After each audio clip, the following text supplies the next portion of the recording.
And we're back. Thanks for joining me, if you're here. But yeah, yesterday we dove pretty deep into finishing up the Path of the Shell,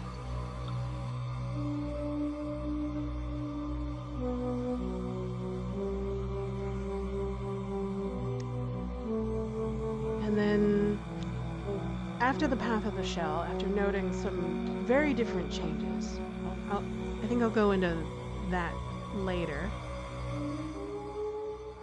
But we also got to visit some fan-made ages. So we went to, what was it called? The Chiso Prinev Library in Denis, and then we discovered, we went inside of ages such as Calamy, and and then we went to Denis locations such as Elonin and the Explorer's Emporium, which were very interesting and fun.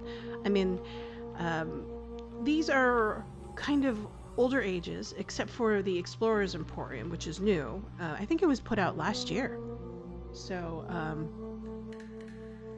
but things like Elonin, we stopped in the middle of Elonin because I ran out of time. But Elonin is a Denis location slash player made sort of puzzle that was added back in, I think, 2022, right? But Calamy was added in 2023, which is interesting. There are other sort of ages there that I didn't really explore, or they were pretty short. So, but we'll kind of go back, review them, you know. But I also wanted to go through and read a bunch of the books from Chiso Prinev in that library, and then kind of wander around and just have fun exploring. So let's see. Um, oh yeah, we didn't 100% finish uh, the Path of the Shell because it would have taken the pellets in Arcana Age to create the machine to create the pellets, the power light pellets, 4 hours, which is a fundamental, well, not fundamental, but a drastic difference to the 15 minutes in the single player game. There are a whole lot of differences between the URU Live and the single player game, and it's complex. It's got a pretty rich history, and I want to go into it, talk about it later, but for now, I just want to explore and discover new things. Let's see. I think the best place to go is the Nexus. Oh, oop! I can't hear very well. There's the game sound.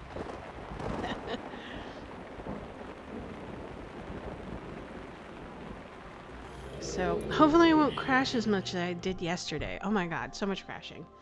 Mostly it had to do with the Borrow cave. I think that's because it's older content, and I don't know if they're doing anything to kind of fix that.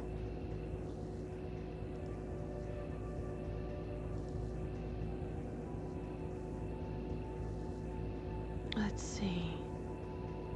That's right, I was in Elenin. So why don't we just go there and try to figure out that puzzle?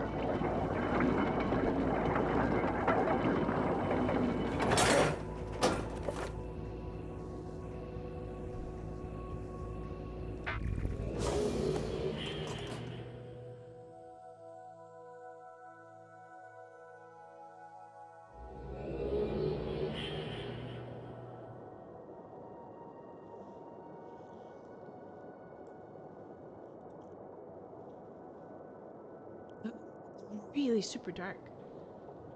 Let's see if I can kind of brighten it up so everybody can see what's going on.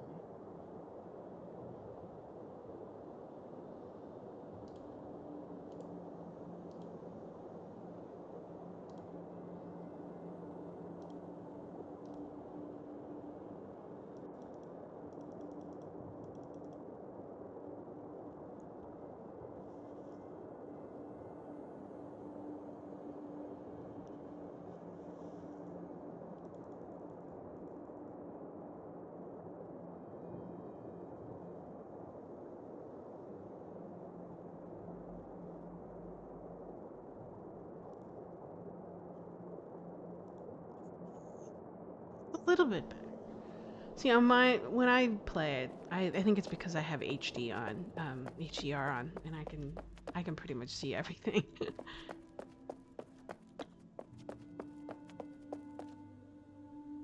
That's a lot better.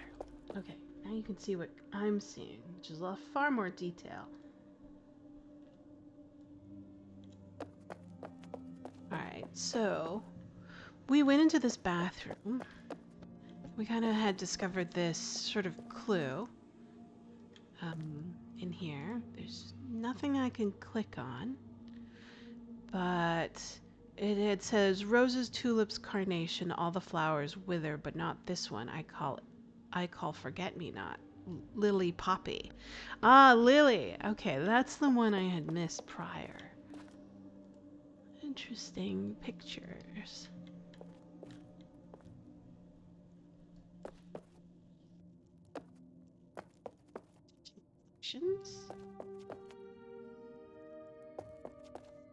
Lily poppy.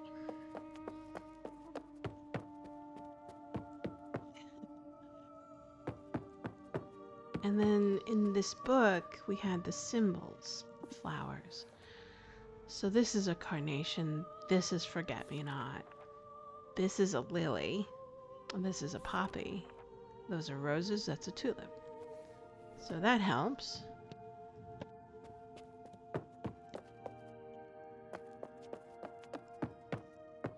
And then we read the book on the table over here. Are there more books that I'm missing? So let's see. Flowers, yes, flowers. Did I miss any books? I don't think so. These might be just decorative books.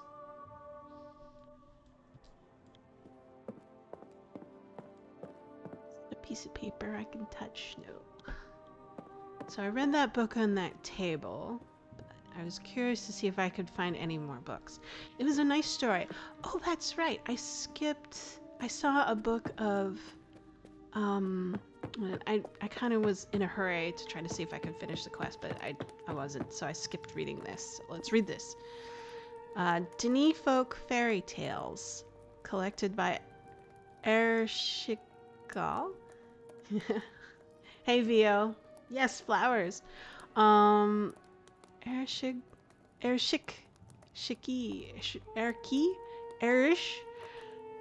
Kigal. Okay, I'll settle with that. The Girl Who Served Death. Summary. Story 1 of this collection in this tale is a girl of the slums of Denis receives great power from the hands of death. Kind of creepy, but whatever. Once there was a poor girl who lived in the slums of the city far away from the greatness of Denis. Her father and her mother and her older brothers all worked on the factory age and hardly even came home at all, so that the girl lived with her grandmother, whom she loved dearly. Now the grandmother was so old, she had seen the district built and watched the writers brought in the books. She told the girl stories of the other Denis and the Denis writing and linking books and music and miracles. But grandmother, the girl asked, where are all the books you speak of? I have looked all over. At the school, at the auditorium hall, the port, but they are nowhere to be found. For the poor of Denis in those days had no linking books except the one to the age where they worked. They are far from here, answered grandmother, kept in the castles of the guild writers. And don't think you'll ever get to see them, for the writers would never admit a girl like you. But the girl had made up her mind. She must have a linking book of her own, linking to an age not for labor, but for beauty. And so one day she went down to the part of the ship. One day she went down to the port when the ship was due to arrive. that carried the district's mysterious goods to the houses of the rich folk in Gera, and hid inside one of those boxes. The girl had taken on board, box and all, and it so happened that her load of cargo was taken to the Guild of Riders. She waited and waited until finally the sounds of men working above her ceased and all was quiet. When the girl opened her box, she found herself in a cellar lit by a single fire marble. Scattered all around her were stacks of paper piled high to the ceiling. So this is what father and mother are always off making, the girl thought to herself, and she went up to the small stone staircase to find the books. There was no one in the hall in the building as the girl wandered up the staircases made of stone. And though the rooms made of glass, down the hallways whose windows were precious stones, showing the city below in shades of red, finally she came to a great library whose shelves disappeared at the top of in the clouds at the top. And at its center, a large circular room on a golden stand sat an open book. Its gateway image swirled and pulled with fragments of fields and forests and great ruins. And there was the girl, and though the girl was frightened, she could not pull herself away. Before long, she had linked out of the city and into a swirling dream of the book. When she arrived, the girl found herself in the middle of a great muddy field under the glaring sun. Around her, tents were being set up by burly men, their arms and their hair and faces hairy as bears. One rudely grabbed hold of her and said, "Make yourself useful, you scrawny creature. Go and cook meat for the feast." But as soon as she could, but though she could smell grilled meat everywhere, the girl could find neither food nor fire anywhere she looked. The men and the machines bumped her wherever she saw. Desperate to escape, she ran through tent after tent.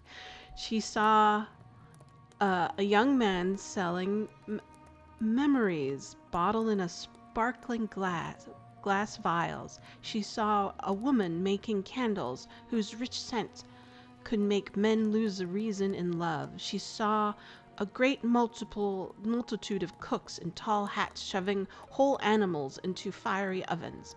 Finally, she reached the basement, dug out of the side of the muddy hill, where she collapsed in tears. Then a friendly voice asked, "Why are you crying, little girl?" The little girl looked up and saw that the basement was a laboratory. All ancient wood shelves and colorful liquids bubbling in twisted glass vessels. Before her stood Death, all bones, in a red and golden robe. "I have no link home," she cried, "and now I shall be forced to work in this dreadful place forever." "The age you have linked to is Jakuth's age," Death told the girl. "None may escape from this place, but as your desire for knowledge was virtuous and you have been good to your grandmother, I will teach you the way out." He took the ink and paper and pen and taught the girl the art of writing. "You must serve here for 1 year," he said, "but take care. You neither eat nor drink and accept nothing in payment from the demons here, or not even the art shall be able to save you." And with those words, Death sent the girl on her way. And with her newfound power, she soon became famous and respected among the demons. She wrote an age of forgetfulness for the seller of memories to sell his wares, an age of lovers for the candle maker, an age covered in great forests for the cooks to find wood for their fires and game for their ovens. This she did for 1 year, but she took care to neither eat nor drink and accepted no payment of any kind. Once the year had gone by, Death came and took the girl and gave her his own linking book to use, by which he came to take the souls of the dead, and so let her link back to Denis. And the girl lived out her days as wise prophets, not to the king but to the poor. And she taught her people not to fear death, for he was the only source of her wisdom. Hello. Welcome back. Let's see. How many books? Should I continue reading? I do want to keep on reading, but I also want to stop. It's a lovely story. I like it a lot. I love fairy tales. It's fun to read. Let's keep on reading. How Denis lost the power of linking through fire. Summary. Story 2 of this collection. This tale is a Denis folk story explaining why linking only works through books. Interesting. I like that. In the early days of the city, just after the time of Reneref, there lived a guild master who had made his home on another age. Now, in those days, Denis was at peace with other ages, and the teachers of Denis would bring their charges to see the worlds beyond the city. The guild master lived in a grand place, in a city built of black wood and white stone, with above him the starry sky, not cavern rock. Not canon though. These are, I figured as much. They sound like fan stories. I just like it. Many stories lived with him from Denis and many other ages. Now, the reason the guildmaster chose to live on this age was this. When he lived in the city, his students would link in and out and tell him stories of creatures who could link through fire, as one does through books. Since no amount of punishment could dissuade them of these notions, and not one boy had ever brought such a creature back, the guildmaster had finally decided to see for himself, but alas, though he had waited many months, he had seen nothing. One day a stranger came to the door of the palace, an old man with long white hair who seemed Denis, but dressed strangely in velvet and blue and gold. "Follow me," he said, "and you will find what you seek here." And he led the guildmaster through the bone-white courtyards filled full of dry fountains, and down deserted city streets whose white walls reflected the millions of stars above. Finally, they came to a wooden door set into a wall, which the strangers opened and bade the guildmaster enter. Inside was the strangest house of the guildmaster had ever seen, where the city outside seemed dead and bony. Here all was alive. Rich carpet covered the floor, so thick that his feet sank with every step. Rich tapestries covered every wall, embroidered and spun gold and lapis. And children of every age and heritage played, song, danced, and all together did everything that good Denis children were not meant to do. Golden doors opened into rich libraries, overflowing with shelves, but no one paid them any mind. "Why have you brought me here?" the guildmaster said to the stranger. "This place has nothing to teach any more, and I have half a mind to return with my students to Denis to burn the link to this mad age." "If you wish to link," the stranger replied, "you must go to the kitchen." And with that he led the guildmaster into a small wooden room, empty save for a sink and a fireplace, already lit. The guildmaster approached the fireplace and he held out his hand to the flames, but the fire only burned him. Then a frog jumped out and said, "You seek to learn how to link through fire. I can show you, but you must follow my instructions, and not speak, or it shall go ill with you." But the guildmaster looked upon him in scorn and said, "Will such a lowly creature teach a Denis of linking?" Whereupon the frog jumped into the flames and linked away. Having finally seen the strange creature with his own eyes, the guildmaster resolved to capture the frog. He went to the Denis and brought back with him a book to his private garden age, a place flowering with crystal clear springs and fragrant with evergreen trees. This he made up to the fireplace and said, "Forgive my anger, O frog. I spoke without understanding, but surely a great master such as yourself could not live in such a dismal place. Here, see this garden of mine. Allow me to win back your favor by offering you a place in its ponds." When the frog linked through, he found himself in a cage, but a servant girl who tended the guildmaster's flowers took pity on him and asked, "What manner of creature are you? Why are you imprisoned like this?" "I am a frog who can link through fire," answered the frog, "and your master has imprisoned me here so that he may use my power for his own gain." Thereupon the girl took some clay, formed it into a frog made of stone, and lit a fire using leaves from the garden to bake it. The stone frog she placed in the cage, while the living frog jumped into the fire and linked away.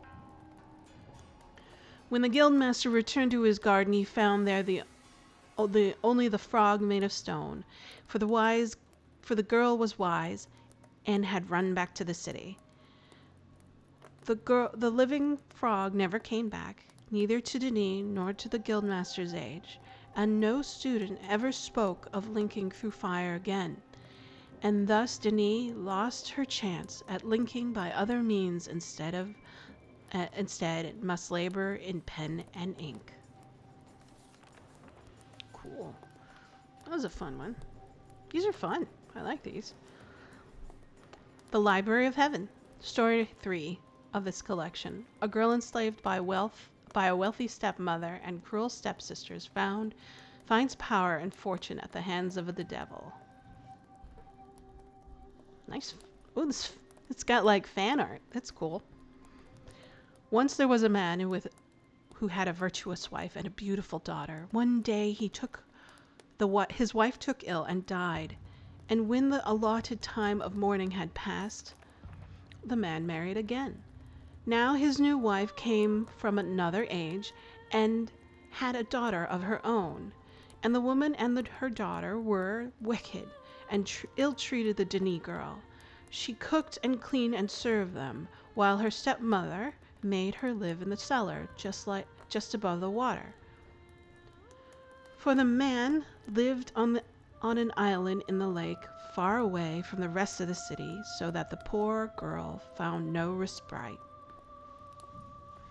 Every day the stepmother and the stepsister would link to their home age, while the girl's father went to work. They would send the girl out to the lake in her little boat to buy food in the city. Now the lake in those days was not placid as it is now. It had a mind of its own, and the algae swirled and carried ships wherever they wanted. So the girl one day, as she rowed her boat across the lake, was pulled away from the city into a strange tunnel. Instead of rocks, its walls were rainbow-colored quartz, and instead of luminous orange, the water was the clearest blue.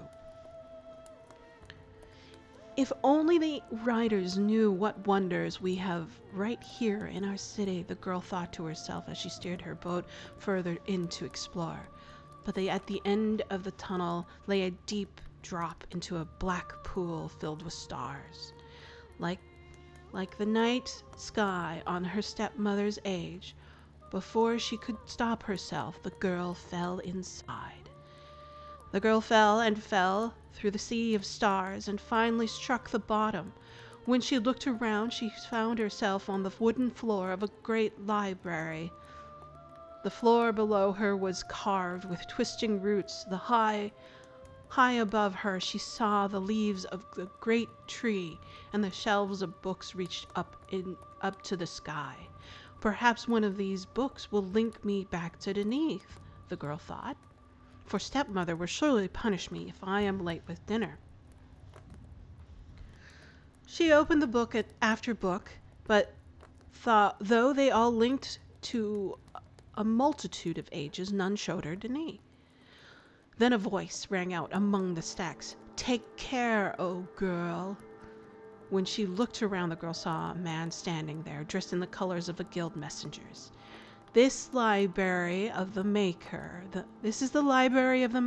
the man continued, where all the books create ages rather than merely linking to them.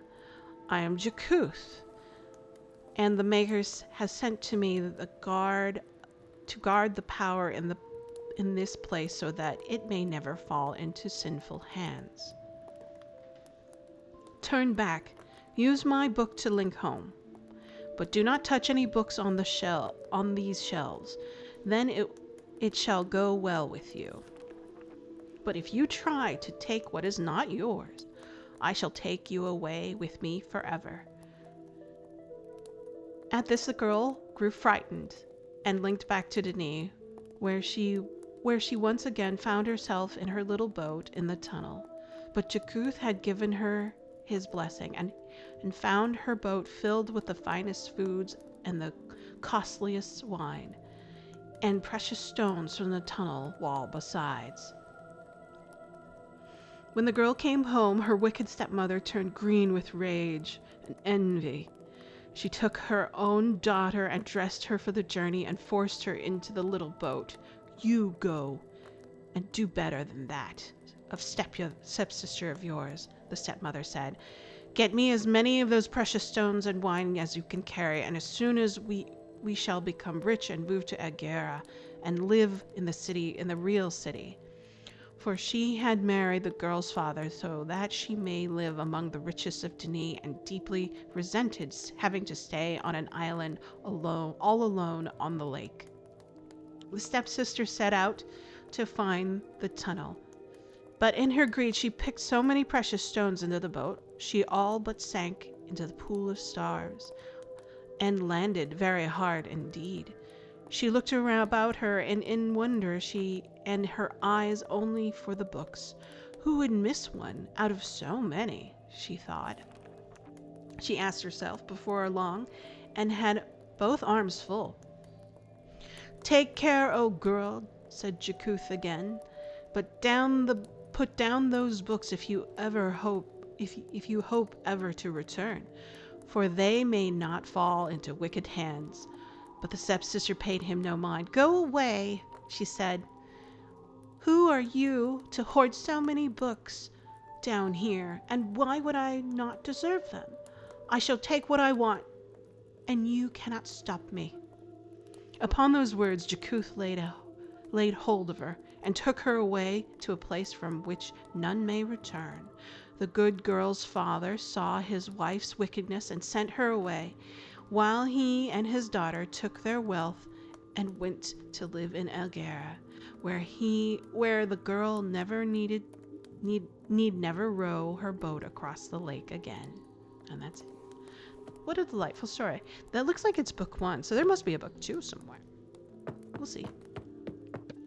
Can I open this door? No.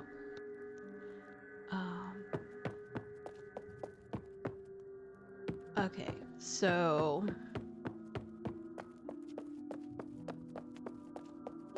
tree. So many trees.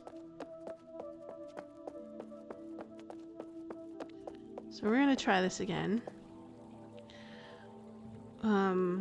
Hey, I actually tried using my stuff. Where is my pictures? Where do my pictures live? Nah, I'll do fade time a little bit. I was having trouble last time.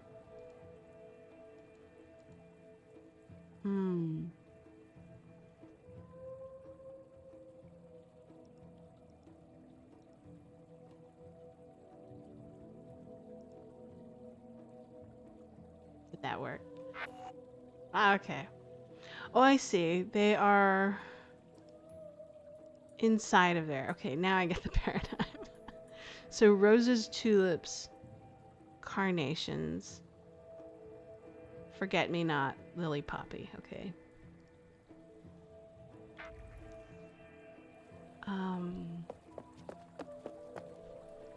Roses. That looks like a poppy.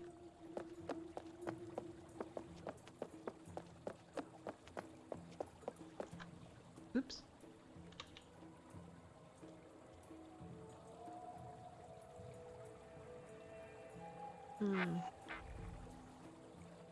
Is there a thing in here? No, I don't see one.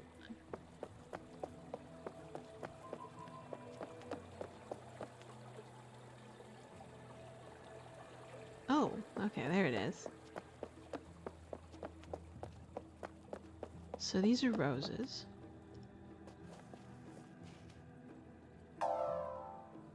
Okay, rose. Hopefully there's no time limit, because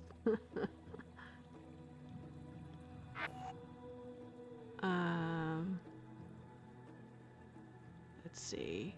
Tulips.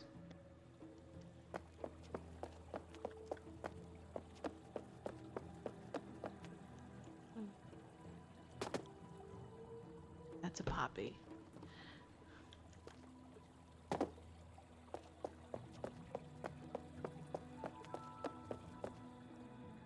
Looks like a carnation.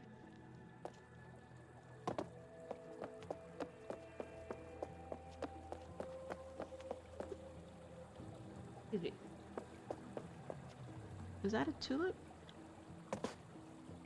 Yes, it is. God. How do people get up here?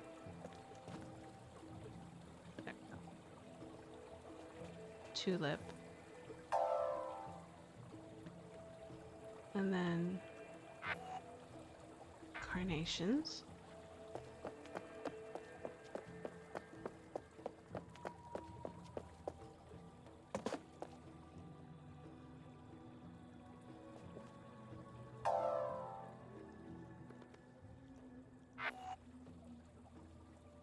Forget-me-not.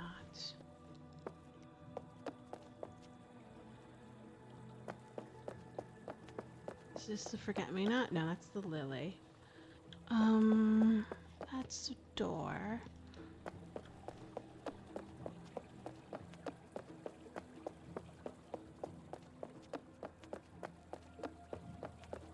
Let's see. I don't see anything here. Oh, there it is. Oh, I have to get on this pedestal.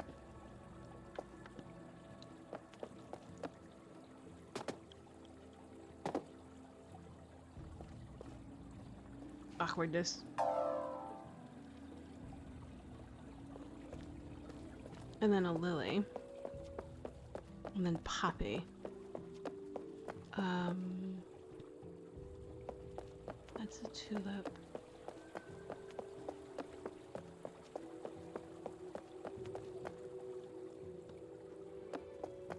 Okay, there's nothing behind here. Nothing.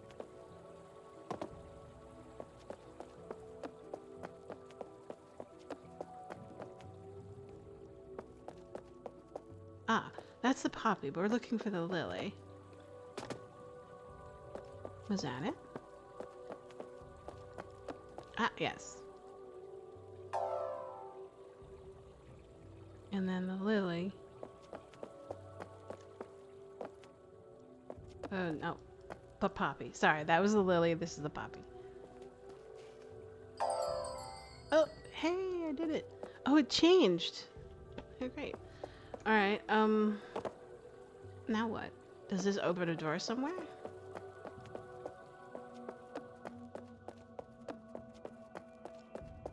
Nope, not that door. Oh wait, I should check the handle. Yeah.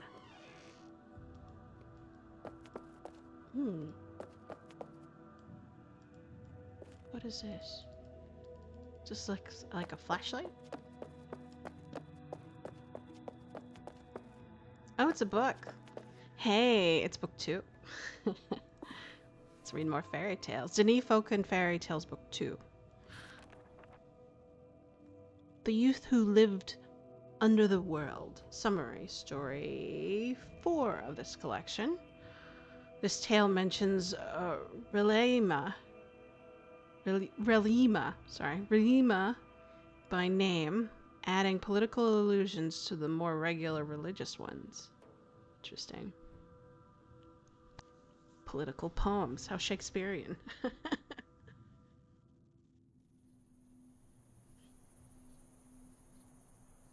Long ago, when the kings were evil and the Relima, I'm gonna stick with Relima, still terrorized Danae, there lived 3 brothers in a large place in Algera. All 3 were members of the Relima, but while the older 2 were evil and relished their power, the youngest was virtuous and took care never to harm the poor honest folk. One day the eldest brother said to the others, "It is no good that we are mere servants to the king. We should link to one of the military ages and raise an army of our own. Then we shall rule Denis forever." And the middle brother agreed and went out with the eldest, but the youngest refused, feigning illness, and remained alone in the house. Soon, however, he could not bear his misery and went to the temple to pray to the Maker, for the youngest brother was a deeply pious man. A prophetess saw him and said, "What disturbs you so?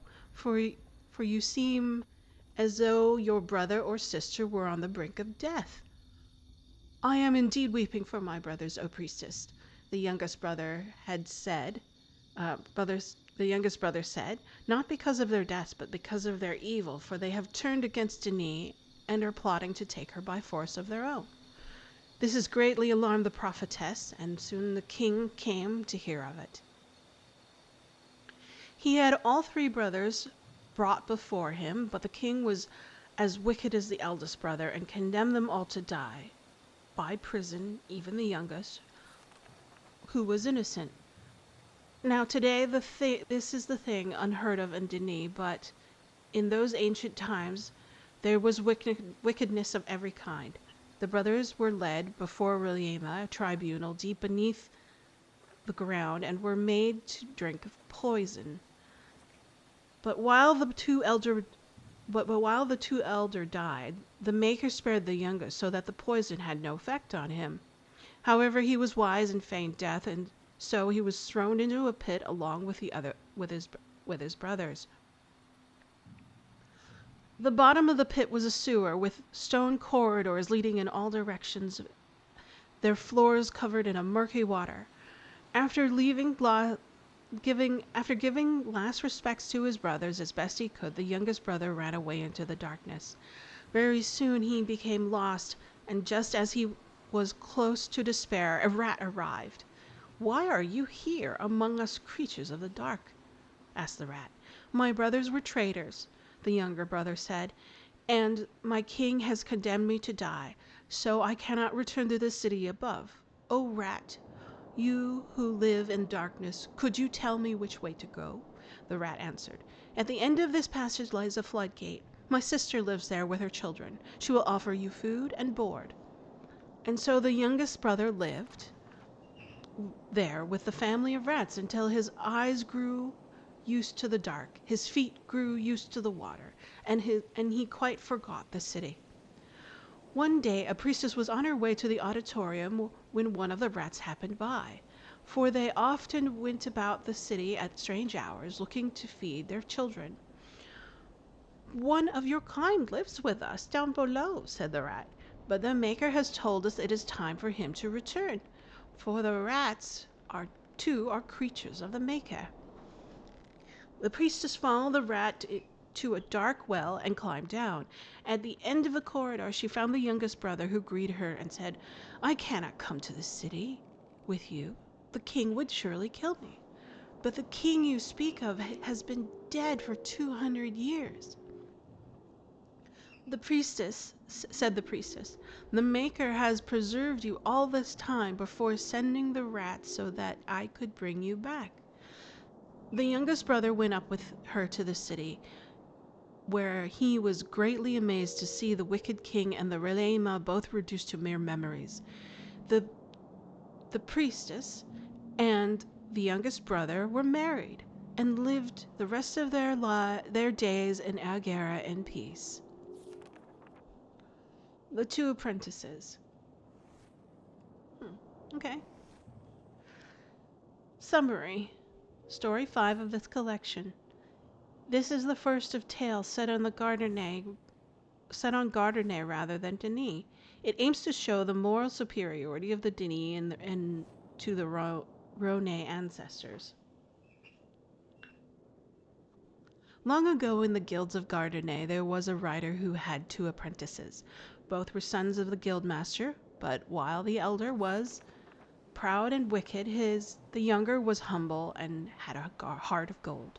When the writer took the boys on, he taught them the first secrets of the art. One morning he summoned them to a small room at the top of the tower of the guild hall, where he showed them a chest and said, "Before I teach you the deepest secrets of the art, you must first show me that your hearts are noble." And then he took the chest, and he took from the chest a coat, moss green in color, faded and torn. "This coat comes from an age covered in mossy forests," he said, "where the men are all wizards. It can fulfill the wish of whoever wears it." The eldest brother approached first. Such a power in such a shabby looking thing, he wondered. Surely the beggar's coat is unworthy of a writer, but curiosity overcame him and he tried it on. The wicked brother was soon overwhelmed with a newfound power, and he wished himself fabulously wealthy and powerful, king over all the world. After he spent a year in tyranny and avarice, and had ruined the houses of the poor of Gardernay, the writer returned. You have a heart full of greed," he said. "How will you value the gifts of the heart?" And the writer took the coat from the elder brother and put it on the younger brother, who wished all the people of the world healing and happiness, so that the rich and the poor were better off even before. The next year the writer again summoned the boys to the room in the tower. He took from the chest a pair of sandals, old and worn, and said, "These shoes, I took them from an age where men would link without books. They allowed the wearer to link wherever his heart desires to go." Again the elder brother reached for the shoes, first in dismay at how poor they looked, but soon, with frank desire, he put them on and linked at will from age to age, fluttering like a butterfly among the worlds, until at last he found himself hungry and thirsty and utterly lost. For, wish as he might, the shoes would only bring him forward, never back to Gardernay. Just as the elder brother sank down in despair as the sandals of the desert beneath a foreign sky, the writer appeared and said, "Your heart is full of foolishness. How will you learn the wisdom of the art?" And then he took the shoes and gave them to the younger brother, but the younger brother was wise and put them back in the chest, saying, "What use is linking, if we do not first love and understand the ages we link to?" In the final year, the writer once again summoned his apprentices. This time, from the chest he drew a rough jute bag. "This bag," he said, "was given to me by the people of an age filled with incessant warfare.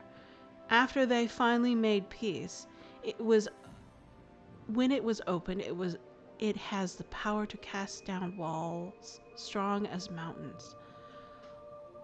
The elder brother, who by now was sorely vexed at the writer and the guild, he saw his chance to see the bag. "Now all of you shall finally give me the respect I deserve," he cried, and opened the string. Immediately the ground began to shake, and the wall and the tower and all the guild hall became crashing down like so much driftwood.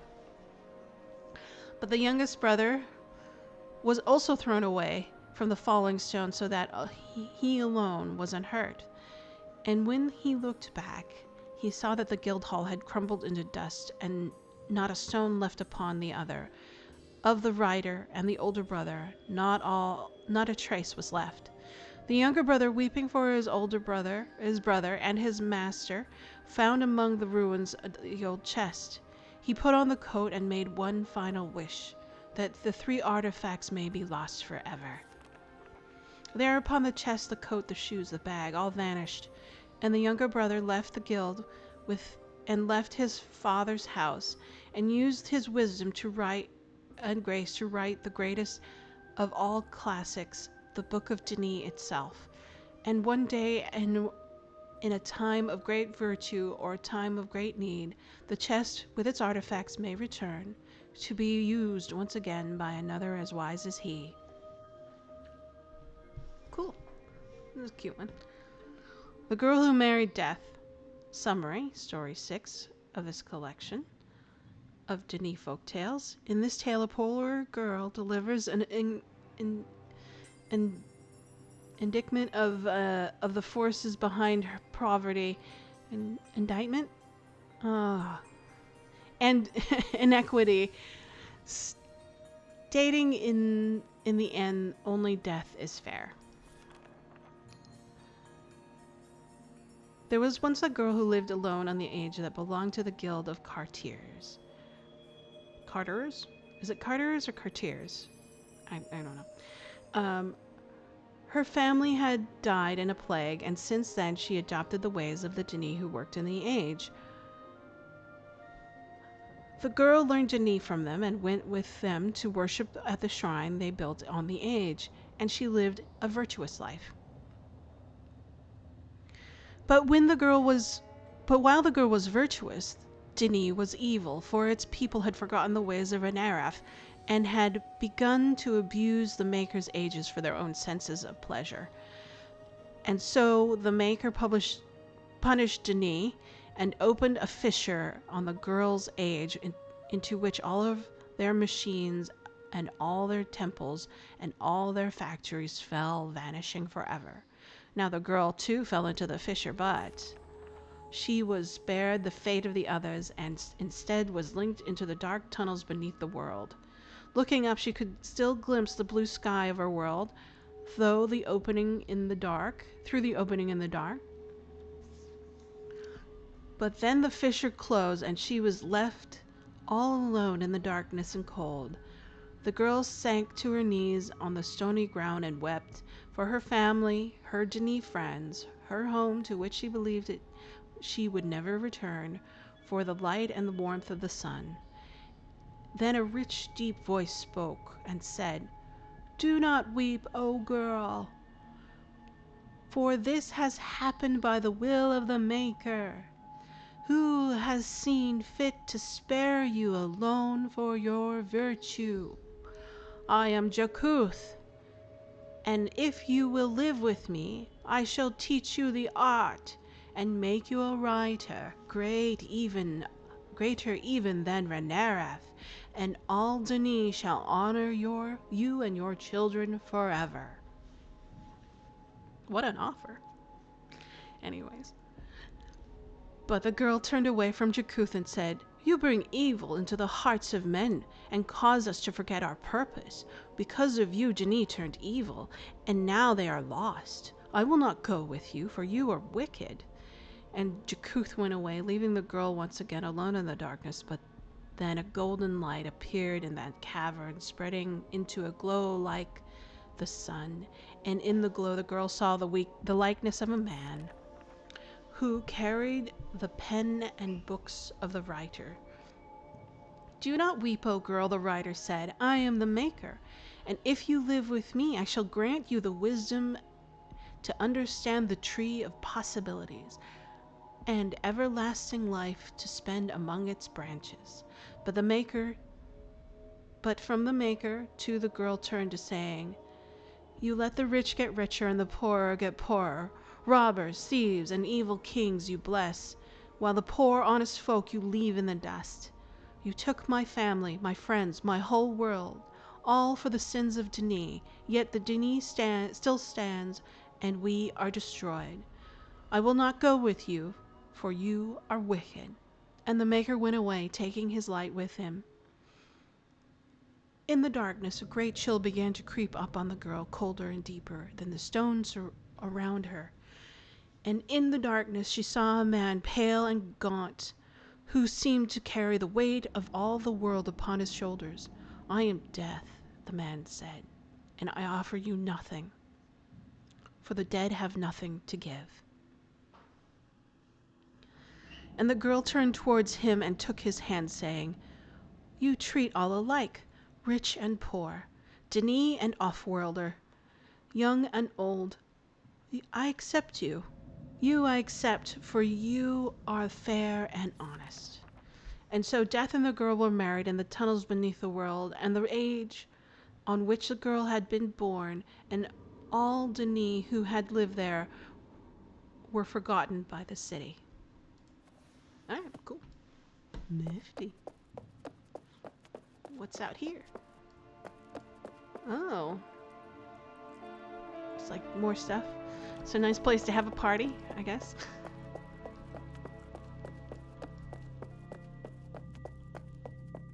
Wee. What's over here? More downstairs. Ah, okay.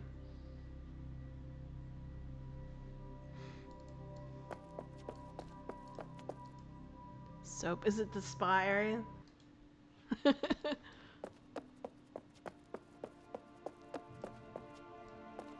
Yep. Looks like a spa.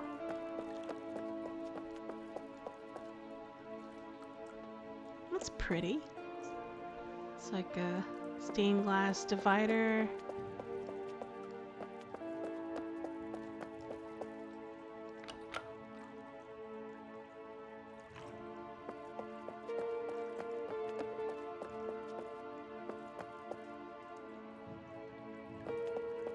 Can I click on that? Wait a minute. Oh darn, I don't get a free robe for my avatar.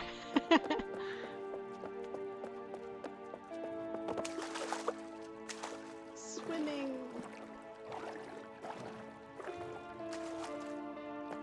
Delightful.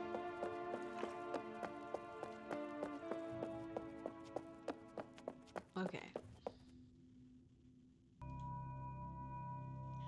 Kind of disappointed that button doesn't do anything. Did we come from over here? No. Did we come from over here?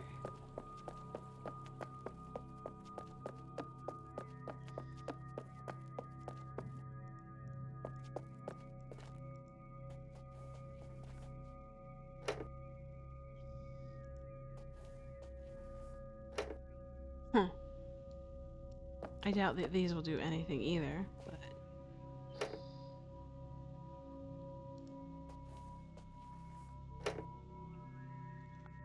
So that's probably our next puzzle of some kind?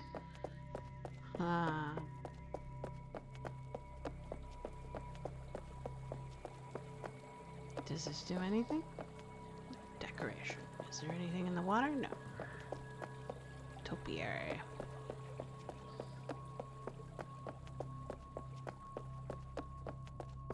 We've been there before.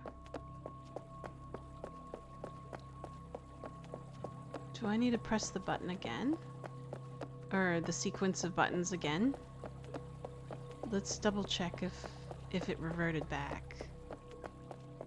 No, it's done. So what to do next? I'm perplexed. So I went up there, read that book. Maybe I need to go back and see anything changed back here.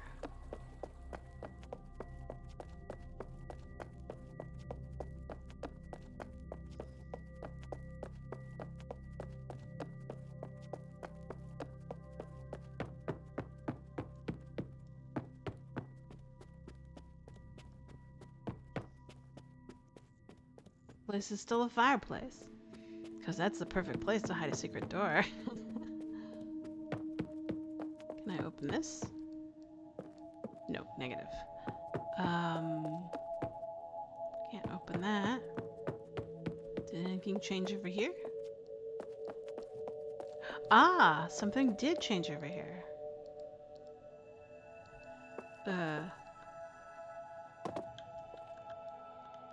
Money. US dollars. Oh, Benji's. It's Benji's. Fat stack of Benji's. You know what you have. Looks like it's 2413. I'm gonna write this down. Kind of. Where is my book? Oh, it's on the floor. Excuse me.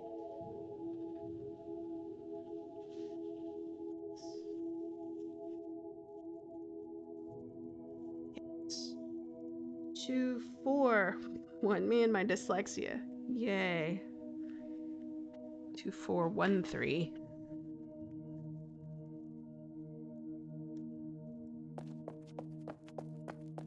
Let's see.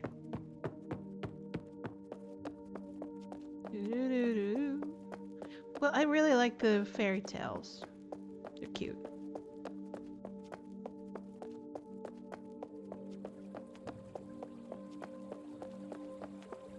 I hope there are more somewhere.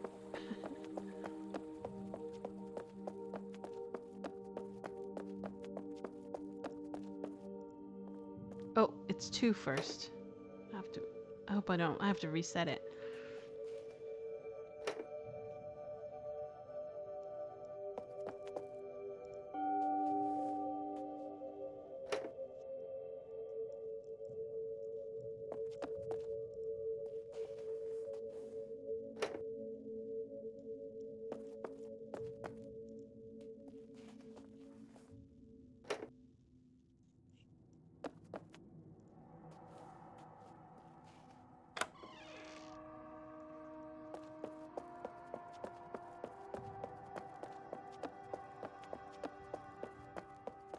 Oh,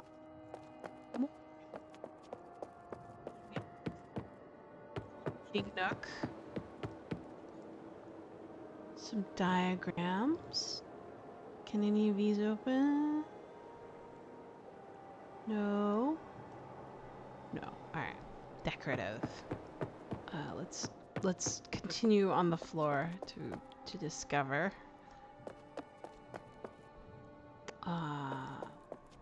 Let's go this way. Nope.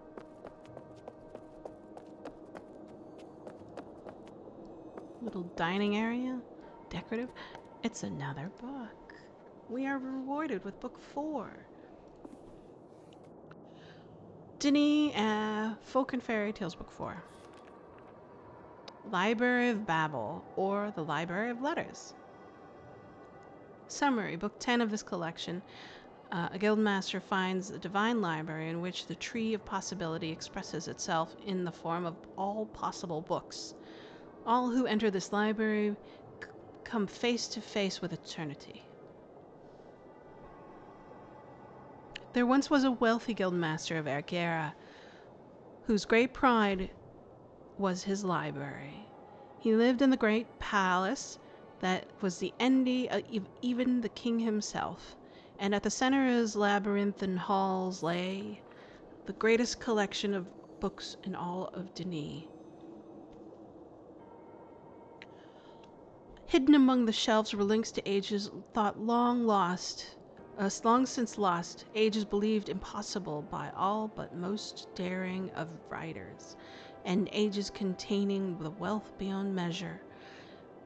Many a Gera's wealth and powerful visit the guildmaster's palace to leaf through his books, and his fame grew with each passing day. But he was a greedy and covetous man, and the more he gained, the more he desired, until one day he looked upon his towering shelves and swore to his servant, "I shall not rest until every book ever written by Denis' hand is mine."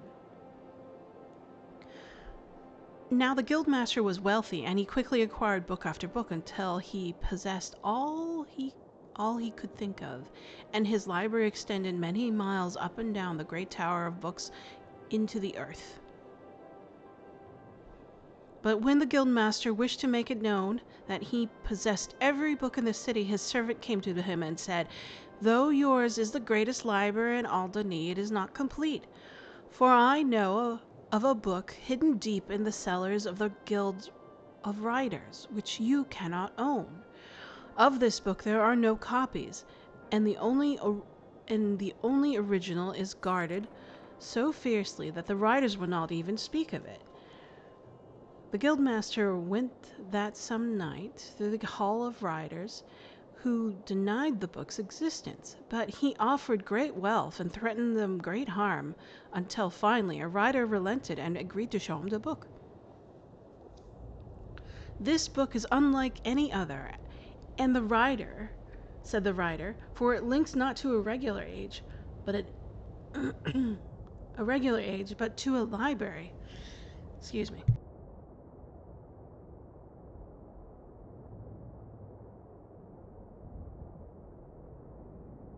I had to hydrate. Let's see. A library filled only by the hand of chaos. You may look through the gateway image, but you must not link, for none who have linked there have ever returned. But the guildmaster paid no heed, absorbed he was already in the image, which was shown to him after room filled with books, and before the writer could stop him, he had linked. He arrived in a hexagonal room, 4 sides, covered in bookshelves to the ceiling, 2 sides opening into further rooms, each identical to the other. A single fire marble burnt brightly at the center of the room, casting a shadowy golden light upon the books. The greedy guildmaster grabbed the book and after book. To his dismay, he found that each book was a descriptive book. None of their links worked, for each book was filled with only nonsense, text that was merely randomness, the letters rarely, if ever, forming words. Frantically, he searched the shelves, threw the random books in piles on the floor, and ran from room to room. But wherever he looked, through every book was unique, none had meaning. And though the library filled him with horror, the guildmaster found that he could not bring himself to return to Denis, for the endless rooms with their endless shelves held promise of meaning. Just out of reach, a promise so strong that he could not resist its pull. Many days and nights the guildmaster wandered the library, where time did not pass, for there was no sky and no lake to divide the days from the nights and the hours from the seconds. At last he found another man who wore the dress of the guildmaster of archivists. The guildmaster asked, "Archivist, what is this place? What is its purpose?" "This is the library of the void," replied the archivist. "When the Maker created the great tree, he wrote into it every possible book. Some books contained order, and these became ages. But other books contained chaos, and these he kept here. This is the library of all possible books, and at its heart it lies the index, the divine key that will make sense of all this chaos. He who finds the index shall bring order to the universe, shall cure every ill, destroy every evil, atone for every sin, if we could find it. But the tree of possibilities will reveal all its secrets, and our purpose would be fulfilled. Many generations of men have sought the index, but still it eludes us." And greed once more rose upon in the guildmaster's heart. His his earlier horror at the random books forgotten in the face of the one shining lure, the Maker's Index, he asked in wonder. The one book that describes all of the tree of possibilities, every age and every void, all order and all chaos. And paving no further heed to the archivist, he threw his link to Denis into the void below and walked in ecstasy into every room, seeking the index which none but the Maker may ever find. And there he wanders, blinded by greed until the end of time. Cool. The Proud Daughter in the Desert. Summary. Story 11? I'm not strong with Ruminaris. Of this collection, here a wicked elder sister learns to put aside her wickedness and live in peace. There once was a writer who had 2 daughters. The elder was proud and spoiled, but the younger was wise and humble, and valued learning. Now in those days, Denis was rich and powerful, and writers possessed libraries of their own, so that the 2 girls had many books and many ages to link to. When the girls came of age, the writer gave them keys to every room in the library, but one small key he kept behind, saying, "This key opens the door to a room filled with dangerous books. Broken links, old ages whose people are hostile and whose wildlife is deadly. You may link to every age in my library except these."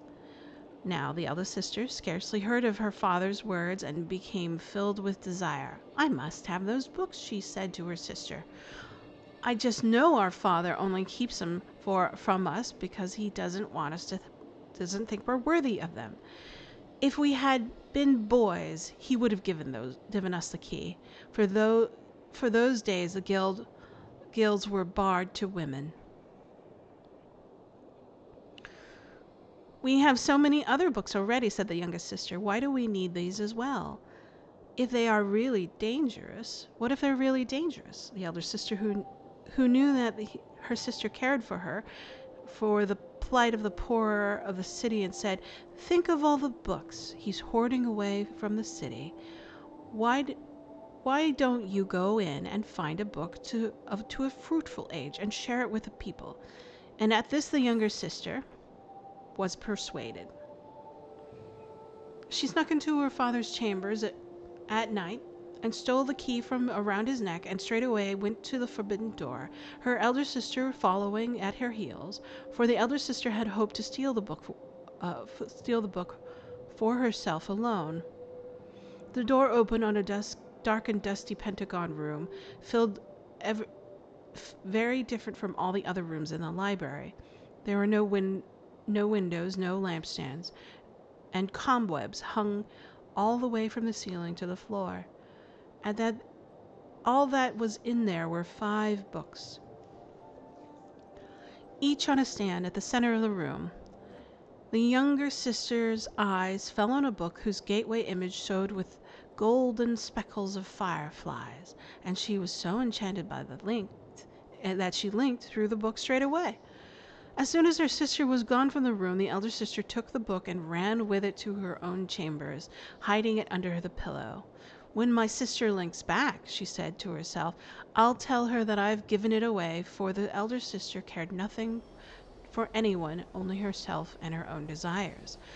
But the younger sister found herself in a beautiful garden age, where mushrooms tall as trees sheltered her from the sun and rain, and clouds of fireflies provided her with light. The garden stretched on, and the younger sister wandered until the sun set and darkness fell. She found that the garden had turned itself into a place of trees and mushrooms into a garden of stone, for the winding paths were lined with trees whose leaves were emeralds and whose fruits were rubies. "Though this age is very beautiful," the younger sister said to herself, "it is also quite useless, for one of the fruits are fit for eating, and none of its bark is fit for paper making. This age will not help the people of the city. She set out looking for a link to Denis among the precious stones, and wherever she went, fireflies came, so that at last she linked back, quite surrounded by a glowing cloud. When the rider awoke to find his two daughters, one hidden in a cloud of fireflies, and the other one claiming to have given given a forbidden book away to the people of the city, he was filled with rage. But his great love for his daughter soon cooled his anger, and when he saw how the fireflies showed his youngest daughter wherever she went, she was enchanted. Perhaps I was wrong to keep quiet of all these ages from you, um, as he forgave his daughters. Meanwhile, news of the girl who was followed by fireflies spread all over the city, and many wealthy young men came to the younger sisters as suitors. But the elder they all ignored, and she went green with envy. Am I no less than my sister? She said to herself. I shall link to an age even more beautiful, and bring back an even greater treasure. And so that same night, the elder sister went to the secret room, but in her haste she linked to the first book she saw, paying no heed to the gateway image. And then she found herself in a blazing desert where a woman dressed in rags waited for her. Why have you kept me waiting? Shouted the woman. Go to the house straight away and start sweeping. The older sister, too speechless to respond, went with the woman to a ruinous house filled with sand. There she swept for days and nights, but every time when she finished the room, the sand of the desert blew right back in, so that she was never done. The wicked woman was never satisfied, but the wicked woman's mother, who lived in the ruined house with them, was a wise and kind lady. She took pity on the elder sister and said, My daughter took me away from my native lands and forced me to live in this desert, but she should not make others suffer as I do. There is a chest in the corner of this room, and in it you will find a book. Take that book, and return to your city. She gave the book to the older sister, to the elder sister, an ancient rust key. The elder sister dropped her broom and her bucket, and quickly opened the heavy wooden lid, and inside found a linking book to her father's library. Overjoyed, she thanked the old woman and linked away. And from that day she lived a virtuous life and cared for those less fortunate than herself, for she remembered how she too had lived in a captivity, and how her own foolishness had brought her there. Okay, that's cute. The Girl Who Followed the Devil. Summary. Book 12 of this collection. A virtuous girl who values learning and good works for those around her becomes a prophetess with the aid of the devil.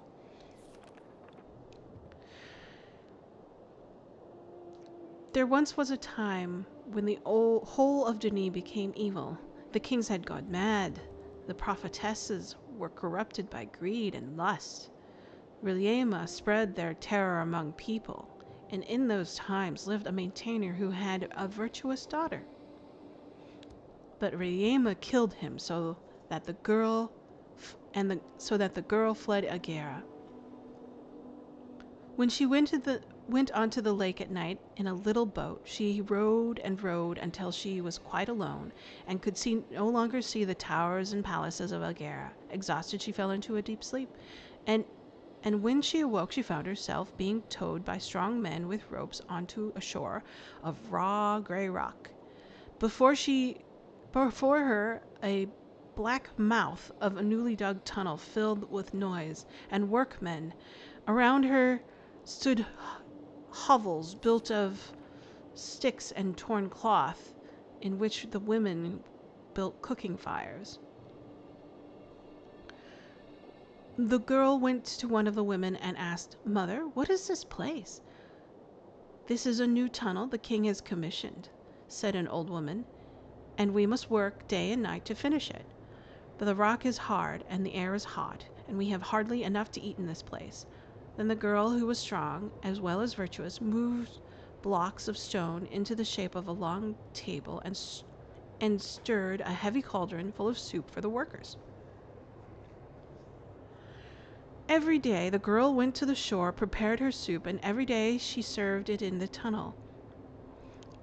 And slowly the tunnel grew deeper and deeper. With every step the heat increased, until finally the fissure opened, and in the rock from which blew sulphur smoke, and through which crystals of sulphur could be seen, lining the walls, bright yellow and shining like sunlight. The workmen were frightened at the sight, and all ran away, until the girl alone remained in the tunnel, and approached the fissure without fear.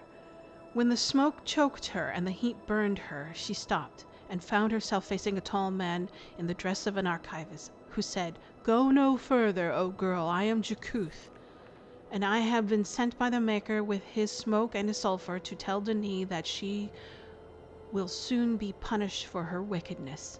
But you I will spare, for you are virtuous. Come with me to my age, you shall live." "Very well," the girl answered, "but you must promise me you will do no harm to the poor folk of the city, for they are not to blame for its evils." And thereupon the girl and Jakuth both linked away, and the fissure vanished, taking its heat and its sulphur with it. Jakuth linked the girl into a great library, its walls covered in shelves, reaching high up into the sky above. From the floor sprouted trees, whose leaves were the linking panels of books.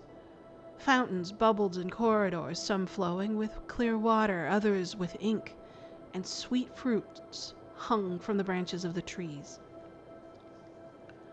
"This is the library of heaven," Jakuth explained, "and in its preserved all the wisdom of the ages."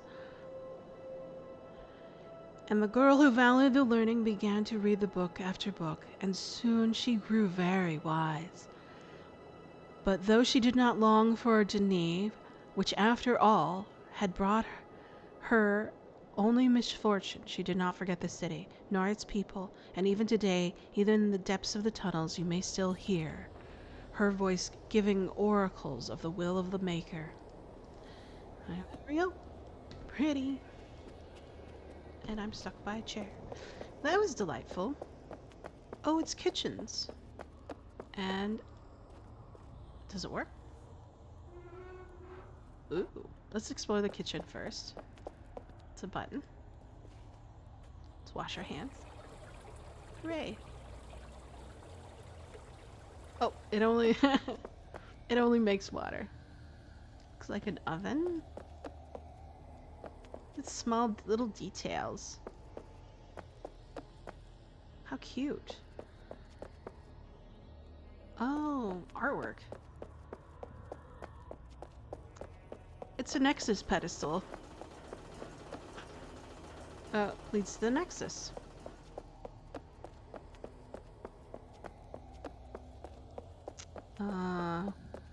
More robes and a hat.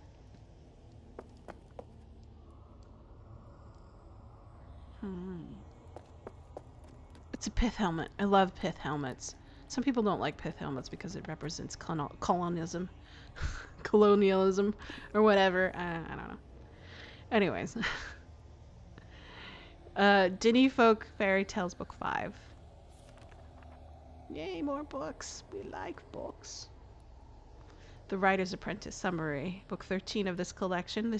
In this tale, a young apprentice faces great danger by use of his cleverness and deceit, while also providing a critique of social inequity in Denis society. I'm surprised there's no marginalia. I guess that's as close as you get. Once there was a poor boy who lived in the factory district, a filthy place in the darkness of this far from the main city. Now in the days there were no minor guilds, and even the schools were only for the rich. But the boy was clever, and he taught himself to read and write from the books and scraps he stole from the fairy port. One day a rider passed by the district on the ferry to Agera, and he saw that the boy was writing on a scrap of paper at the harbor. Amazed, he went to the shore and said, "Who are you, boy, and who taught you to write?" I am the son of the factory man," he answered the boy, "and I taught myself, for I do what I want, and I fear nothing." The rider was intrigued and took the boy with him to Agera, where he soon became a talented apprentice. Yet still he said, "I do what I want, and I fear nothing." For the boy truly knew no fear in his heart, and so one night he went down to the cellars of the guild hall where the other apprentices dare not go, and there he found a book bound in heavy iron and chains. "Why is this book bound so strongly?" he asked the writer, who found the following morning.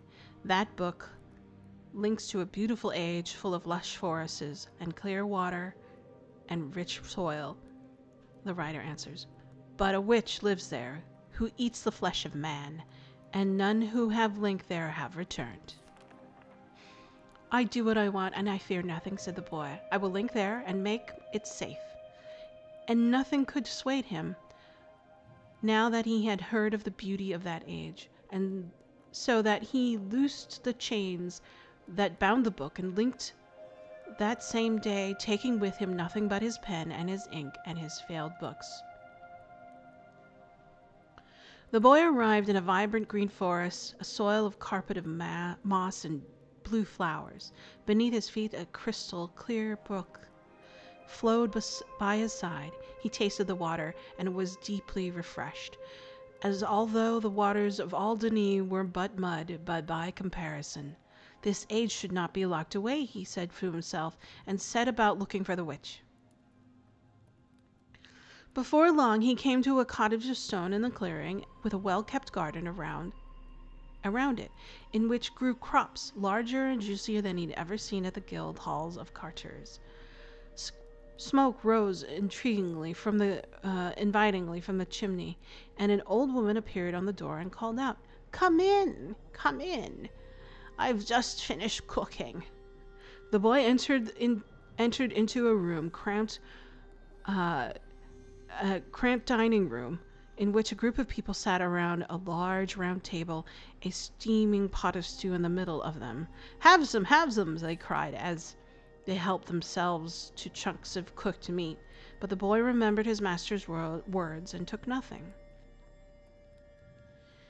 The man next to him said, "If you won't eat, then leave the table and go sit with my brother in the basement, for he hoped to kill the boy and cook him in the stew."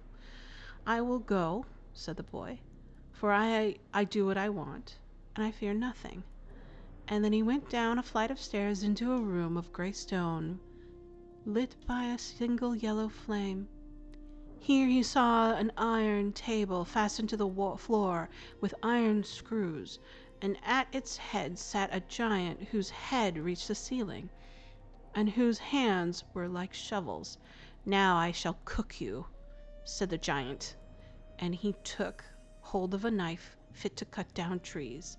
But the boy took out a partially filled book, one whose writing he had made a mistake, so that its gateway image showed Denis, but really linked into the void. "Before you kill me, take a look at the city," he told the giant, "for in it you will find a much better flesh for your fires." And the giant peered through the gateway image and saw the multitude of rushing by past the Agera ferry port, and his mouth watered at the sight, so that he touched the panel and linked into the void. The boy once again went up to the stairs into the dining room, where he found the people fighting in disarray. "What happened here?" he asked. "We are all fighting over the last drop of wine," a man said, "for we take whatever we want and do not share fairly. But now that you are here, I think we shall cook you first." And they took out their knives and their clubs. But the boy took out his ink bottle and said, "Before you kill me, first taste this wine. It comes from my native lands and combines marvelously with meat." And then he poured the ink into each of their glasses, and they drank. And, and when they drank, they were poisoned and fell down dead. Finally, the old woman came up to him, knife in hand, and said, "You've killed all my children. I will chop you up and throw you in the river." And she rushed towards him, her chopping knife raised above her head. But the boy took out his pen, which was very sharp and with a very sharp point, and as the witch rushed forward, she was impaled upon it and died.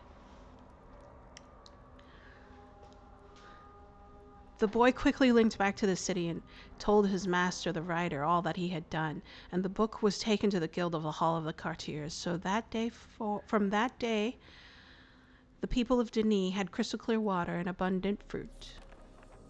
The Evil Guildmaster and His Apprentice. Summary. Story number 14 of this collection. A tale of vengeance in which an unjustly accused apprentice rider is sheltered by a by-entry of a foreign age.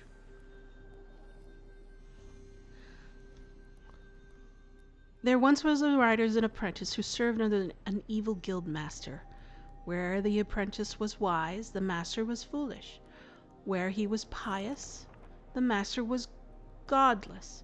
And where he was generous, the master was miserly. The apprentice was blessed with a great gift of writing, and the master knew that soon the boy's fame would eclipse his own, and so in his envy took the fire marbles and set fire to his own library, paying some students as wicked as himself to testify before the king that the virtuous boy had started the blaze. For if he continues, the master told his students, he will become more powerful than your own father, and then where will you be? The whole of Agera ran out to watch the flames tower in the air above the Guild Hall of Writers, and before long the virtuous boy was dragged by a mob to the king's palace, weeping. The weeping guild master followed close behind. "I am innocent," protested the boy. "I was never near the guild hall that night." But the wicked students, fearing the loss of their own good standing, gave their false testimony, and the king condemned the boy to a prison age, never to return to Denis.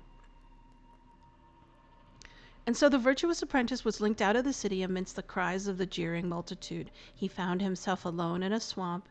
In the distance he saw a great tree with tendrils hanging down like streamers from a wide canopy of branches.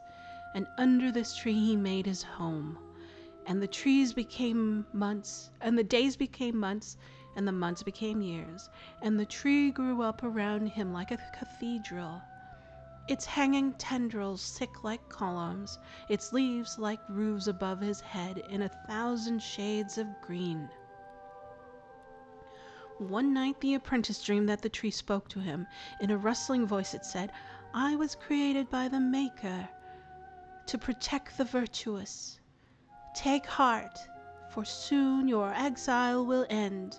Take my bark, take my leaves, and the way shall be open to you." The apprentice awoke to find himself surrounded by fallen bark and fallen leaves, and the bark served him as paper, and the sap from the leaves served as ink, and the twigs served him as pen. And so, sitting under the canopy of the great tree, the apprentice wrote a link, which by the grace of the Maker, whom even the impossible was not hidden, led him to Denis. But the apprentice was wise, and he knew he should not let himself be recognized in the city. But as he lived many years in the age and no longer looked like the cavern dwellers, he was easily disguised as himself as an off-worlder. And so the apprentice linked back to Denis. He carried with him the paper and ink from the tree and stood at the central square of Agera. "Look at my wares, good citizens of Denis," he said. "See this fine paper, these fine inks." Soon a crowd gathered with him. The guild master of the writers came out to greet him. Not recognizing his former apprentice, the wicked master asked, "From what age do you come from?" "From an age linked I came from an age linked to in secret long ago. My age is covered in forests, all perfect for paper, spring flowing with ink, orchards full of the finest, sweetest fruit, and among the trees there is game for perfect hunting. And and so he extolled the virtues of his age, that the guild master's heart was set in aflame with desire. I must see this age with my own eyes, the master said, to which the apprentice replied he would gladly show him, and he and his led his former master to the fairy port where the book lay in his prison age, discarded among old paper. The master, unsuspecting, followed the apprentice and linked through. The two men arrived in a clearing in swampy ground, surrounded by a forest of hanging turtles from the great tree. 3 great giants stood there, each as tall as the tree himself, and in their hands they held great shovels. Today the Maker will punish you for your wickedness, and the apprentice, said the apprentice. Years ago you burned your own books and set your innocent apprentices into a lifelong exile. Today stands before you to execute justice upon your head. And 3 giants laid hold of the wicked master and buried him deep beneath the tree's roots. The apprentice returned to Dania, where the other writers confessed that they had known of his innocence and elected him as their new guildmaster. To which guildmaster, which he remained until the end of his death. To this day of his death. There we go. Okay, hydration break.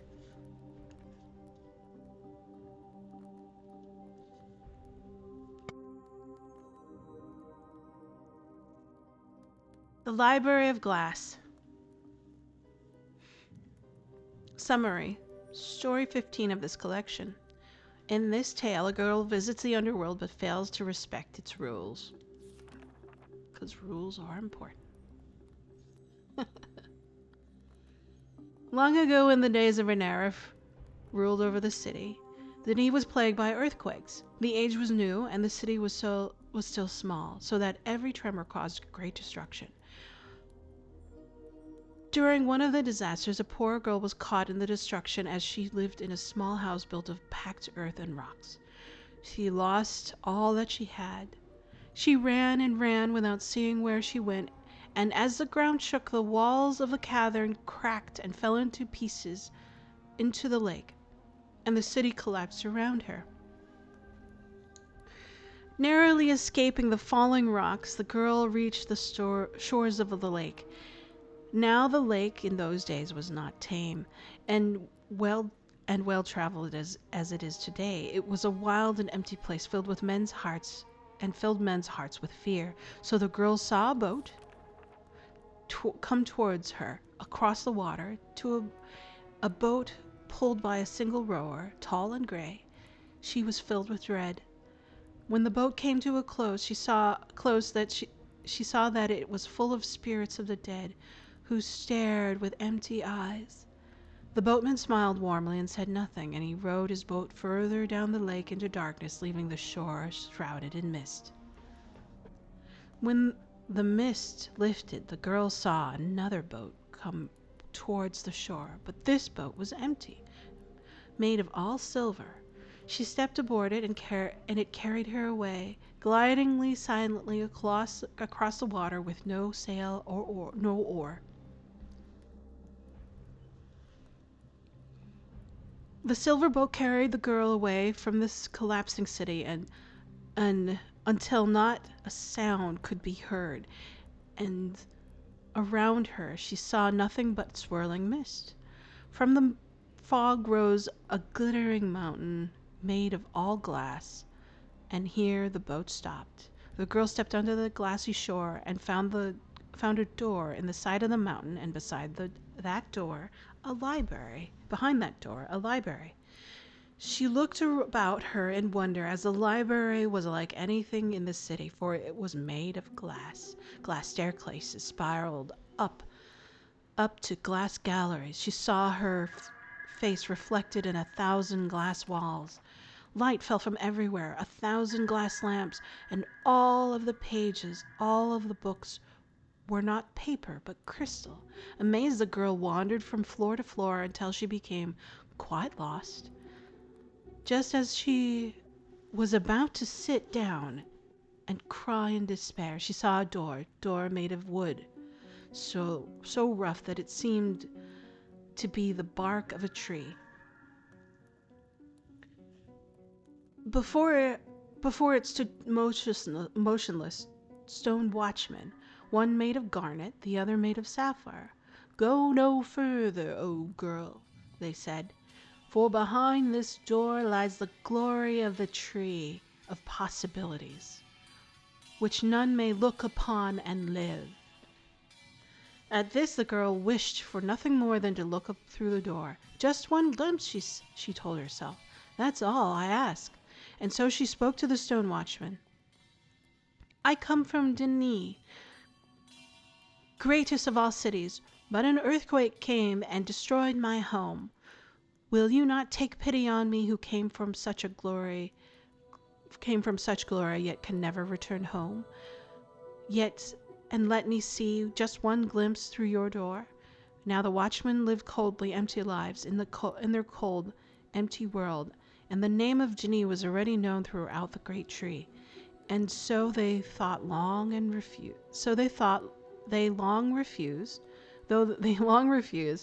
At last they relented and said to the girl, "We will open the door, just a crack, so that you may catch one glimpse of the glory of the great tree, and that too only from the side. But you must not tell us. But you must tell us of all the wonders of your city." And the girl told the watchman of Renerf, the great library filled with 1,000 links, of the mechanical clocks that looked like planets spinning on their axes, of the lake that was alive and marked the days and nights of the city, the way the sun does on other ages, and of the barge of the dead, of the barge of the silver that brought her to the library of glass. And the stone watchman opened the door just a little, but the girl could not restrain herself and stuck out her finger to touch the light that shone forth from the opening. And at that moment the girl was turned to glass herself, a statue standing in the corridor there. And there she stands to this day. Alright, that was cool. Any more books? I'm sure there are. Somewhere. Now more books. The bathroom? How cute.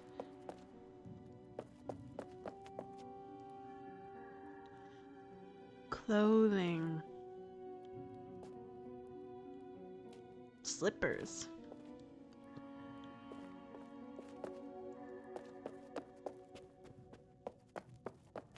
And that's the kitchen we came from. So we can go upstairs. Let's try that.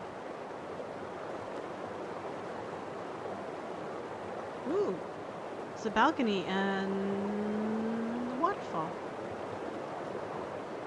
And it's a big giant lake.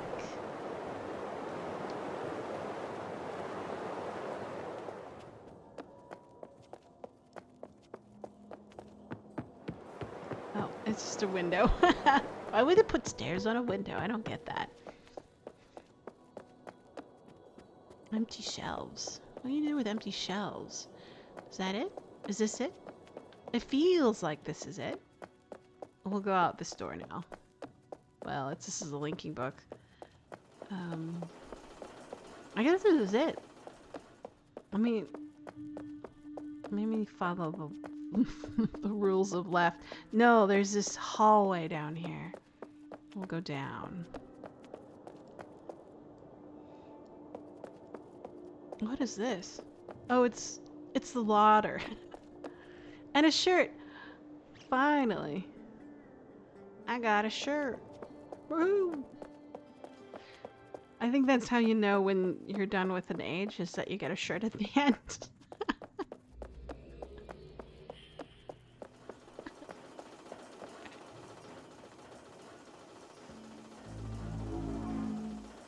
It's old school.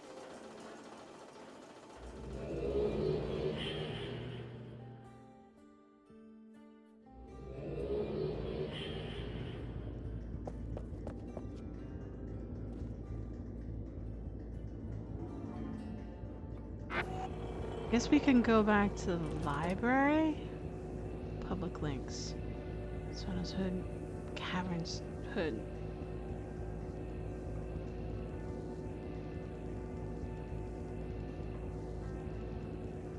Oh wow, there's a lot of neighborhoods.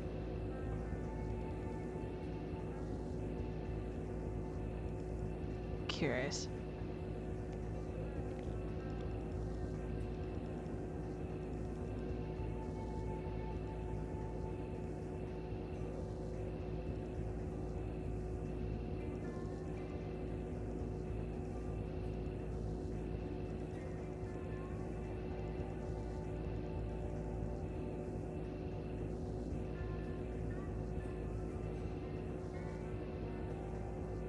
Denise Museum of Art Hood.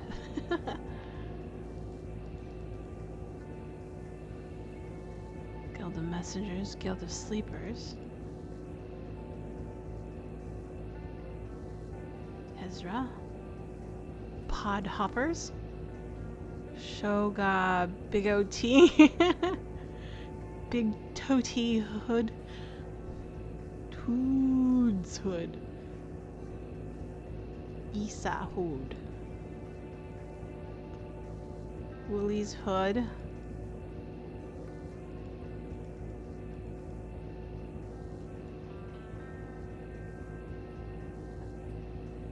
Competitive.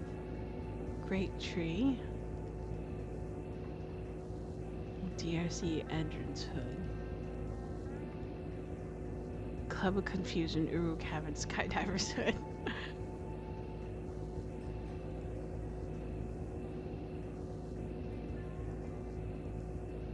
Okay.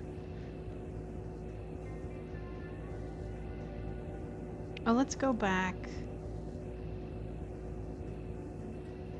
Kirel, Watchers, Ferry Terminal, Private Links.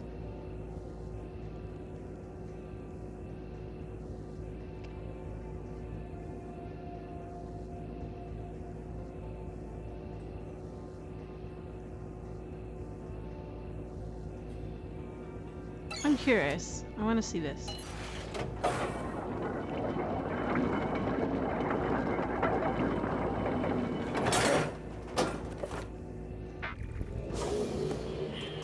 Oh, it just looks like a regular hood. I was just kind of curious. It's like, wait a minute. Oh, okay. All hoods are clones of themselves. Welcome to Denis Museum of Art's Hood. For more information, go to the classroom. I'm curious.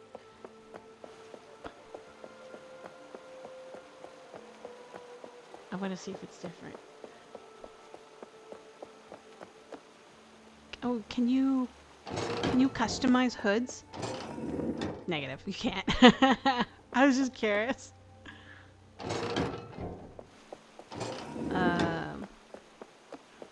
Here. This is, it's an age. Oh, interesting.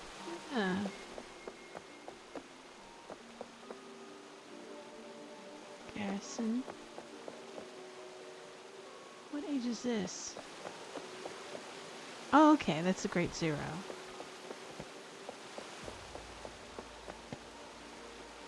Right. That's a mirrored neighborhood. Okay, got it.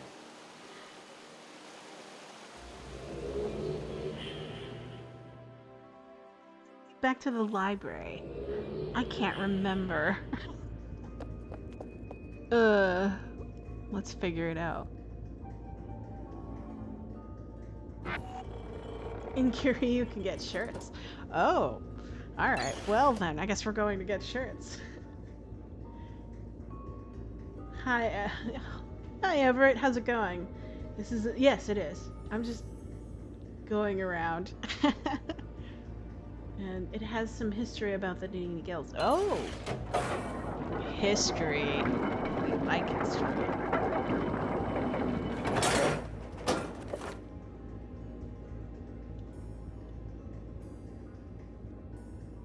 Like...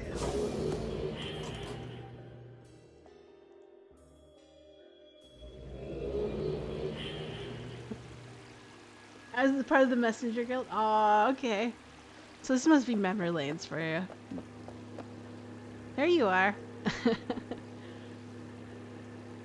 Oh, these are recent. Wow.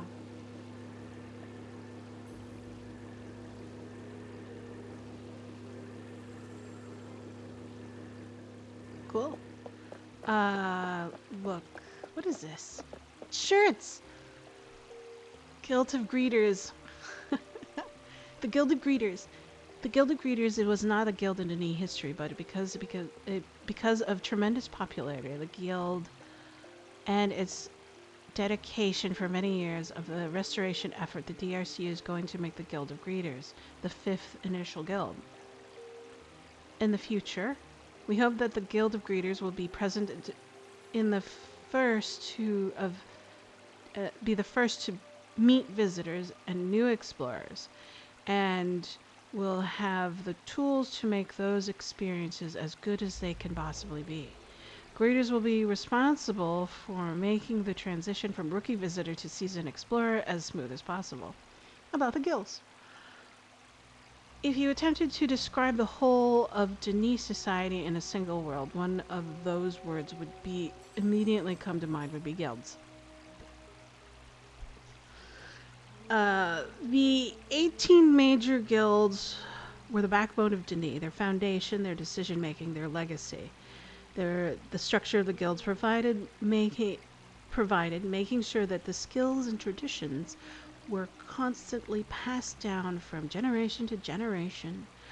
It is one of the main factors that allowed the Denis culture to exist largely unchanged for nearly 10,000 years in the cavern. With the opening of Curie, the DRC hopes to make the first step toward honoring that legacy.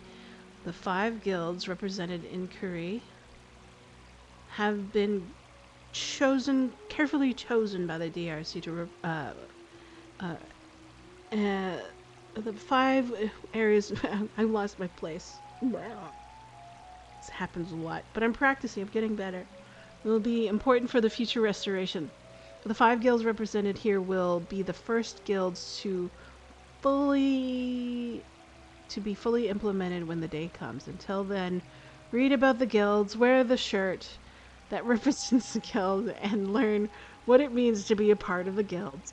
And those who are interested in the same guilds will discuss and imagine what full guild system will look like.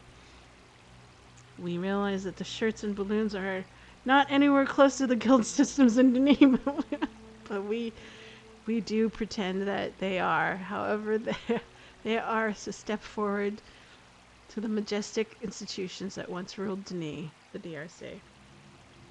The Messenger Guild was about relaying information and story and stuff. Okay. It's a shirt. I got a shirt. And I'm wearing the shirt. How excellent.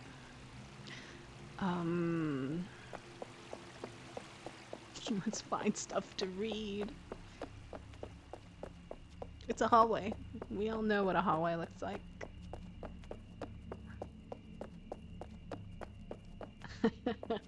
It looks like a glorified storage closet now.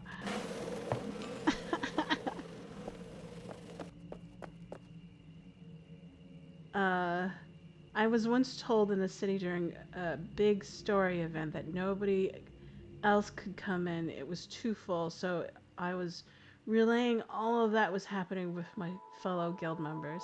Okay.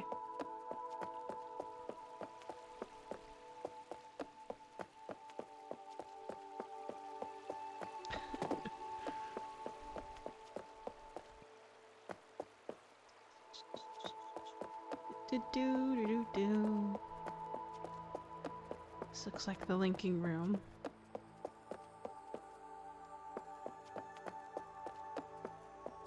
Whee! This is Reminds me of club tables in high school. Join our club. Guild of Maintainers. The maintainers were up the police for anything that dealt with the writing of or the use of books. A book could not be used before the approval of the maintainers. No one considered a link safe until it had reached their maintainers' approval. In the future, we hope that the new Guild of Maintainers will be the first people into every age. The maintainers will test all the new areas for the stability and functionality, and any age released to the public will require a maintainer approval about the guilds. If you attempted to describe the whole of Denise, okay, that's just repeats. All right, first short stuff. It's a shirt. Click on the shirt. I have a shirt. Let's see, is there anything else? Hello. It's another one.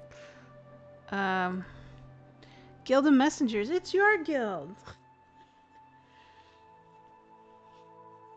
The Pony Express of the Denis. Anyway, sorry.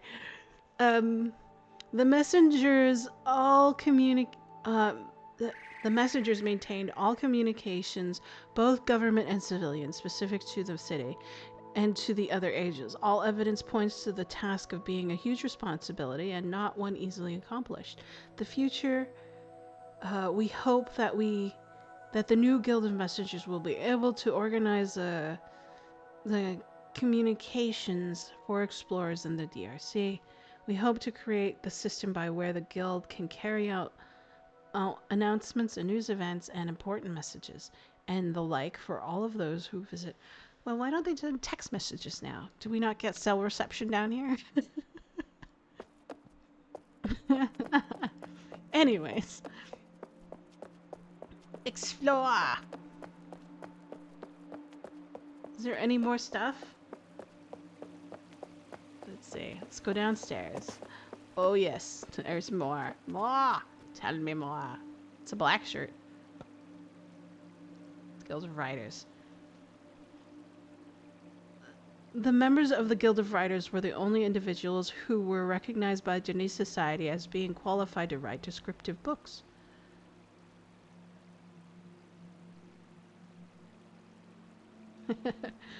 It was so much fun. The game was so active. It was logged in constantly. Yeah. I can only imagine.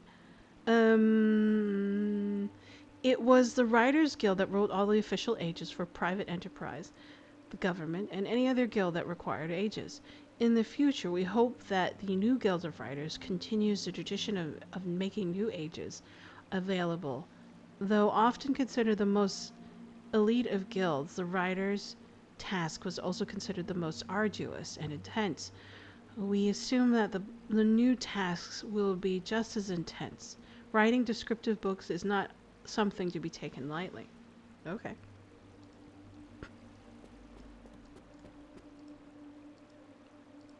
I am trained on these books now. I really want to click on them, but I know I can't. Let's see. Whee!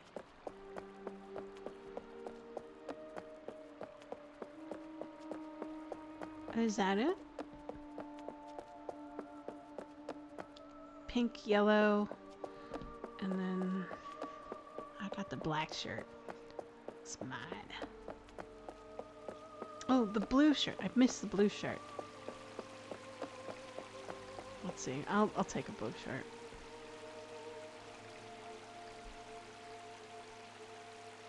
The Cartographers.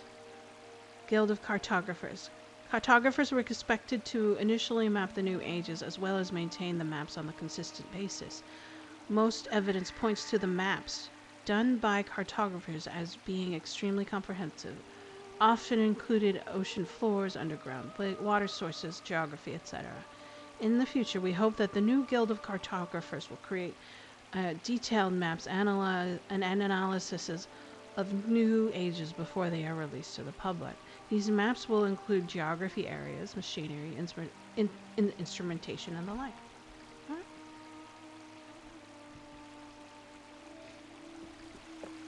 Spiffy. Monterey Jack.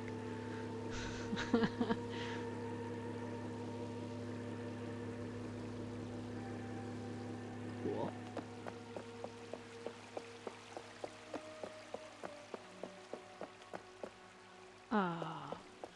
Yes.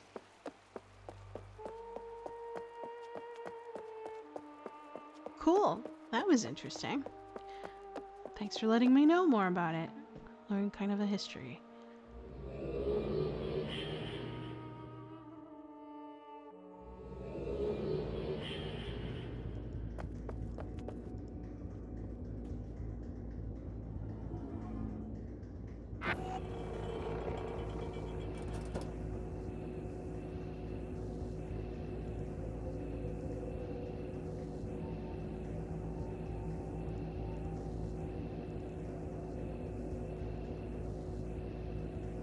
Confusion.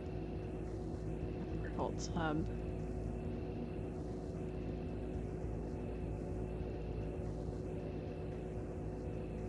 Guild of Greeters.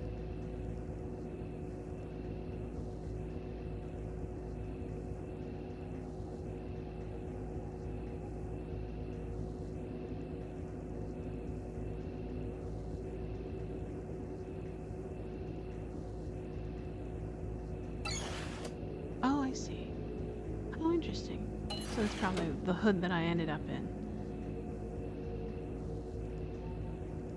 Let's go to the library. I could probably access the library? I think it was.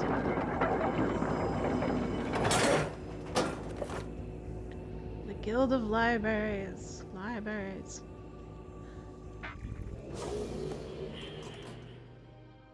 Do you know how many people were involved when they first when this was at its height? I imagine. It's a book. Can I grab a book? I did not grab a book before for my Rialto. I didn't know I could grab one. Now I have one. Eee.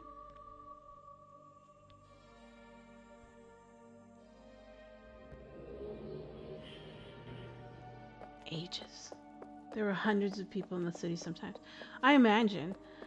So that must have been difficult managing it because back then only, from what I remember about old MMOs, only a certain number of people per instance were allowed. And so you had to create kind of copies of the same instance in order to house any over a certain number.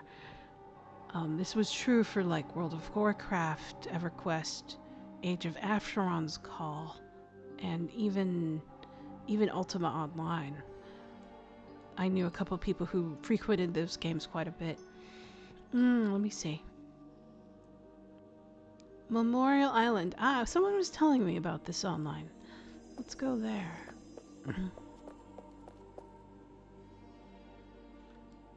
Is that right? No, that's wrong. Is it this one? Okay. Curly. In the Ages were instance, yes, the city was up to 100 people max. So even when an event happened, I had to make sure they were at the very early. Yeah.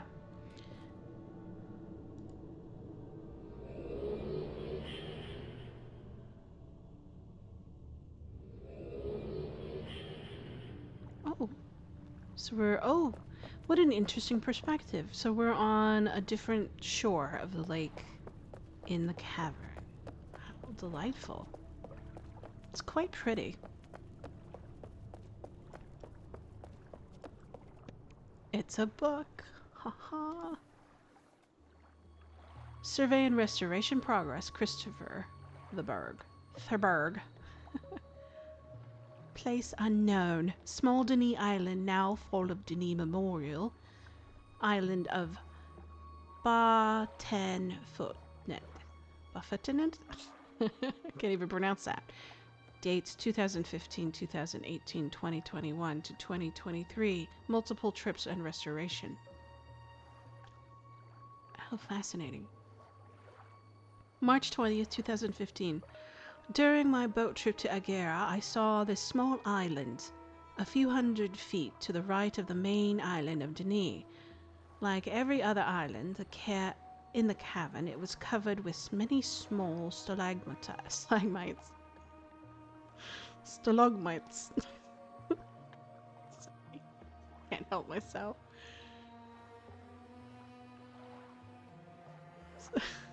Stalagmites.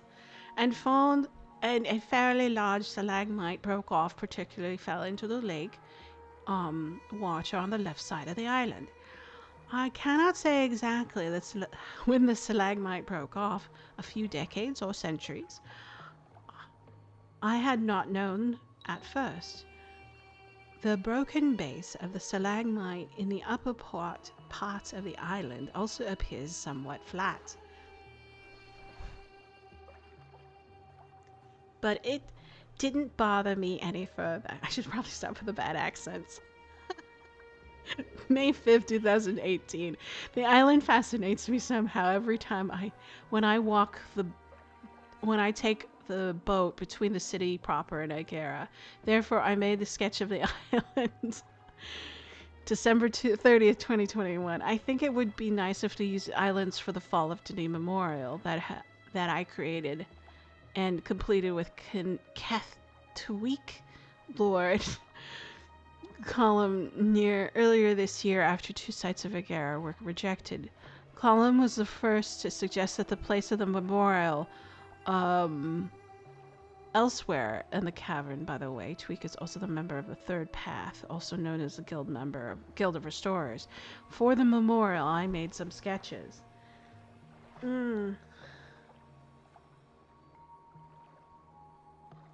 Let's see.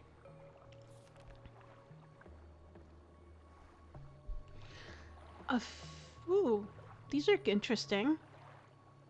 I love diagrams. A few years ago, I found informations about the fall of Denis and was very moved about that. The fall of Denis was an attack on the Denis civilization by Vioves and Agaris, who used an unknown biochemical agent to destroy the empire's population and most of the lake's bioluminescent algae.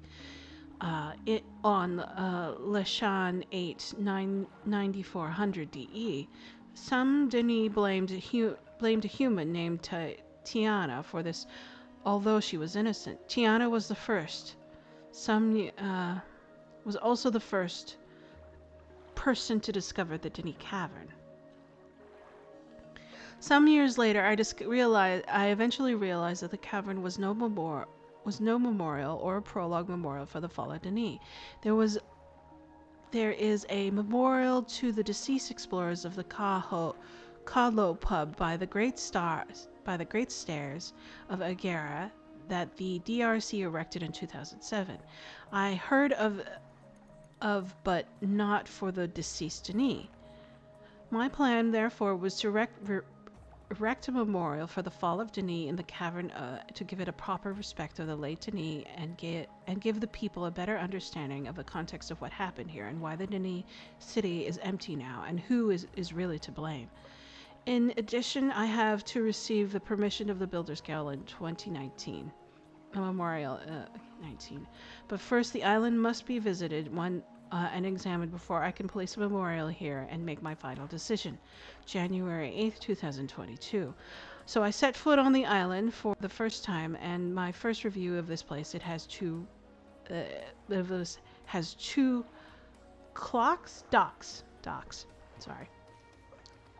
docks.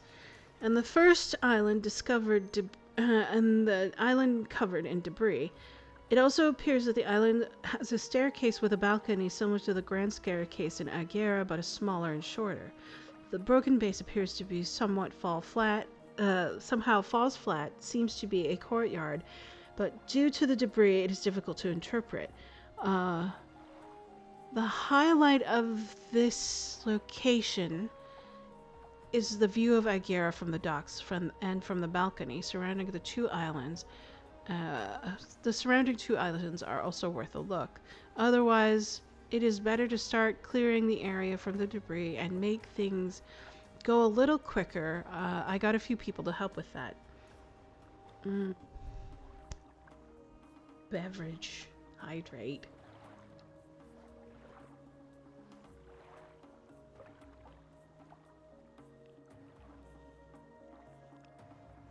2000. I also asked them if they ever knew about the island and what that island formerly was. Only a few knew about the island, and nobody really knew its former purpose. It and its former name. Some of them speculated that it could have been either a location for weddings or a small park looking over Agara. January 9th, 2022. During the cleanup of the island, I found remnants of a fountain at the courtyard, but it was so severely damaged during the fall that a rebuild of it was impossible. Though the fragments I can still see that the fountain had some architecture as the fountains in the gardens of Eder Kimo, Eder Sogol, Eder Delen, which, with the discovery of the fountain, fragments, it had become more likely that the island was no small park or either a wedding location. Using the old water pipes to which the fountain was previously connected, the memorial's basins could be easily filled with the lake water from the cavern and illuminated later. We also found a damaged Nexus terminal under the balcony. Therefore, I have made my final decision that the memorial place to place the memorial on this island. Sadly, we cannot go to Outer Delan really unless we have at least one or two more players. Eder Togash to Sogal. Okay, that makes sense. I don't mind. Um, I was reading about those ages online, and it looked like it. You needed what? Four players or something like that. And that makes sense for a multiplayer game. Sure, okay. January 10th, 2022. At the January 2022 All Guilds meeting, AGM, in Kirel, I announced to the public that the memorial will be moved to this island and revealed some information about the island. Hopefully the island will be unveiled in the public on July 12th or Lishan 8 this year, the date of the fall. 8 players. 8 players. That's a lot. Holy mackerel. March 22nd, 2022. I have begun to restore the lighting on the island. This means that I first replaced the old fire marbles with ones from the Doltolome, Doltoma, oh god, Dal Tomne, on the fence lamps and on the docks and the staircase in the courtyard, and cleared the stained glass cases. The lamps now shine brighter than at the other cavern locations I knew. I did the same thing with the large lampposts in the courtyard. These lampposts are identical in the construction of those found in Bevan, Kirel, and Serret neighborhoods at the Light Gardens. Okay. Mushrooms also grows on these lampposts, which can be found at Bevan. June 2nd, 2022. The work on the island is unfortunately progressing very slowly due to some commitments on the surface. Maybe it's better to postpone the opening island at a later date? Question mark? Maybe? September 11, 2021, 22. I have put work on the island on hold for now. Some things that doesn't work the way I wanted to. I don't know why. March 29th, 2023. After many months, I have handed the work of the island to other people I can trust. After the work has stalled in the middle of 2022, instead I will primarily act as supervisor. Tweck um, has agreed to work on the island with his restoration team, Patrick, also known as Doobs. Dubalon. I can't pronounce the last name. I'll just call it Doobs. Is possible for the security of the island. Okay. April 6, 2023. I talked with Crover about how the island should be named in Denis. It will also be used as its official name since the original name of the island has been lost for many years. After some time, we chose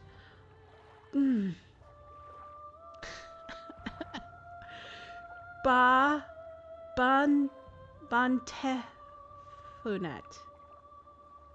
Bantefunet. Funet. Bantefunet is Denis for Memorial Island. I'm gonna stick the Memorial Island because I cannot pronounce Denis.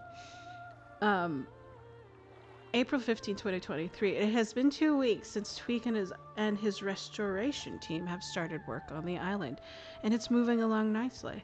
His team have drawn. It's an A. Have drawn up plans for adjustments on the island, which he has sent over for reviewing. An expansion to the dock area has been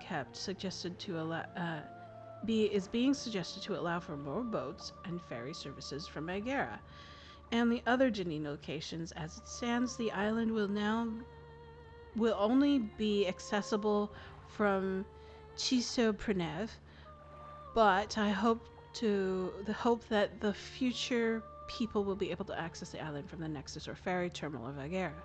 On April 16th, 2023, we used some of the boats that can transport the heavy objects and transported the memorial in individual parts to the island. The memorial itself weighs a total of 10 tons. Wow! It wouldn't be nice if you found some of the Denis extruders to build your own memorial here. But I guess they weren't able to find that piece of technology? Question mark. April 17, 2023, the memorial parts have been transported to the main courtyard of the island using machines. We have reassembled the memorial piece by piece and hooked it up to the other water pipes and pumps to fill the memorial with lake water. April 20, 2023, a few of the people were allowed to take a first look at the island of the memorial itself. The votes were positive. A test group. May 1st, 2023, Tweak added some writings on the staircase structure and courtyard fence. Lamps of the Denis word Rifun translated means remember. May 6, 2023. At the May 2023 AGM in Kuriel, I finally announced to the public that the island with the memorial is almost ready and that it will hopefully open between the summer or fall this year. I told them that the project has turned into a community project and that the work has progressed very quickly. May 31st, 2023. The converted and restored island looks great. I want to thank Tweak for this wonderful work he's done. June 9th, 2023. Tweak believes the island may be ready for final review process before we open to the area publicly. September 11, 2023. I'm thinking of setting up some telescopes on the island docks at a later date to provide a closer look at Denis and some significant islands. Thanks to Tweak, Doobs, Column, Marcus, Verified,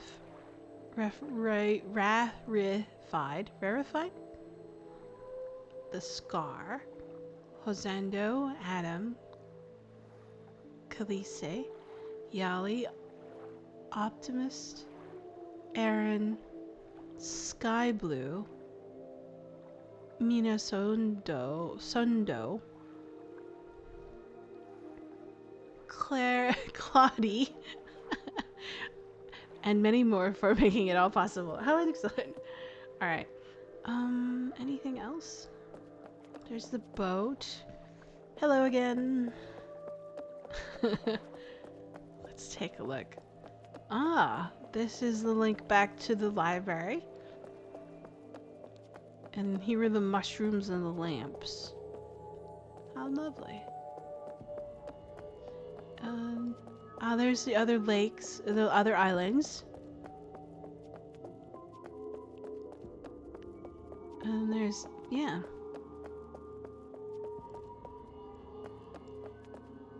Let's see. In memorial of the people of Denis who died in a gruesome act of destruction and murder known as the Fall of Denis. Pretty.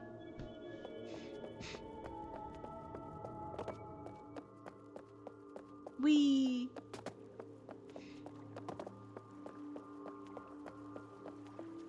Anything else here?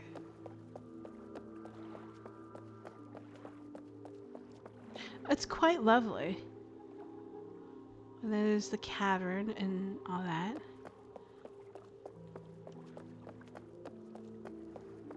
And then just head back into the Nexus. Ah. Let's see. Should we go Eder Togashi? Mike Links Pub. Personal links. Location.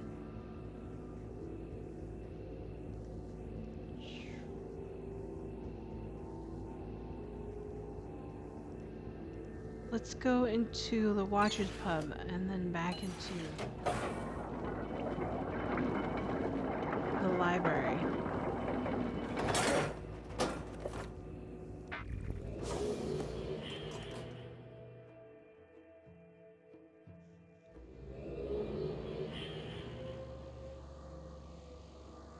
Neat. What can we learn now?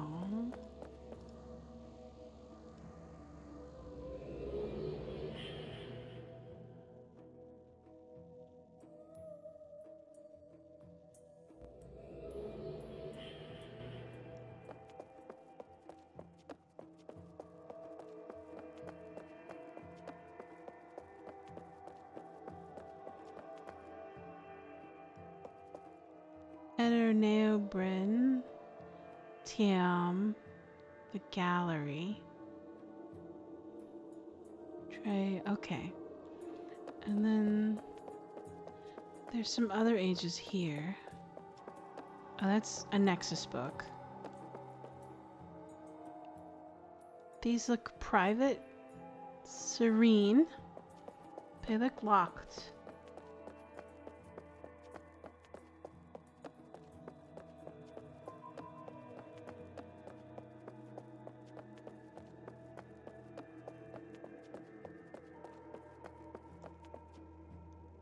Jalak games. Oh, it's the games.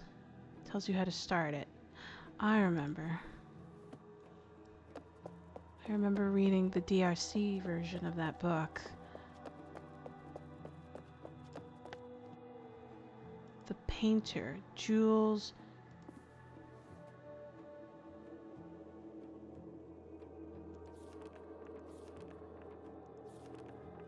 Okay. This handwriting is a little, that font is a bit tough for me, so I'm going to kind of skip it. Adventures of Amnathes. Angel Mist. Sorry. Yeah, font. Don't like script font.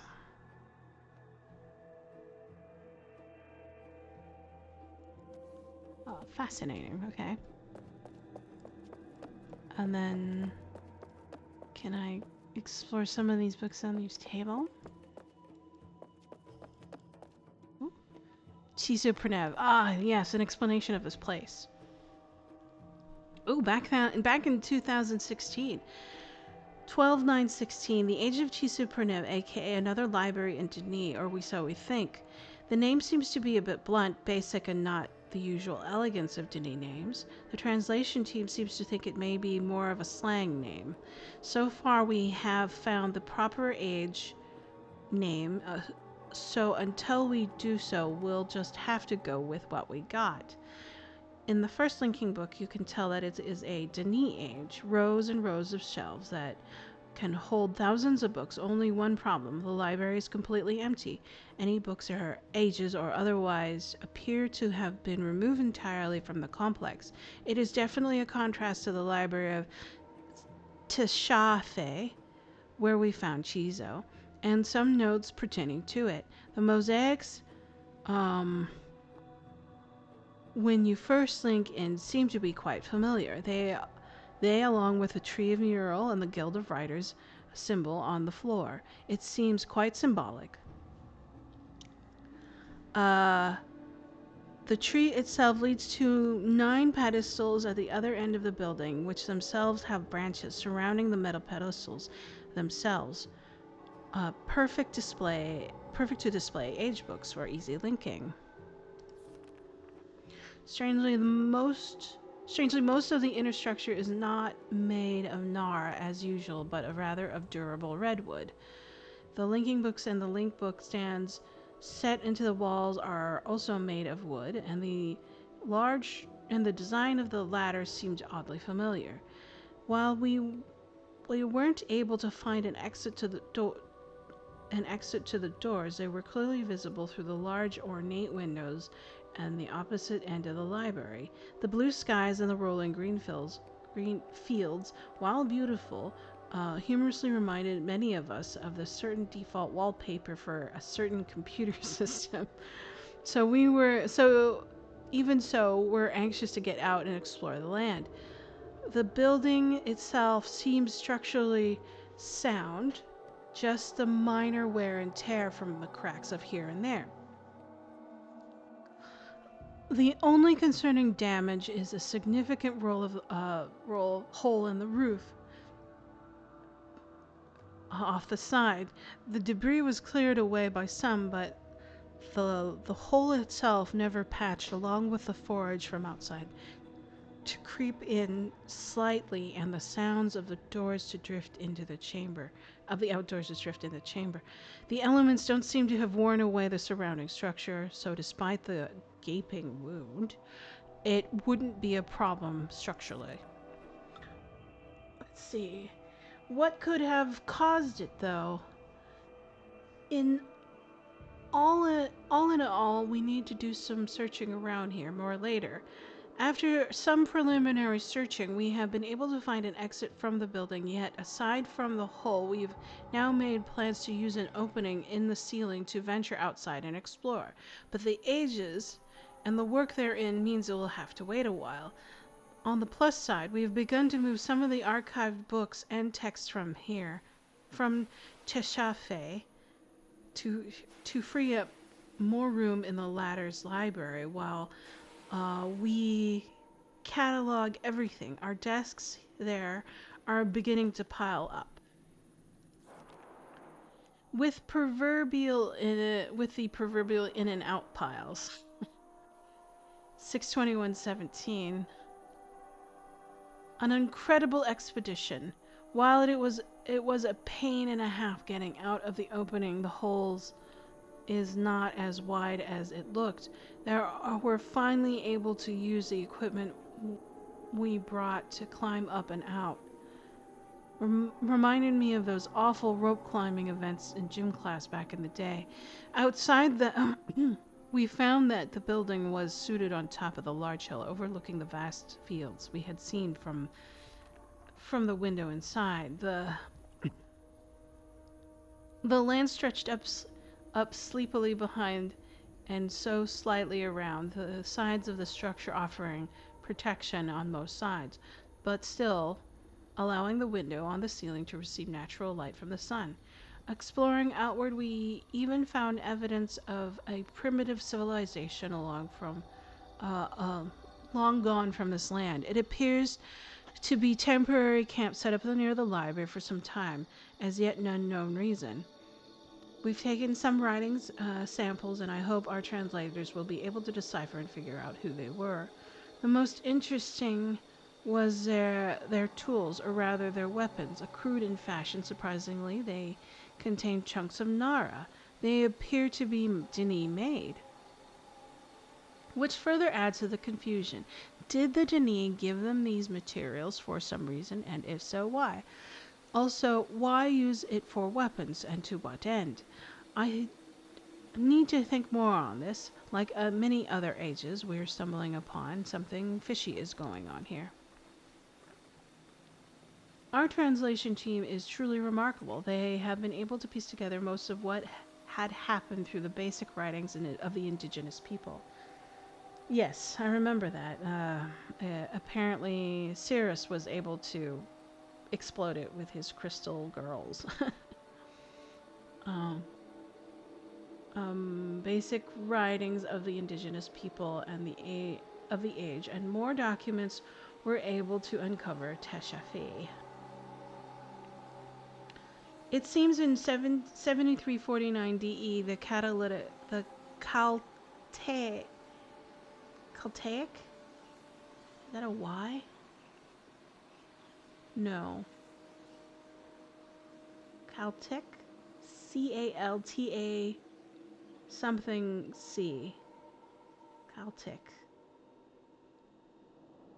I don't recognize it. Is that an R? I don't know. Caltech, a tribe of people native to this area of the age, had approached the Kaltalk. Talk. I'll stick with Kaltalk.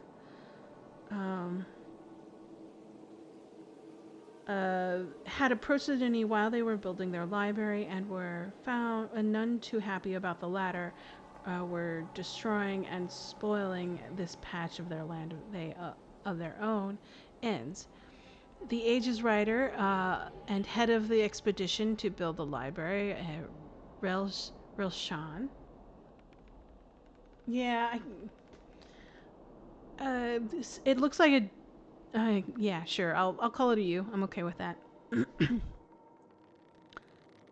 Relshan did not want to start a war with these people, so he worked with them to strike a bargain. They would trade, and the tribe of a small batch of Nara, the strongest stone that they had, for the people to use however they saw fit.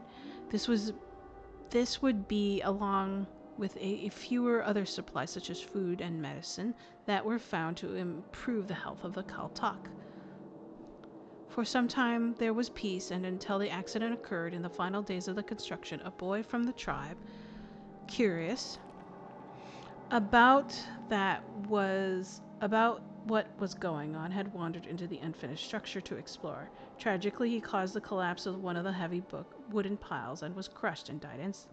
The Kaltak were furious. They blamed the Dini for their carelessness, not securing the site better. War was imminent, so Roshan and the Dini had no choice but to link their forces and forcefully drive the Kaltak away to finish their work.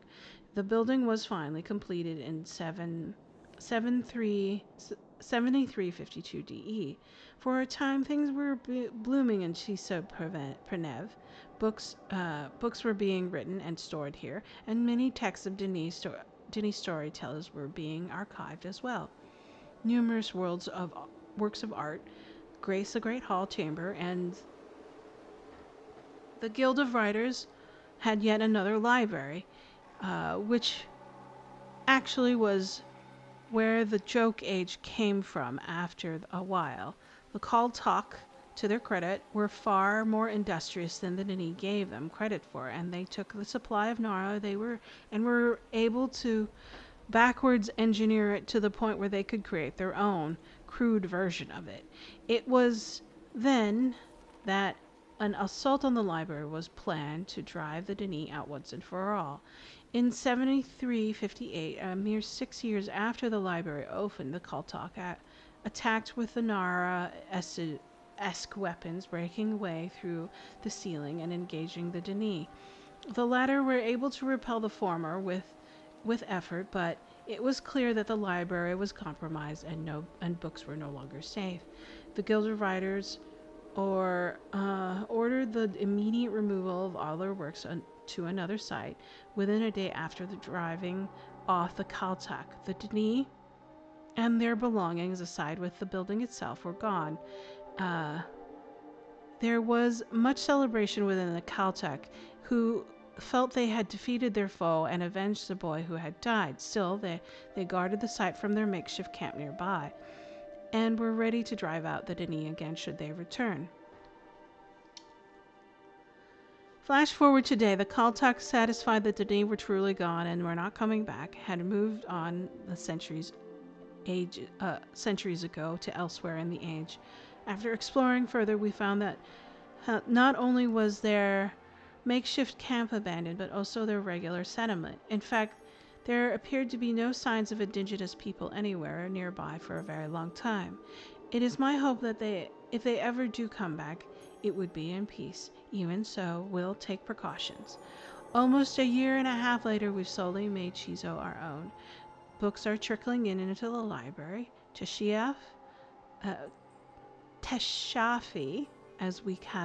from Teshafi as we catalog them, and we have yet to be able to be disturbed by anyone native to the age. I'm starting to think that this world might be a perfect place to accumulate not only our own works, but other groups of works as well, if they so chose. Wow. Oof. How many years? Okay, not too bad. Kind of. Alright. 8/7/18. Success. We finally found an exit to the library, and quite by accident. Who knew this library was like a haunted mansion, but as in an actual secret passage. I guess it makes sense given the tense relations between the Caltech at the time. Or it's the Denis nature to be extra AF, because they like secret passages, right?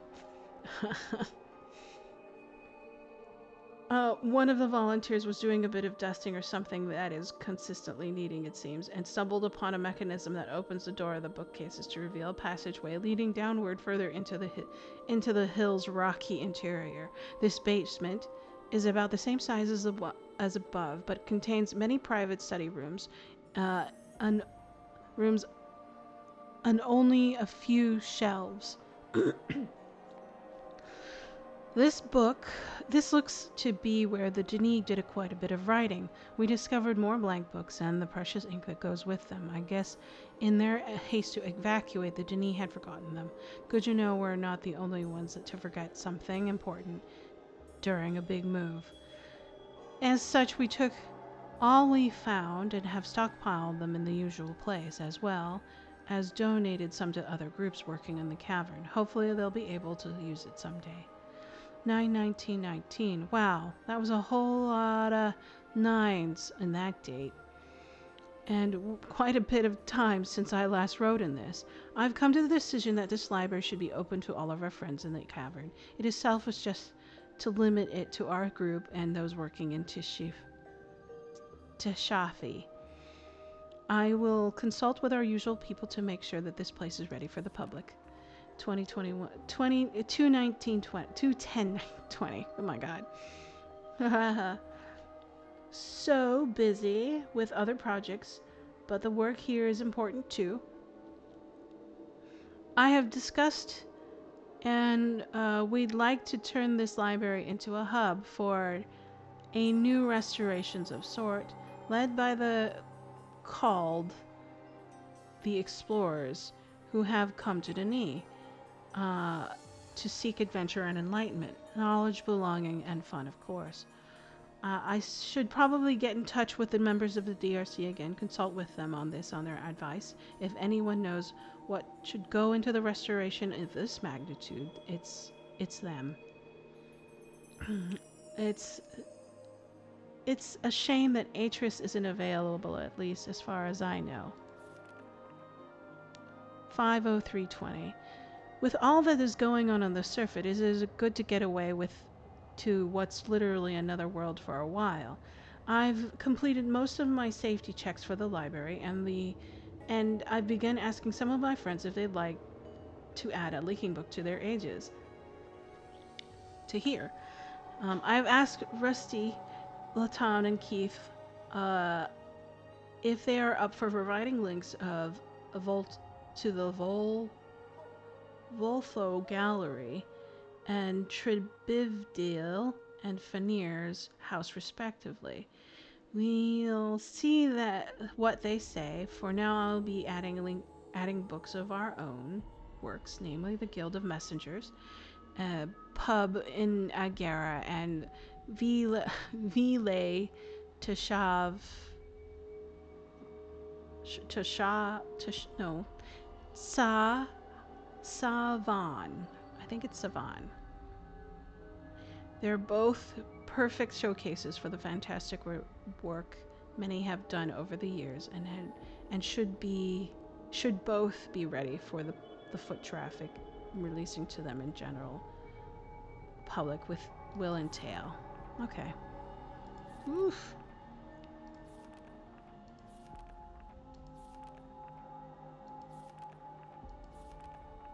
So much more, these journals. Wow.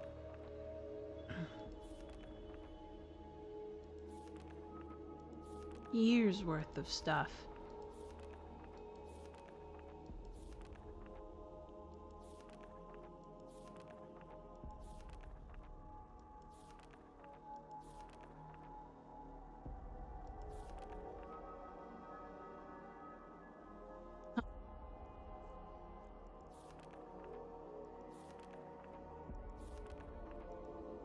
Okay. Kind of tired. I kind of want to go around. I'll finish that later. Let's see. I've been to that age. I've been to that age. I remember that one. That one's the Memorial Age. That one...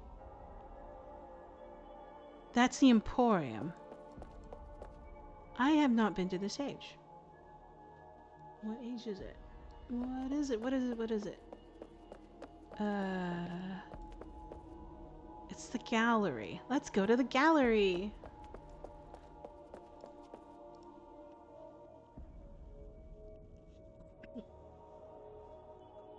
Boop.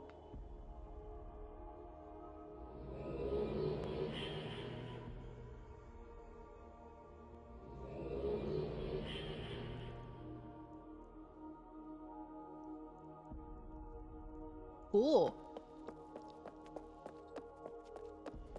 Oh, that's neat. What an interesting use for rugs. You kind of use it as a... What do you call it? A texture. And then like there's some Denis words on it as well. Turn it bright red. Oh, art. Art. Looks like a girl in a dress. Don't know what kind of dress though. Oh, that looks like a broken picture.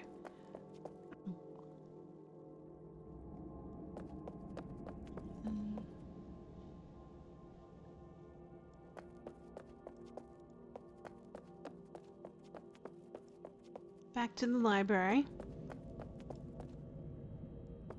Recognize that. Oh, this is somewhere on the lake. Fascinating.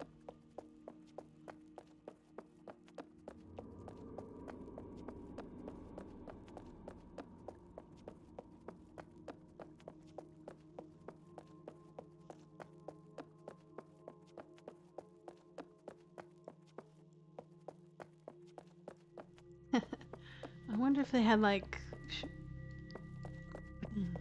artwork that was rotated or at some point. I don't know how easy it is to drop images in or out of areas.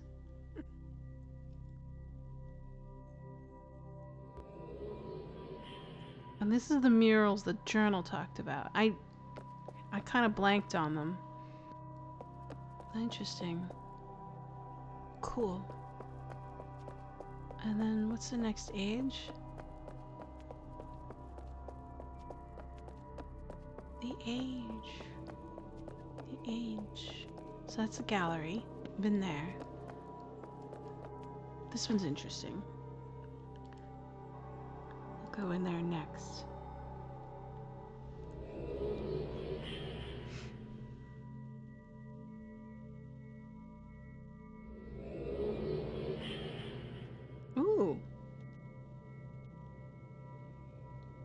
Looks like custom objects. Spiffy.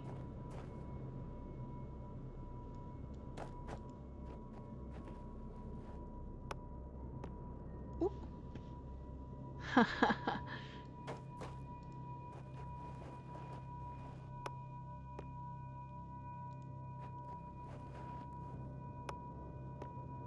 Oh, that's cool. My footprints are being left in the sand. Cute.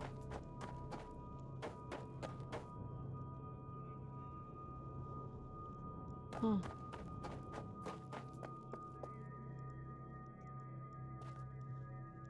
I see.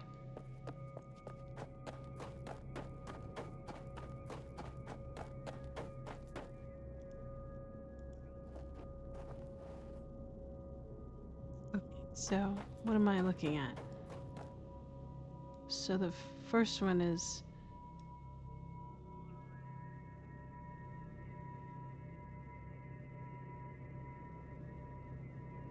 So it went this one, and then this one.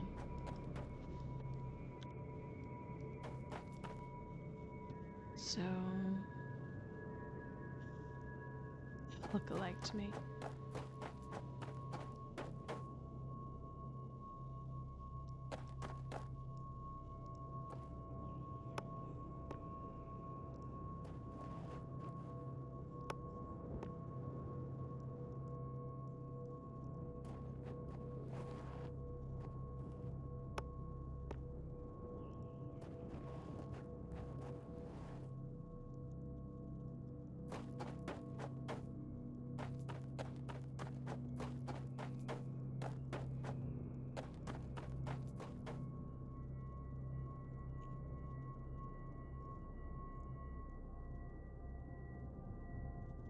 So it looks like left, top, right, bottom.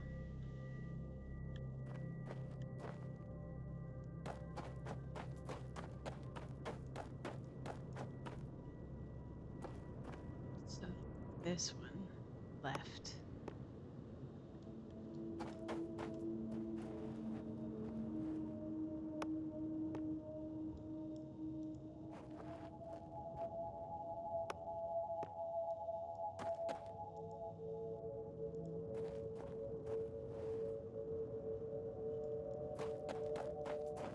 If that's a reset button, I'll be angry.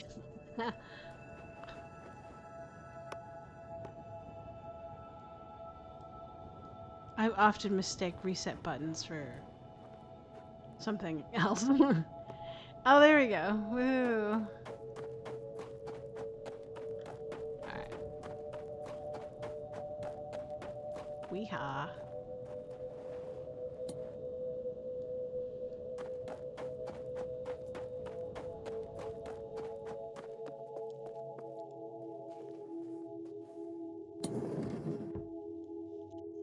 It's very liminal.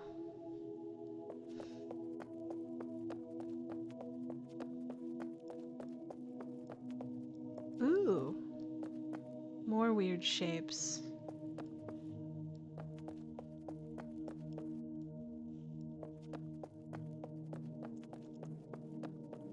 Down. Oh boy. Let's... Okay, just leads that way.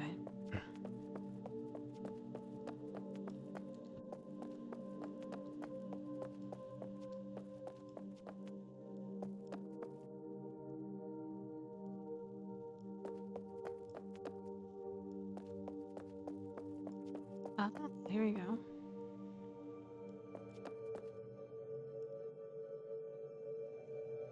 Oh, these arbitrary shapes make it hard to remember.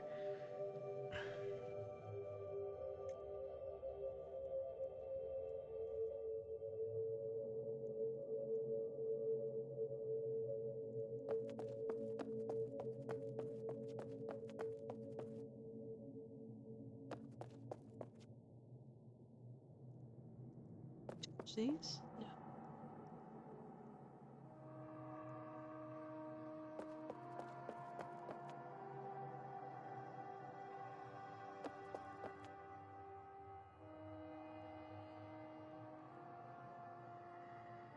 Ooh, it's a book. Amethyst. Welcome, Tiam.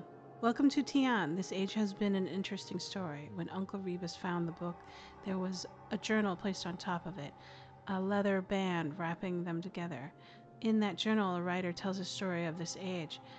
It is his first written and when he was an apprentice, and the one which established him as a writer. He writes about how he was a young man that spent lots of time here polishing the tunnels and carving out the interior of the room. Later on, he was married and had children. He and his wife continued to work here, making it another home for their family. But it does not seem like they actually lived here for long periods. I think they visited for a day or two at one time. There are no proper sleeping rooms, for example. The journal entries often start with yesterday, we. In the last part of the journal, he talks about their visits to the age. He writes about how he wants my 3 daughters to learn by playing and describes how the girls love to solve puzzles he and his wife made for them. Since you are reading this, you have already solved the first one. That is still here.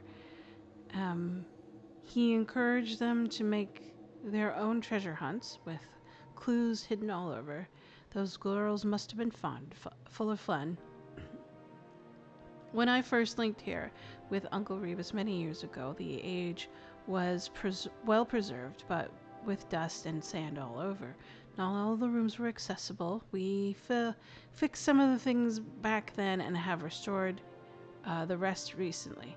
Cleaning it up is proper. It's also solving the signs of the doors and the buttons and made things clearer, things on how everything's were connected. The biggest surprise was the paintings. When I scrubbed them, I saw that the color, that vibrant blue color, a different pattern on each. I understood another connection. I wonder who made them.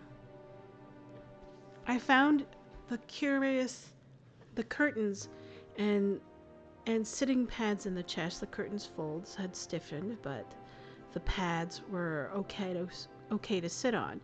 I found a description of how to make cloth from the reddish plant written down inside the journal. Soaking and stretching, washing with several different herbs gets the leaves and the skin of the fruit soft but strong. I also found interesting, so that I tested using the nettles with the soap worth. My pieces of cloth are still quite stiff, and you can see them on the bench. How I will try further. CD player. Who still has a CD player, let alone CDs? Wow. The CD player, the broom and the tools are mine, and a couple of the notes I left here are, my memories is not what it used to be. Maybe then I'll find them useful too. Amethyst, November 2021's. Stuff you do? Well, good for you. I don't have any. Ooh, another one.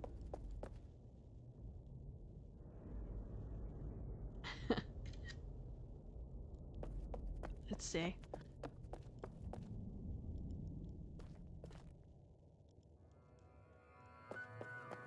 Interesting. It's another book. The crystals have a blue shine that affects the area nearby. It seems that the smaller crystals used as lamp give off a stronger light. So in some way, the shine must be brighter than cut or polished. The journal has some sketches of jewelry, but not much. It is said about them, or the cave itself, that it must have had another journal about the crystals with details about how to cut and polish them. I got the grindstone to work, only need some power. I used some screwdriver to change the angle of the holding arm, but I used that to shape some of the gems from crystals. Okay.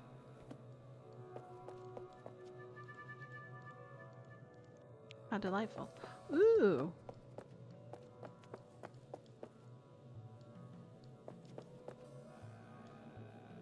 Fascinating.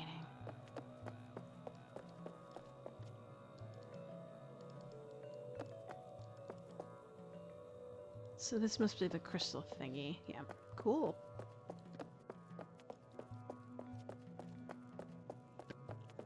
There's a door.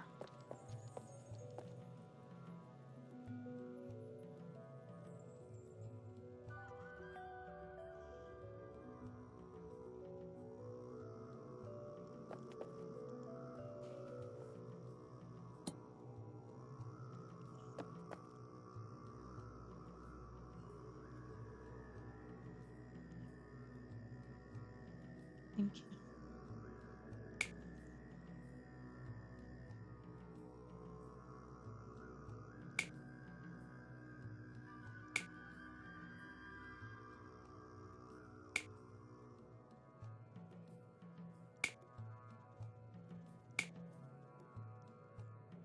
Apparently, I don't know what order to press these things at.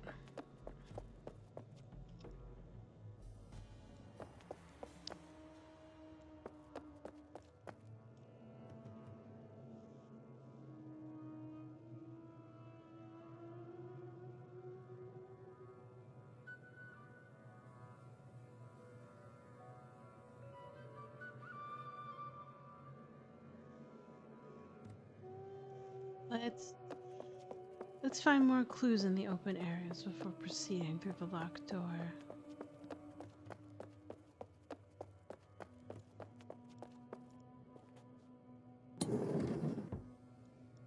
Oh, how fun.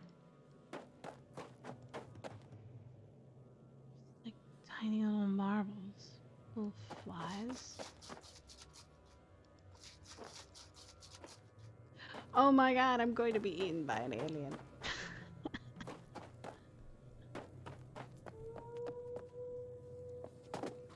Oh, it's a pool. Ah, there we go.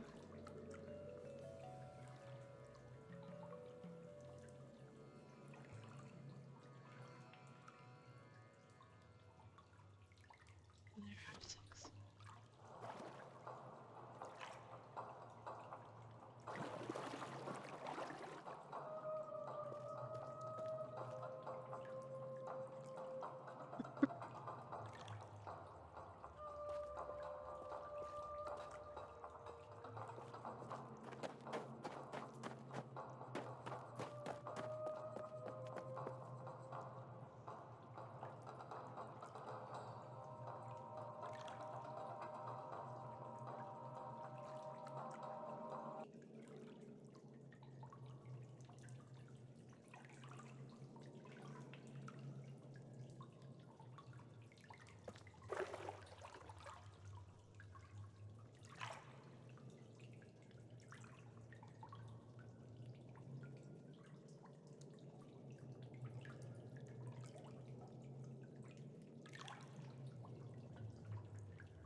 See.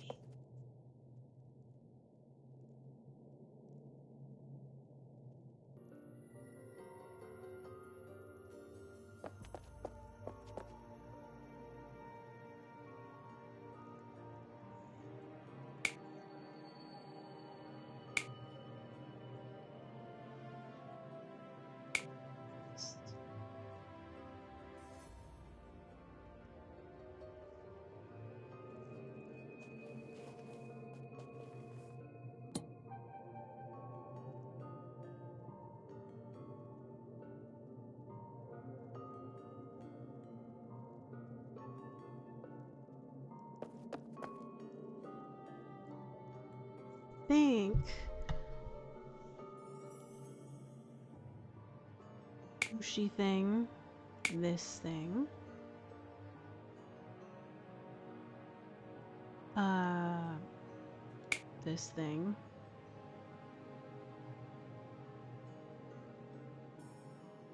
Which one looks brighter?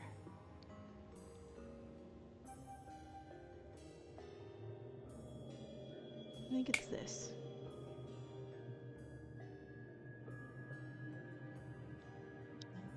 This. And then finally this.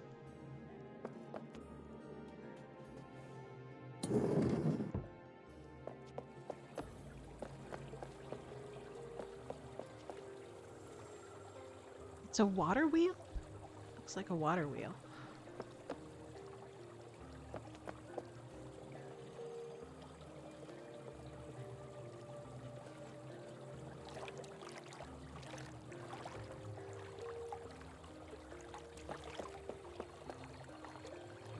Interesting.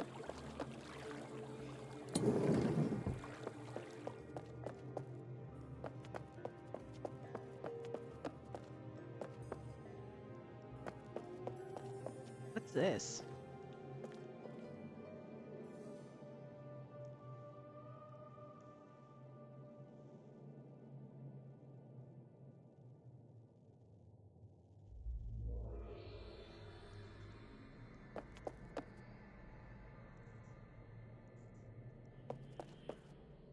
Is that it?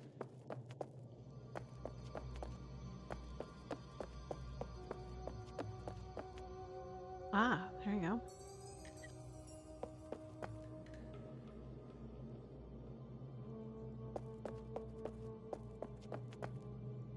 Is there more on the other side? Yeah, there we go.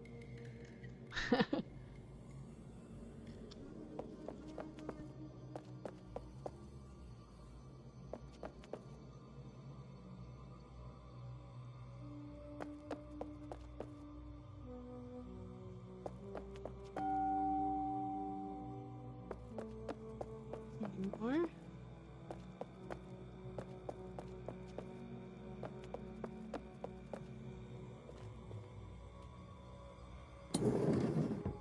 Interesting. Oh, it's like a living room. Alright. It's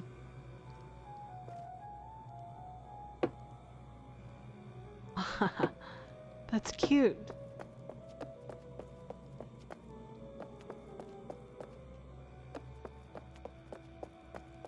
Oh, there's the CD player. Let's see. Listen to the music.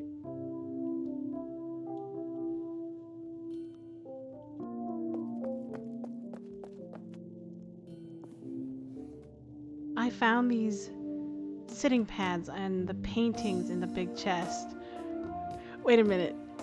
This could be copyrighted. I can't do this.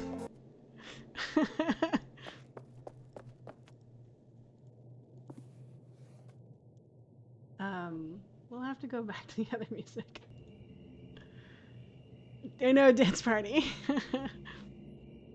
But it's one of those things. It could be copyrighted. I can't play that way. I found these sitting pads and the paintings in the big chest. The paintings were rolled into tubes with smooth, thin paper between them. Since these items are made of cloth, it seems like it was a wise thing to do for whenever the family planned to stay away. Sparse notes in the journal talk about interesting guests. We all shared a meal, and all the children played hide and seek all over. I found a way that they could, have delayed hunters following up here. It is possible to reset the lock on the door to the water wheel room. If you do that when the door is open, you can go through and close it from the inside, thus getting a couple of extra seconds to hide while your hunters lock the door. I am sure those kids use that kind of trick, so I guess that this room was the dining room. Perhaps the girls sat here while they taught here and were taught reading and writing, or drew pictures. There are papers and pens in the chest. One of the last pages in the journal has a drawing. These glyphs on the walls in the room connected to this one resembles ones on the drawing. I'm amused when I found them out. He had them used for another puzzle for his girls. So search for the clues. I am sure you can solve it. I had a real fun time playing when I solved it, and I guess the girls did too.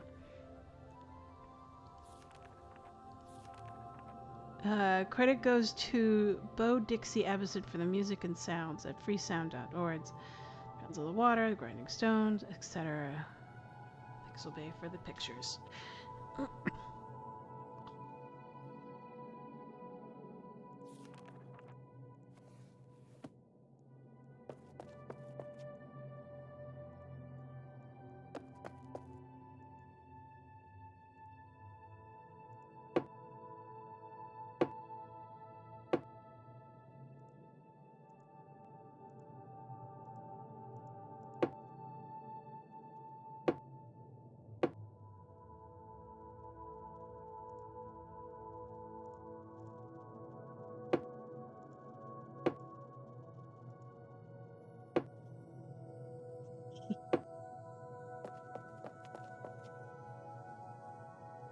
Green, blue, yellow.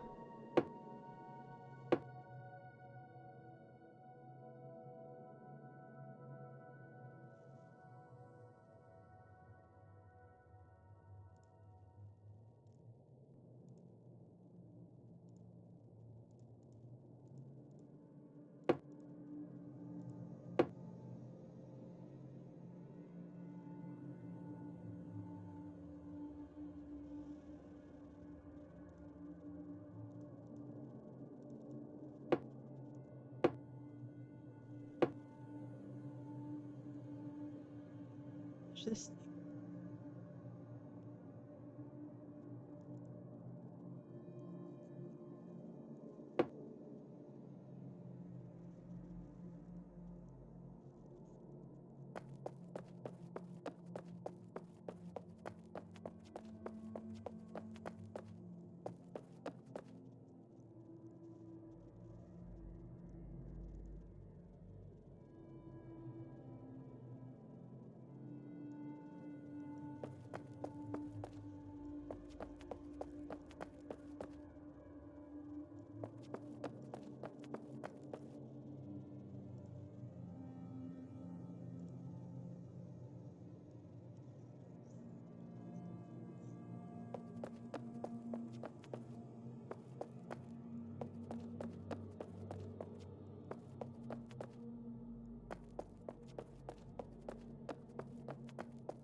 in order. Go from left to right.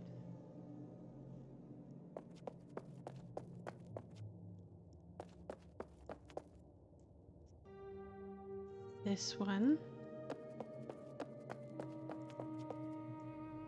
This one. And then this one.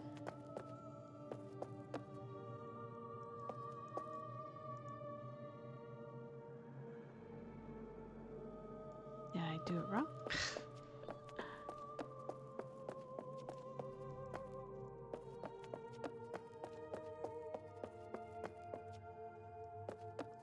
Are there any other clues in here?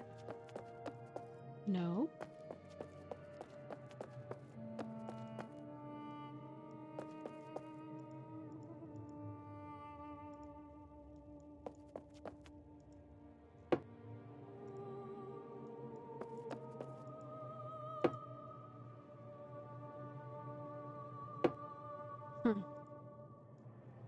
Does the position of a crystal say anything about position and order?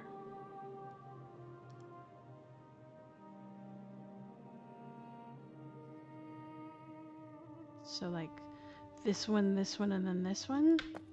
Give that a shot.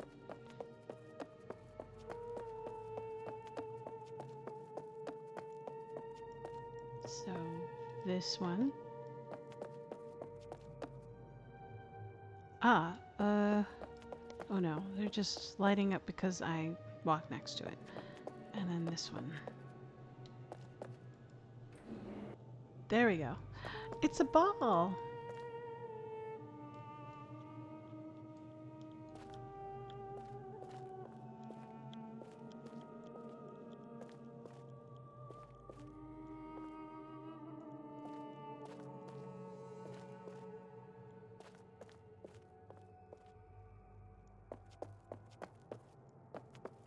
To do with the ball.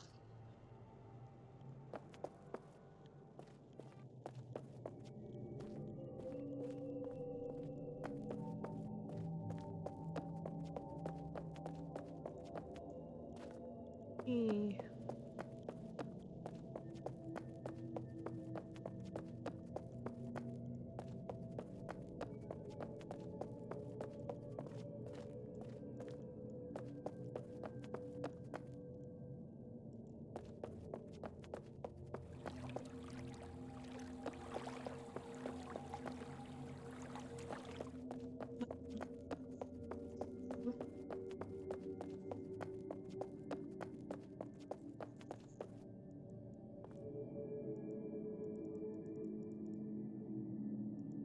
No, I can't do anything here.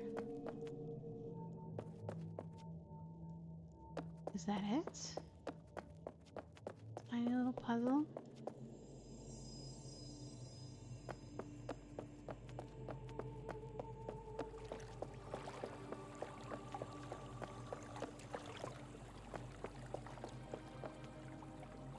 Just saying. Oh, it's another book. Oh, this is 2.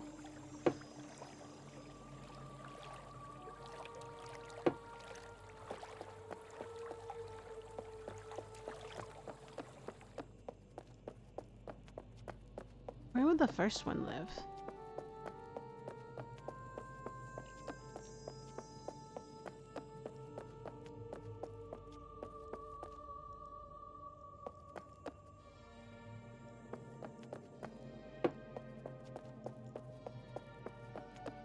Hmm.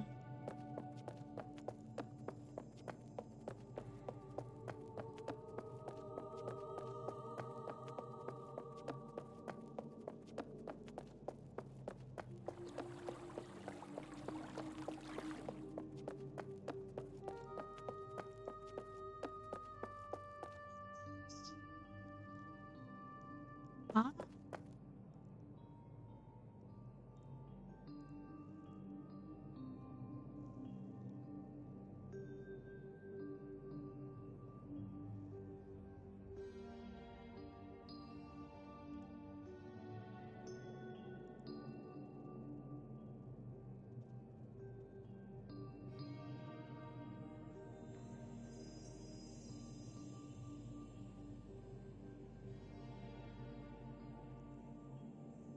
There must be boxes.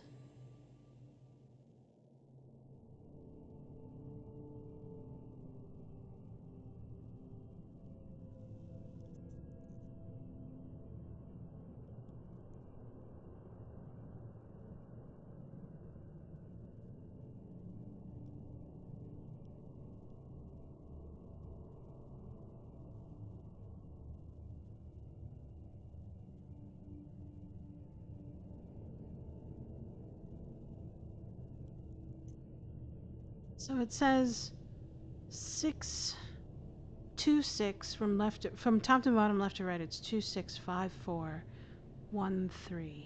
Okay.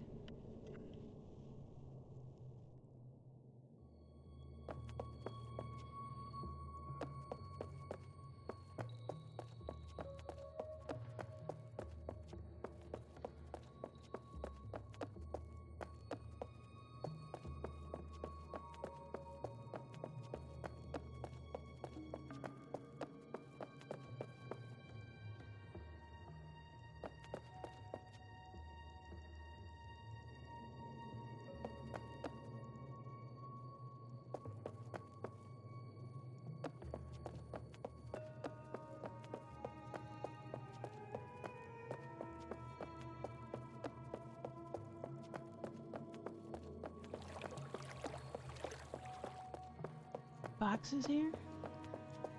I don't see any.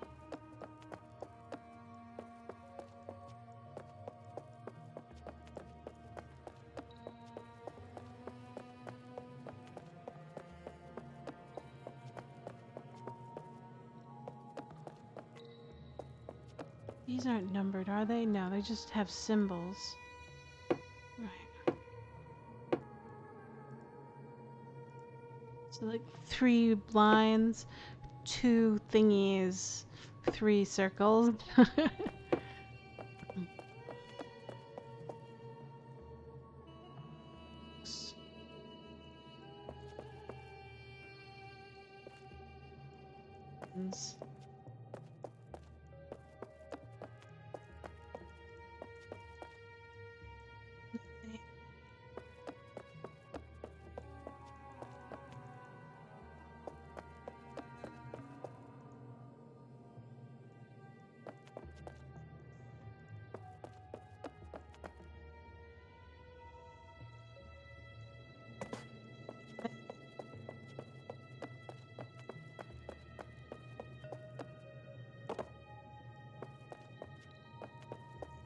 Sort of shelf cage.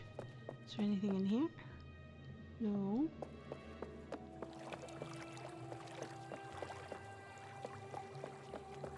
So this is a box with a 2 on it.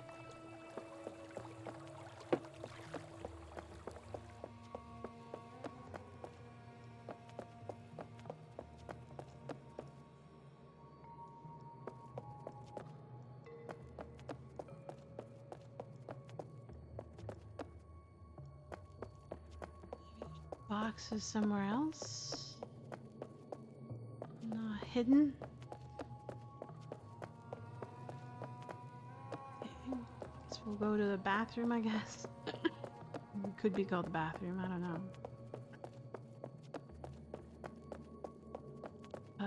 It's this way.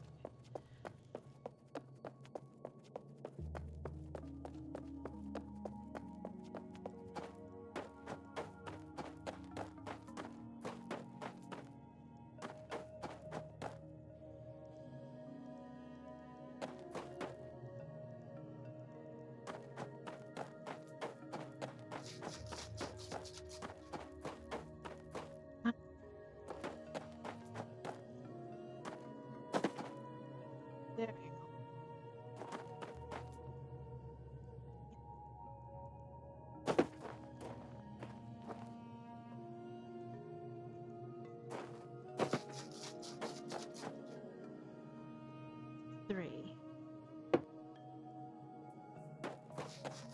This, there's like 6.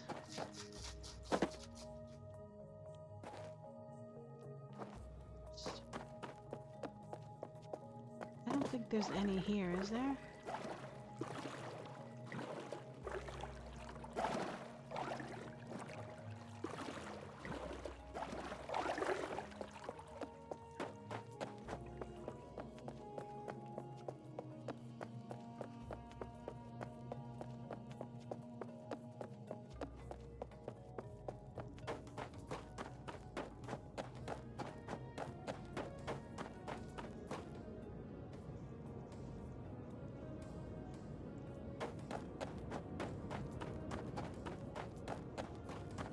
Oops.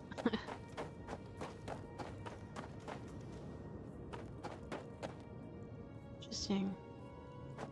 Sprites.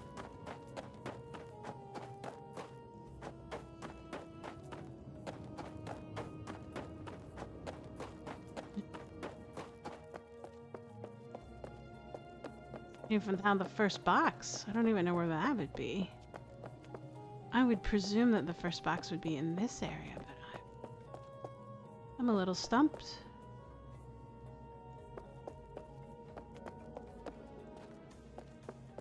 Click, click, click, click, doop. Can I move these cushions? No.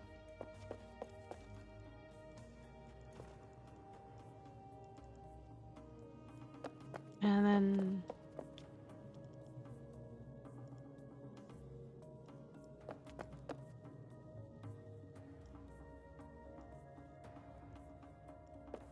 Ah, here you go. Oh God. That says, what is that? Is that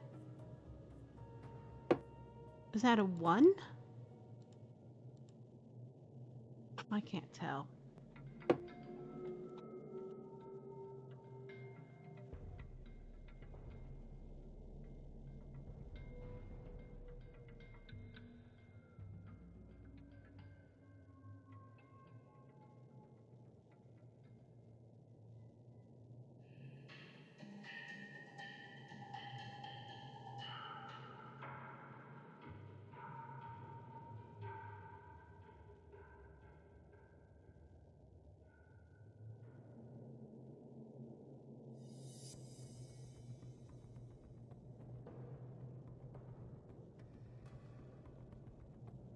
Sorry, I got a text message.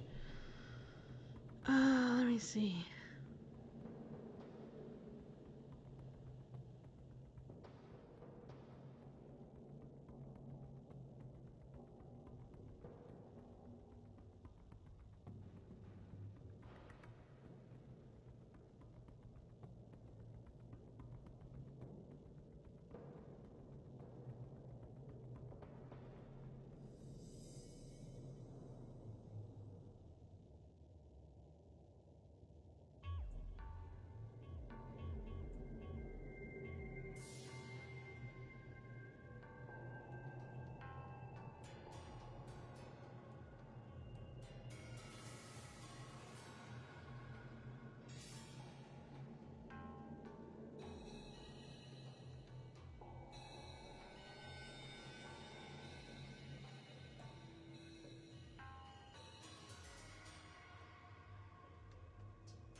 Okay. So I'm gonna presume that's a 1, but I could be wrong. I don't remember any Denise symbols or math or numbers.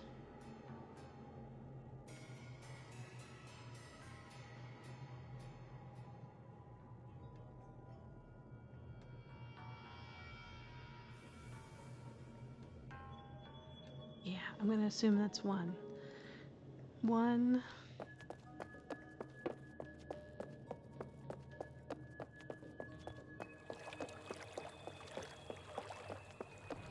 2.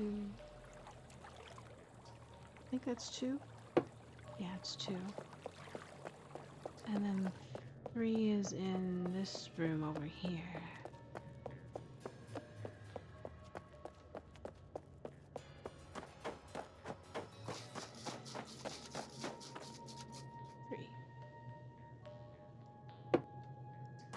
I don't know if they'll do anything, so.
That's all I can find right now. That's interesting.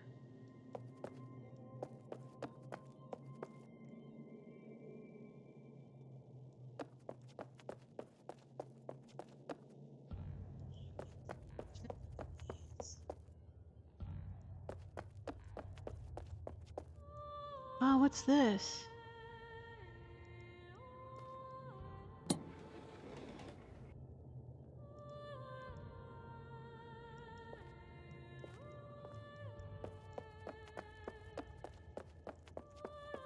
Huh? Crystals. Perhaps there's another book somewhere? Or a box?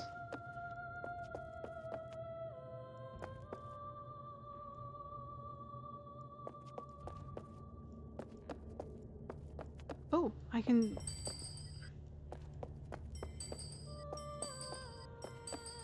Huh.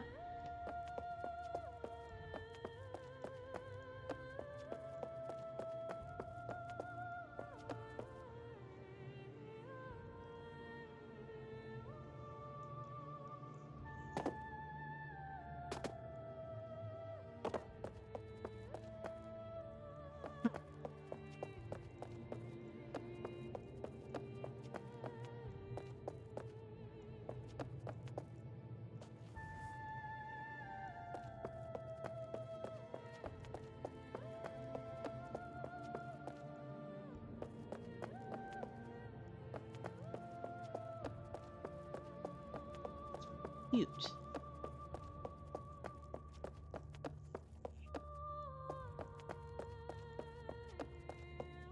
There's more, but I'm not seeing any.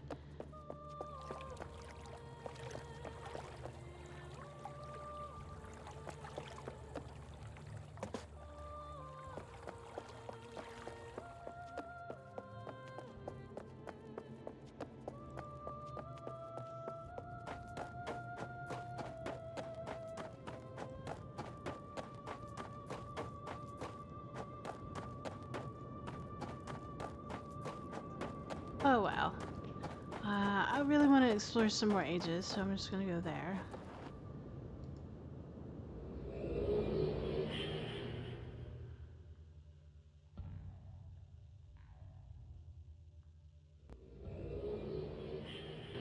Whee!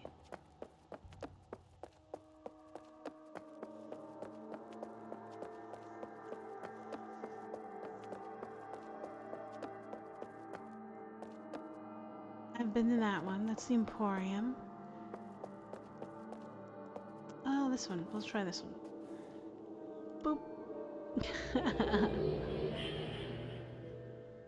Let's see.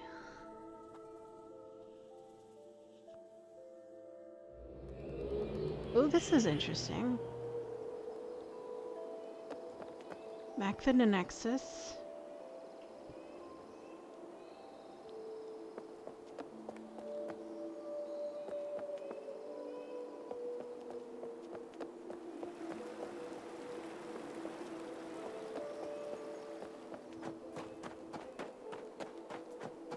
Yeah. It looks like a sculpture.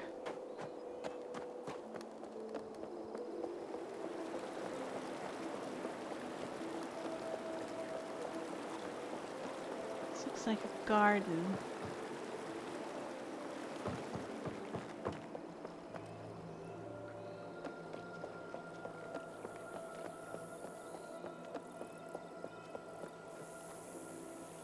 It's a gazebo.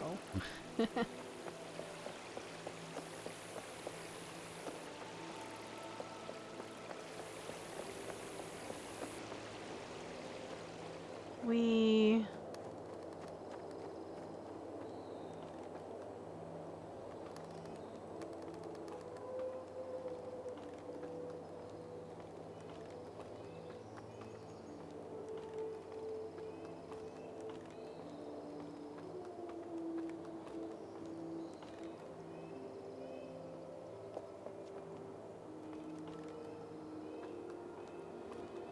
to go upstairs.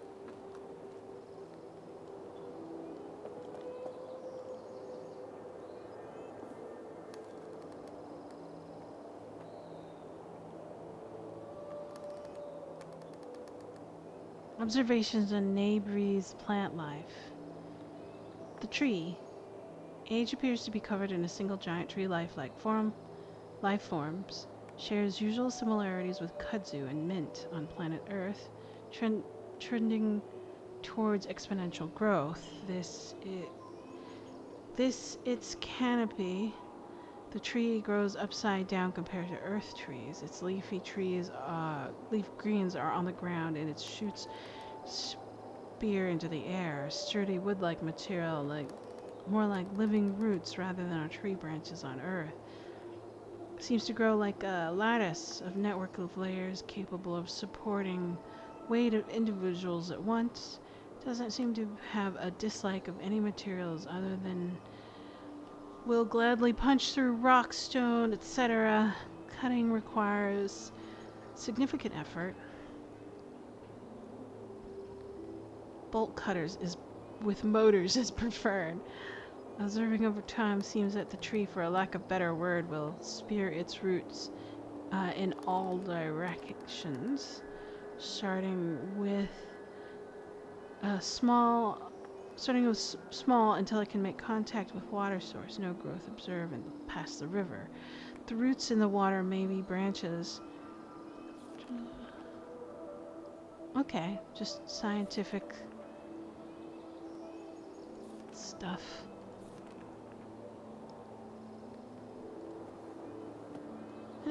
Fun.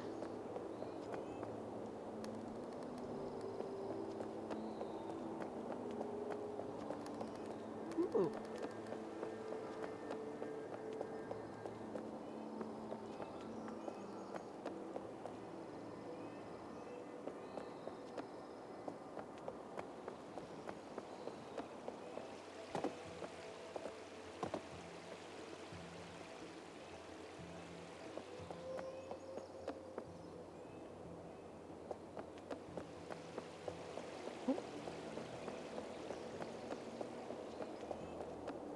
I thought it was a door over there. I didn't even notice that sort of carved figurine. Huh.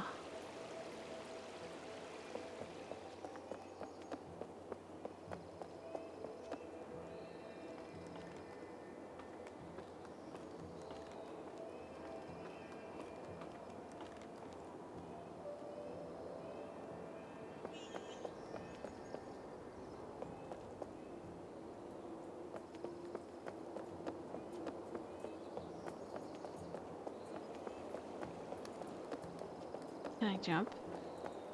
Yay, I can jump. Blurp. Boom.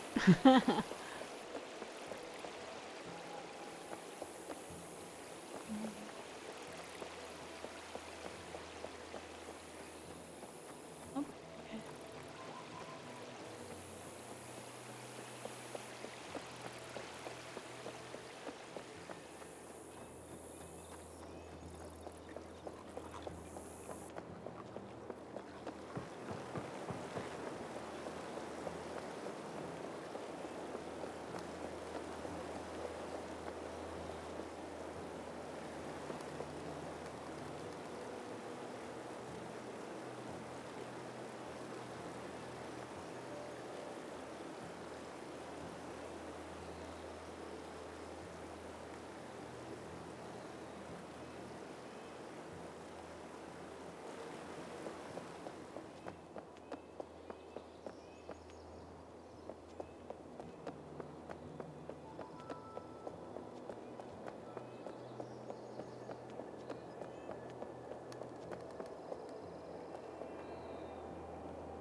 Interesting.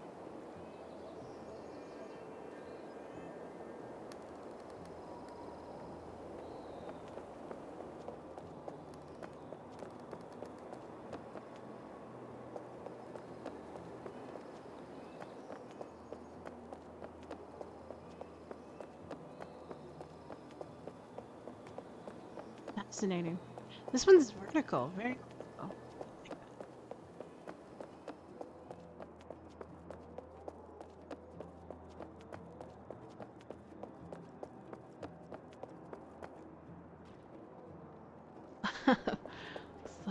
some sort of beach party down there.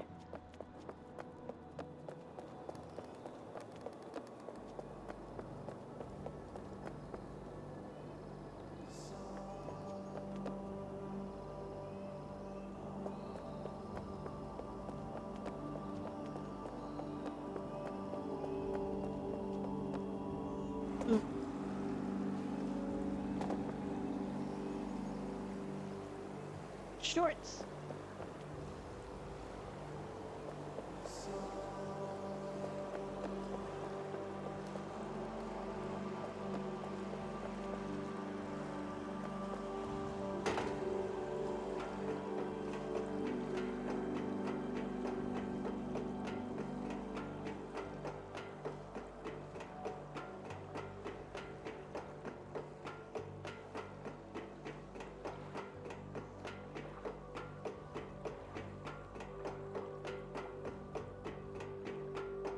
Swim trunks.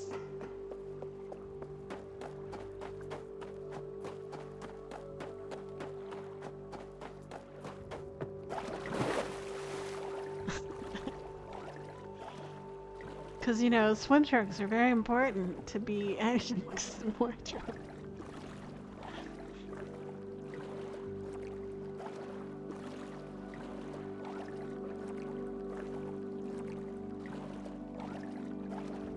Danger, keep out. But I want to go over there.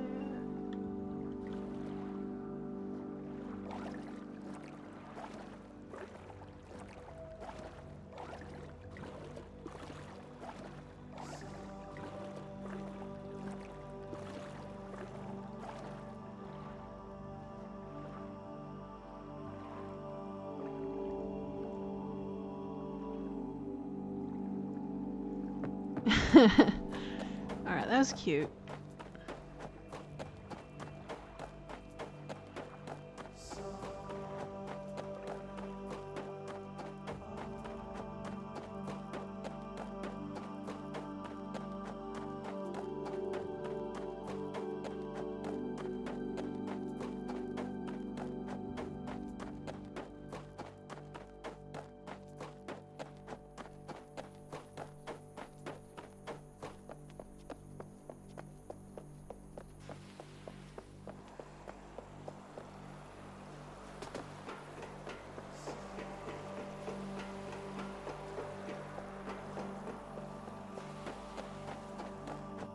Or beach.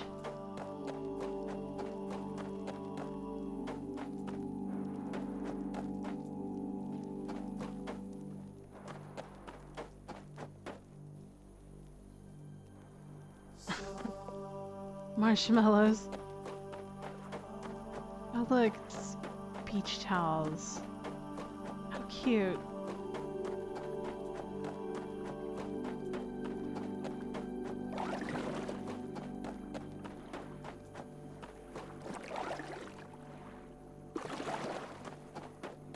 This is quite adorable.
Yeah, there we go.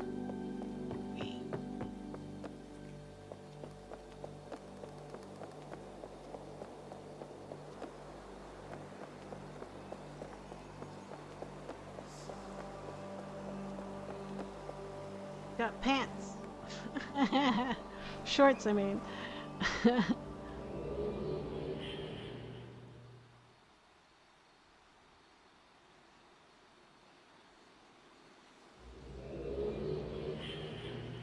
see. There's probably more books down here. Looks like main office. Aw. Little cat. Derek. Davis. Don't let the past haunt your futures. Introverse Inverse, a novel. That's it. Nothing more.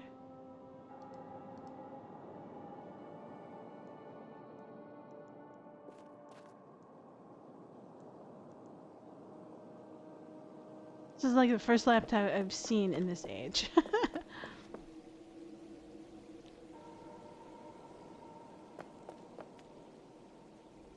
Okay. What's this? Books. Wow. Wow, they weren't kidding.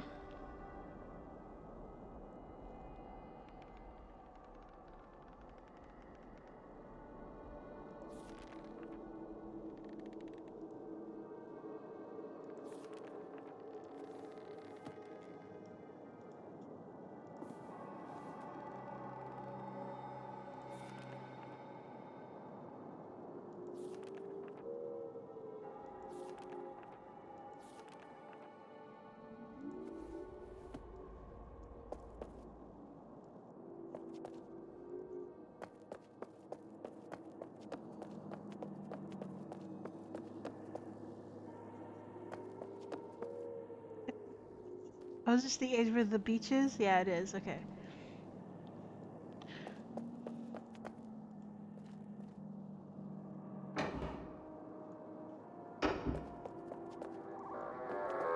Right then.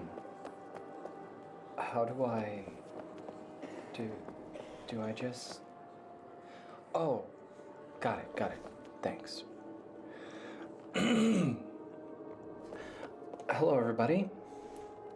If all has gone to plan and our reverse engineering of this particular piece of tech has worked, you are now hearing a playback of my voice coming through to you on a centuries-old Denny sound system. If, for whatever reason, this hasn't worked and something's gone a bit wrong, then I can only hope that anyone nearby had their Relta books to hand and have made a speedy getaway. Bad joke. Sorry about that. For those of you who have newly arrived, I want to welcome you to this, the latest restoration of the City and Ages of Denis. This is now the fourth is it? Yeah, fourth such effort to restore Denis, and whereas efforts were spearheaded in previous years by the Denis Restoration Council, our restoration is something of a different beast, made up, as it is, by explorers and visitors to the caverns such as yourselves. There's no formal hierarchy in our group, or no pecking order as such. We come from many different backgrounds and fields, some academic and some technical. There are those of us who have taken an active role in restoring new ages and areas of the city. Some of us have been experimenting with the art of writing ages itself. And there are others simply here to explore and experience the history and culture of this remarkable civilization. That being said, anyone down here actively involved with the restoration is doing so on a strictly volunteer basis, and as such we collectively possess only a fraction of the resources that our predecessors in the DRC once had.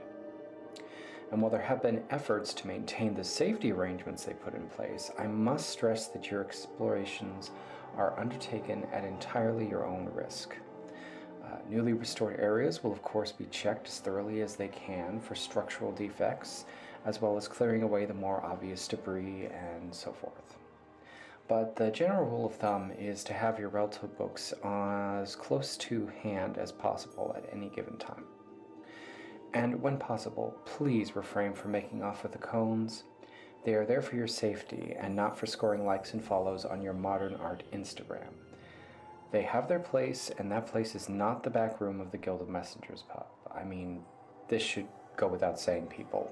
Come on. Right. All that out of the way, the restoration has been hard at work over the past year in getting new ages ready for explorers, and several such places are now available to visit. They can be reached by way of the library age of Chisopriniv, which itself can be found in the Watcher's Pub. It's our hope that Chiso will become a vast repository of collected works of writers, academics, and historians. And if you have made any discoveries or have something of your own you would like to submit to the library, please do not hesitate to get in touch to discuss finding a place for them on the shelves. Let's see, what else? Oh, yes. We have received several reports from those in the restoration who have been monitoring the bioluminescent algae in the cavern lake. Following Callum Traveler's latest results from his sampling equipment, along with the return of Wayne Todd from his recent exploration of one of the cavern's overflow stations, we are able to confirm that the algae in the lake is very much alive and recovering at a quicker pace than our current estimations had led us to believe. It looks like the efforts of explorers throughout the last decade in feeding of the cavern lake are now finally bearing results. While the restoration is indeed excited for the possibilities this news presents, the week of anxiety following the discovery of Wayne's lost and destroyed relative book in the lake was something we all could have collectively done without. So, let's see if we can take things forward without the need for frantic search parties on the lake in the future. Okay, Wayne? Finally, in news of ongoing projects, it has been formally announced that the underground pathway connecting the surface to the city is to be restored. As you can imagine, this is a huge undertaking, both in its significance to Dini history and in the sheer scale of work involved. The journey itself only taking no less than 3 days to complete on foot. There's currently no ETA at this time. We're very much working on a it'll be done when it's done basis. But depending on the work involved, we may look into releasing the path in stages, with further areas of it opened up until it is our hope that the explorers will be able to walk the full path to Dini. Anyone interested in this work should keep an eye on the project leader Doobs's associated social media page, as that's where progress on this will be recorded. Okay, I reckon that will do it. Great. Fingers crossed this works. That was cute. A message from the past. We don't know how long that message was from, but I thought it was very cool.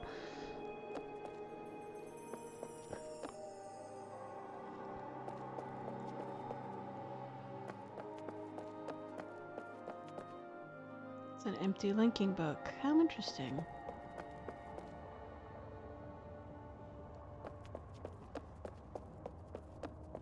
Whee!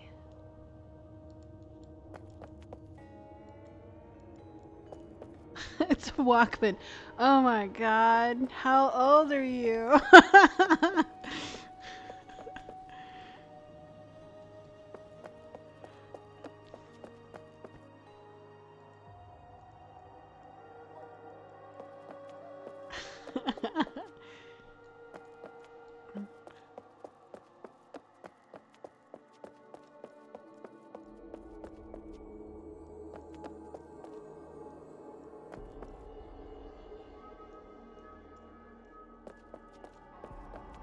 It's a door. Click. Can I click on this door? No, I cannot. This door is forbidden. It is a forbidden door. Cannot go through it. Is this just a light fixture? No, it's not. It's a door opener. Door opener. Oh, there it is. Oh. Oh, there's numbers. I didn't even notice numbers on the floor. Interesting. Okay. Now I get to go upstairs. Upstairs, upstairs, upstairs. In my swim trunks and my powder blue shirt. What's this? We have never been in that age before.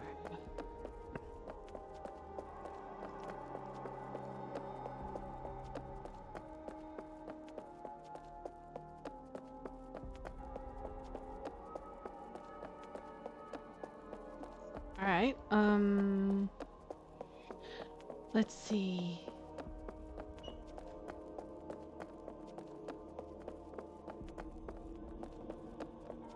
What's this? It's another age. Upstairs. Nope. Nothing else upstairs. Let's take a look.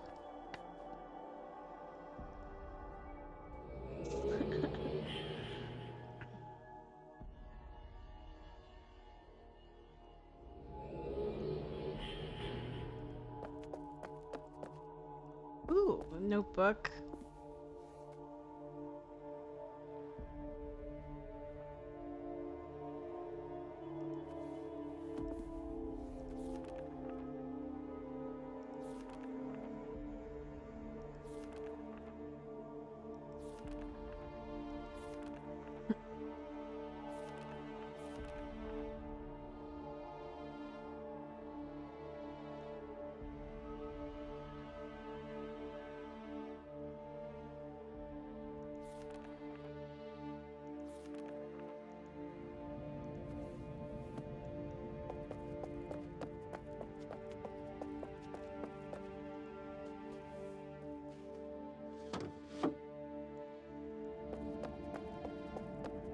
Oh, wow.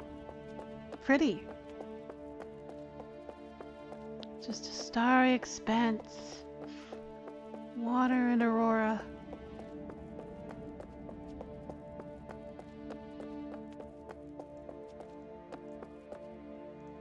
The little kitty memorial. Aww.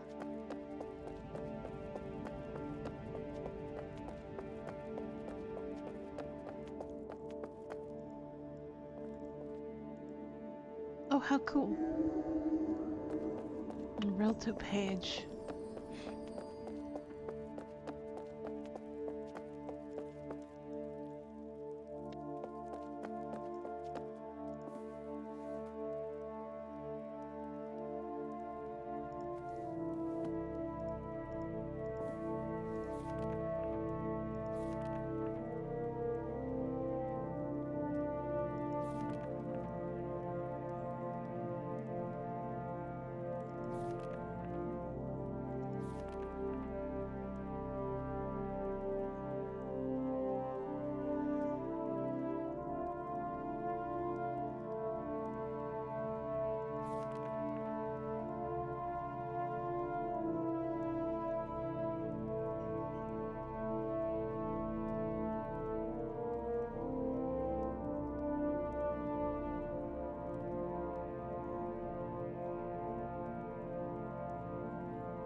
This one's the latest entry.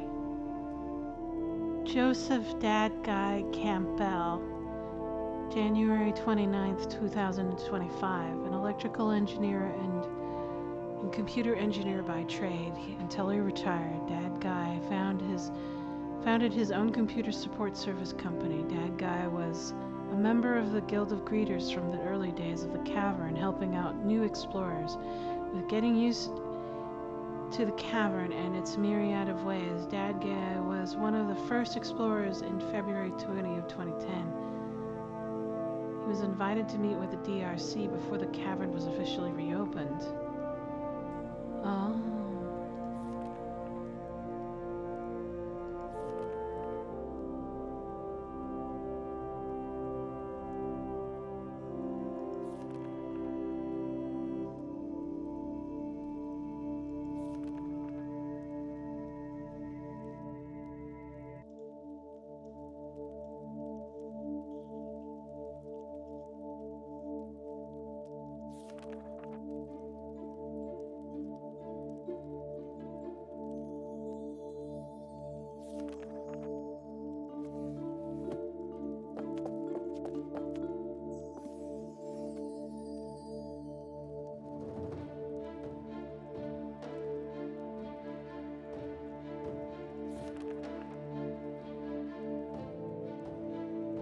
Interesting.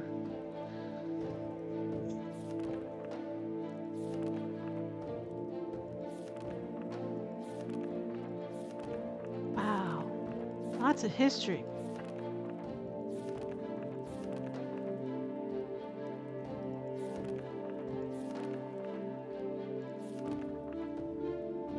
Oh, that's so sad.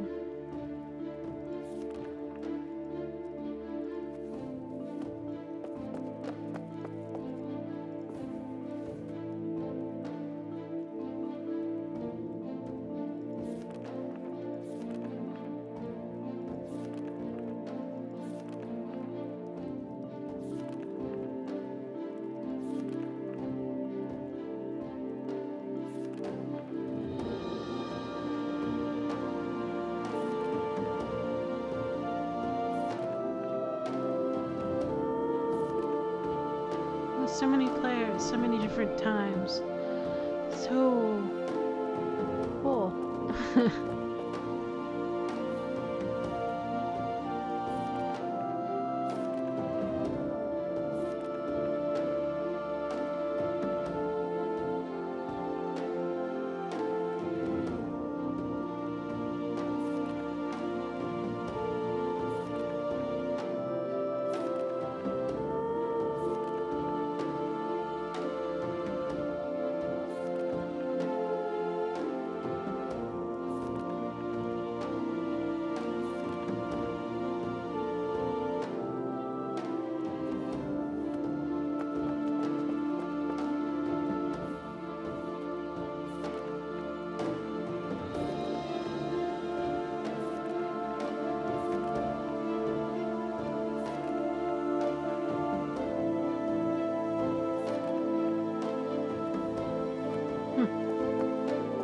What a beautiful memorial.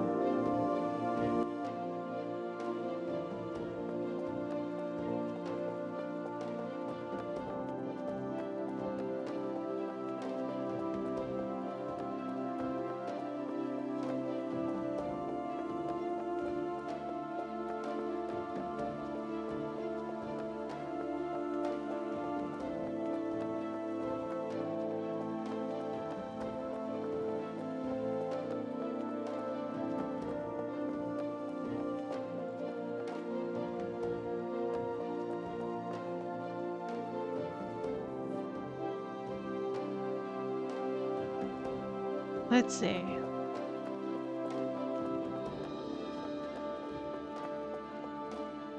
Aw. Wow.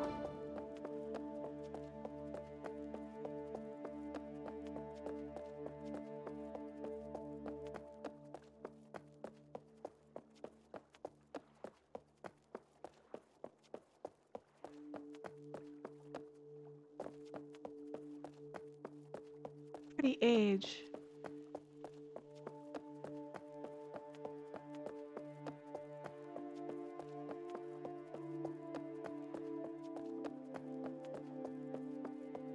Eee.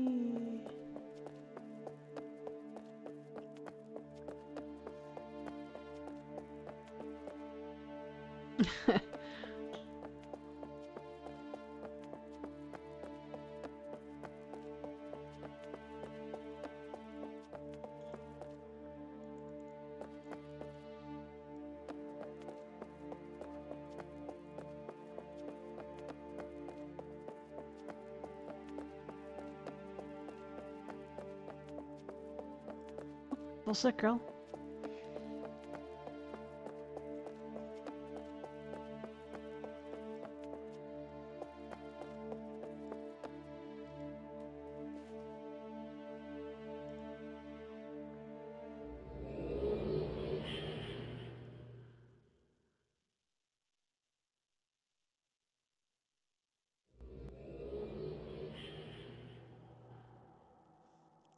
I feel like I should get out of my swimming trunks, though. I should. Oh, okay. Oof, it's a lot of reading. Goodness gracious. Let's change into something better.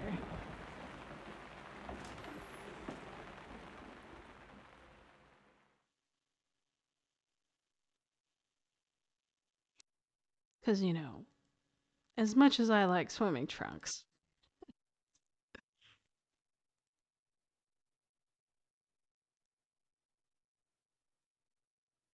Oh, music back on.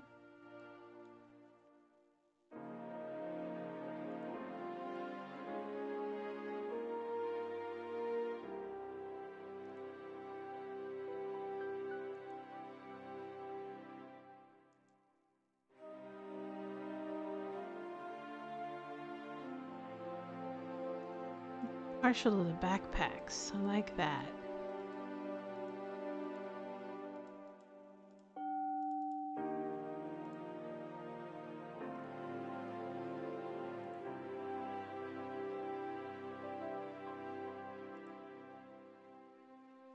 I should change my hat to something better.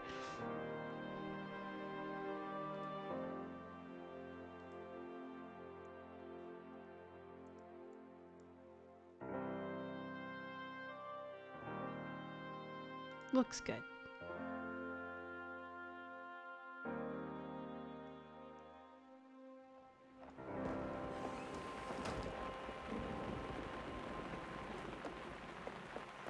Yet.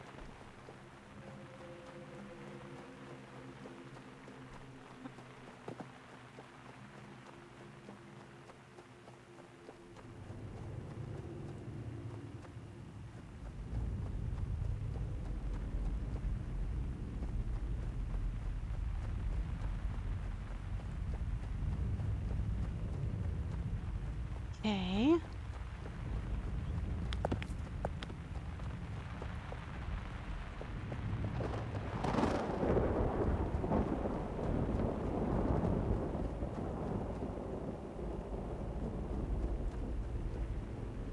Ah, okay. I remember that. Okay, cool.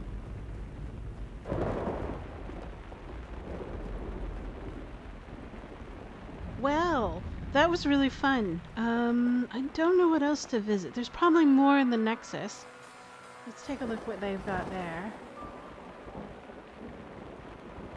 I'll maybe a few more minutes.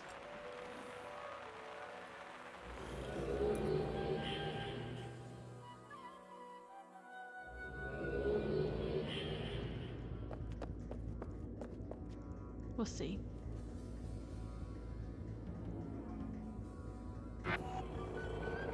So, there's the ferry terminal, the Watchers Pub. Let's go on the city locations and take a look at them.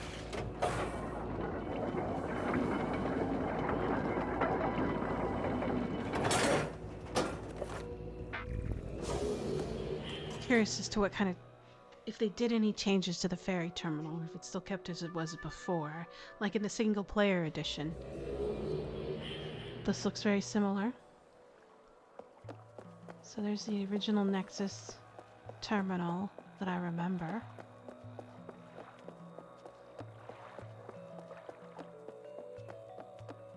Oh, they took out the borrow stone over here. Fascinating.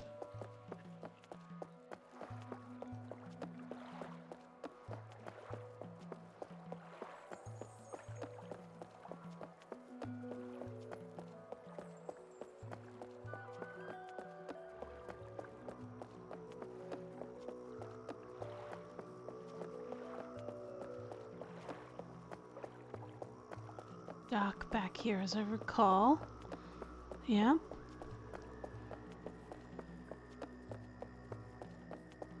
Not much change here.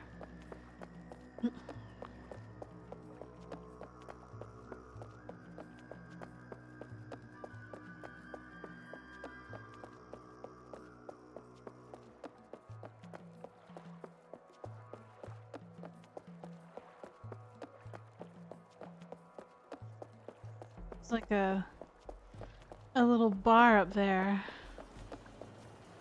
Is it different? That's a good question. If it's different, let's take a look.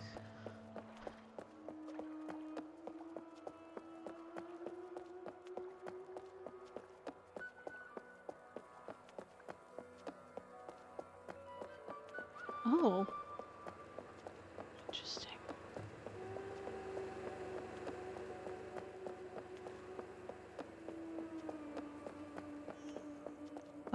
Up. There's this door that's locked.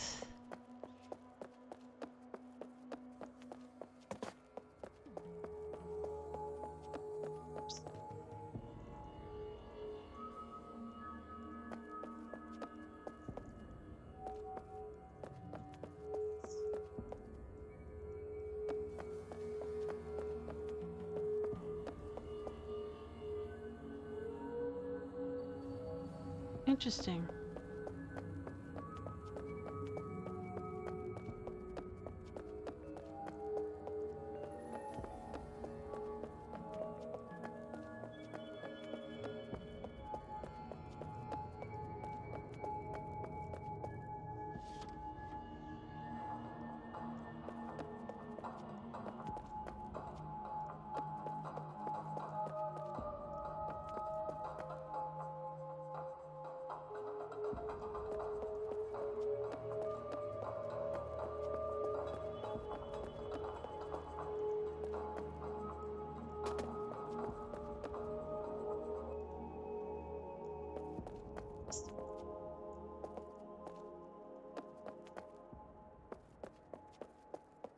Cool.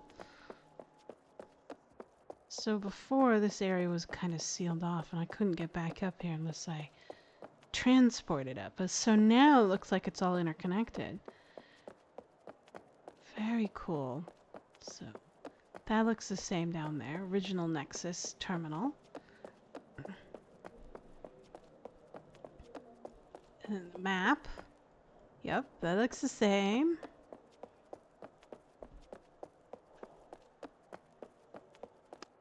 Let's see what else is the same.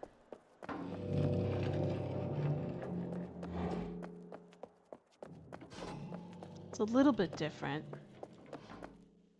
Map, this is different.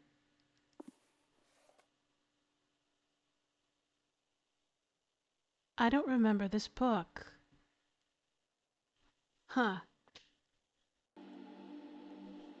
Taken from the Denis Neligan introduction pamphlet translated by Tricia Lawson in 11/20/03. Welcome to Neligan, the home of the infamous Tarpon Shawl, Bezol Pumi,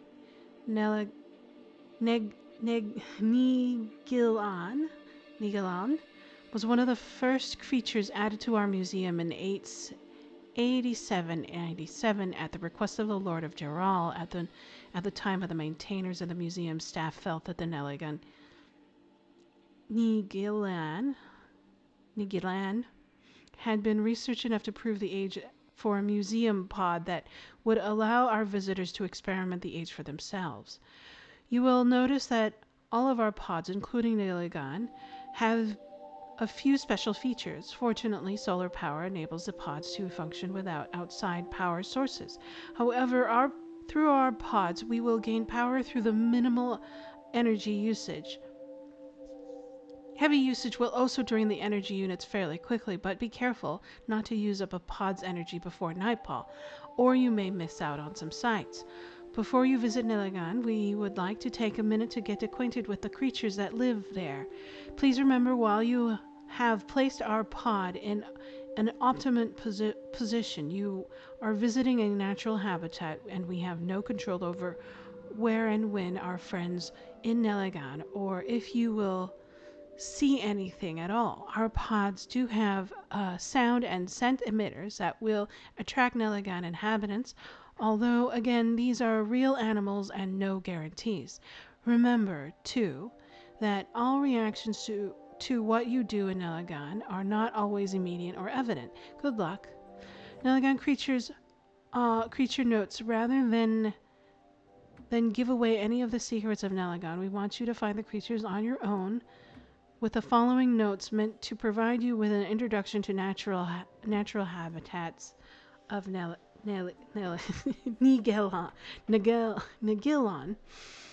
God. We will say that if you can't find Kiris, things aren't going well.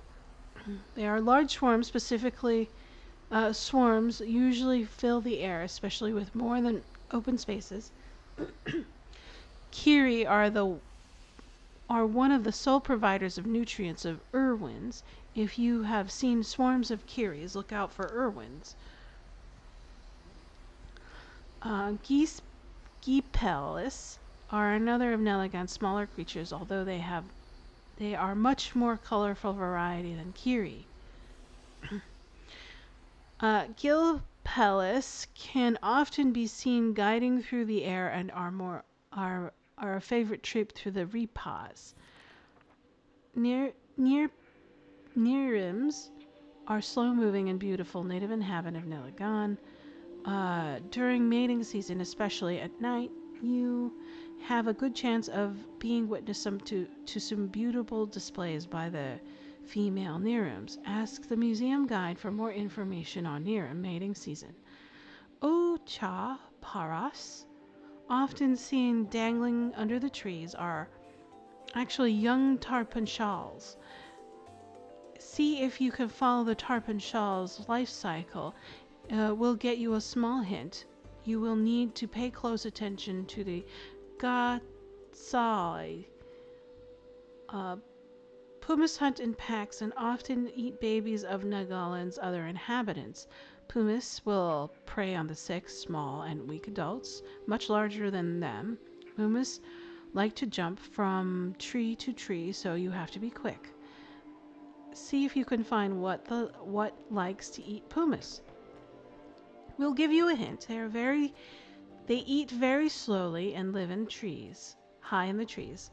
Another of Nelagan's inhabitants are fun-loving creatures that like to eat Nerims, Gipeli, and other plants and animals. We will tell you that now. However, they are timid creatures and we often find them far away from the pod. If you happen to see a repa, consider yourself lucky. Gatsai are usually pretty easy to spot, especially when they are resting. So we'll let you see if you can find them without any hints. If you can see one, notice the stripes or two, and the patterns are the same. Although Irwins are technically birds, they can't fly. However, with all Kiri around, they don't need to. Irwins are the only of Nelagan's inhabitants that have mate for life and often seen in pairs. If you get the chance to see a panudoi, you'll know why it has that name. That's all I will tell you. The tarpon shawl is Nagaland's most famous creature. If you get the chance to see one, drop down on an unexpected creature below it, then you know why. You'll have to look very carefully on the high branches. They are sometimes hard to see, but they are worth the effort. As well as any other information, I will have to find it yourself. Good luck, and I hope you have enjoyed Nelagan. Please ask the museum guide if you have any questions or problems. How lively. And oh, I see.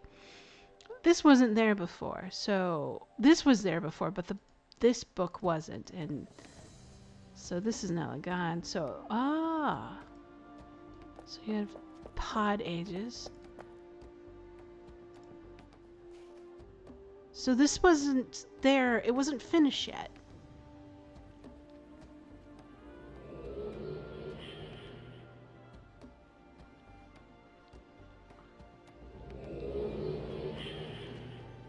Oh, how fun. It's kind of like a zoo but reverse. Oh, look, little leaves falling down.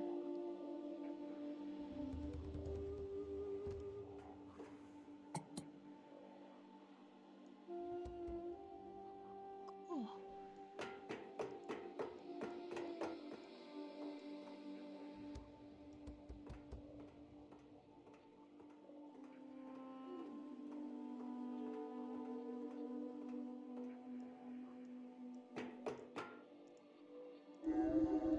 Flowers.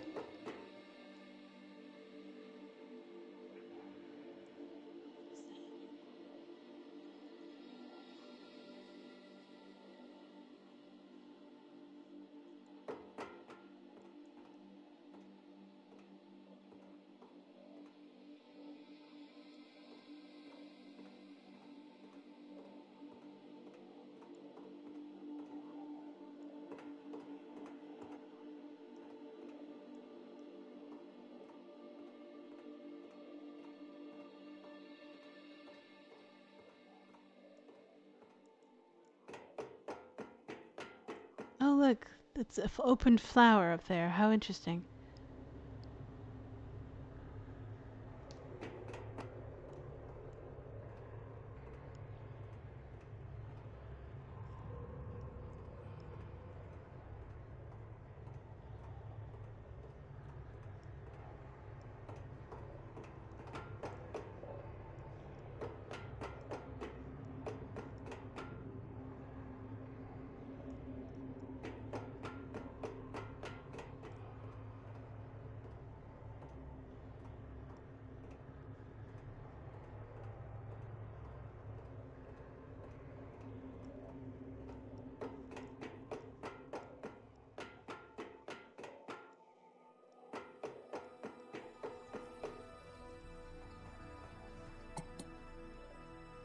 Hmm.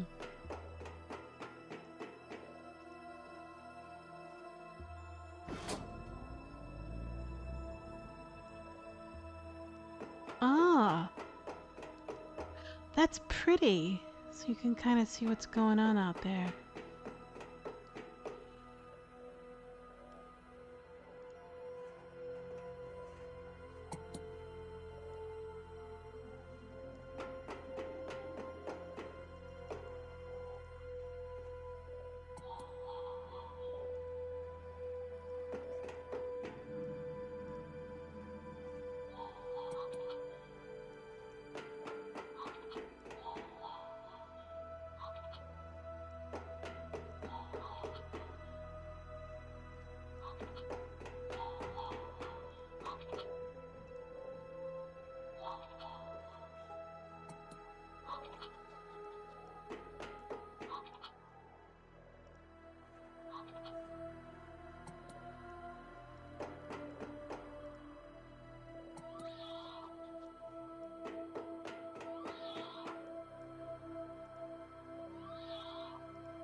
Ah, they're the little bugs.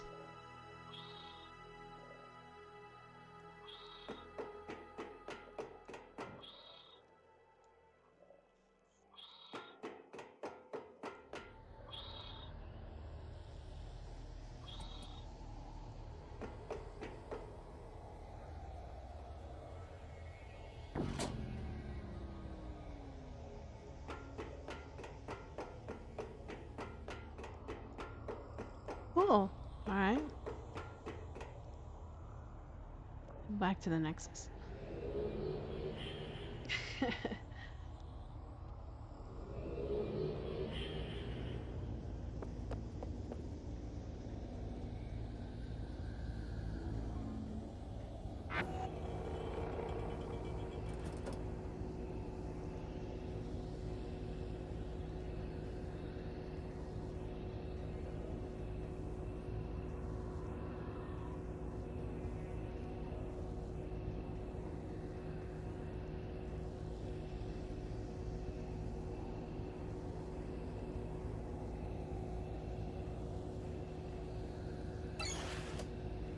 Let's visit the cartographer's pub to see what's going on in there.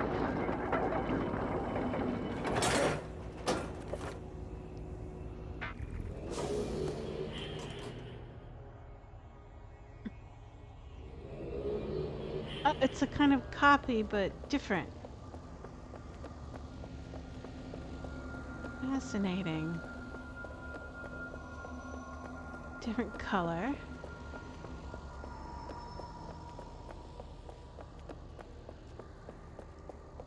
Oh, interesting.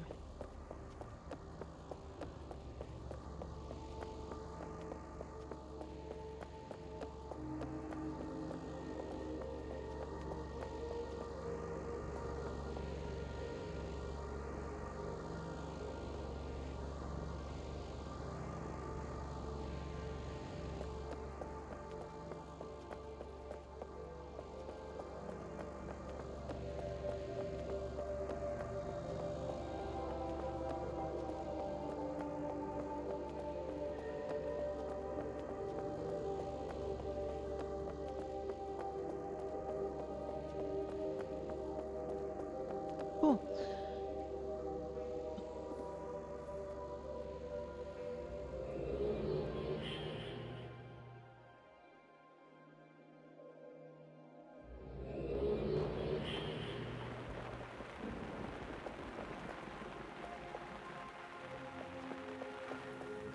Gained. I have gained green stuff on flowers and such. Ah, I see. Fascinating. Well,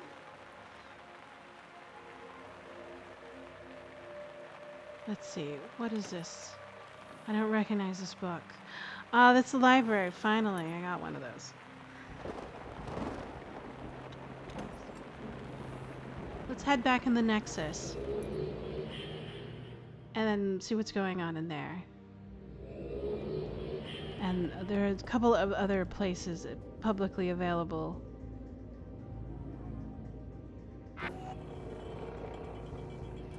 So we went into all of these. These are private links. Suno's Hood, Greeter's Hood, and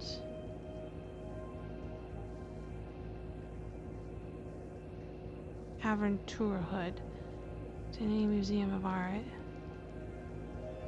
Guild Messenger's Hood, Guild of Sleepers. So these are all mirrors, I guess?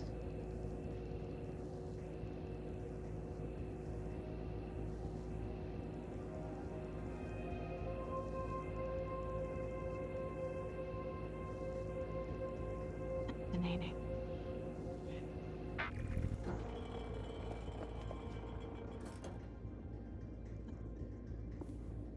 Into here. And then I think I'm going to end the stream. I think this is a really good place before I figure out what I want to do next. I realized that I didn't complete 2 Denis, and then I wasn't able to complete Arcana, the Age of Arcana, and the Path to Denis, because I need someone to drop down pellets in the Denis, in the Barrow Cave, I think it's called, and so I can illuminate and find the clues for that particular puzzle. So I need to find someone to do that. As mentioned, some of the ages require multiple people and cooperation to do, so I would have to coordinate to complete those. So, but on the other hand, I had fun. I really enjoyed myself exploring the different player-made ages.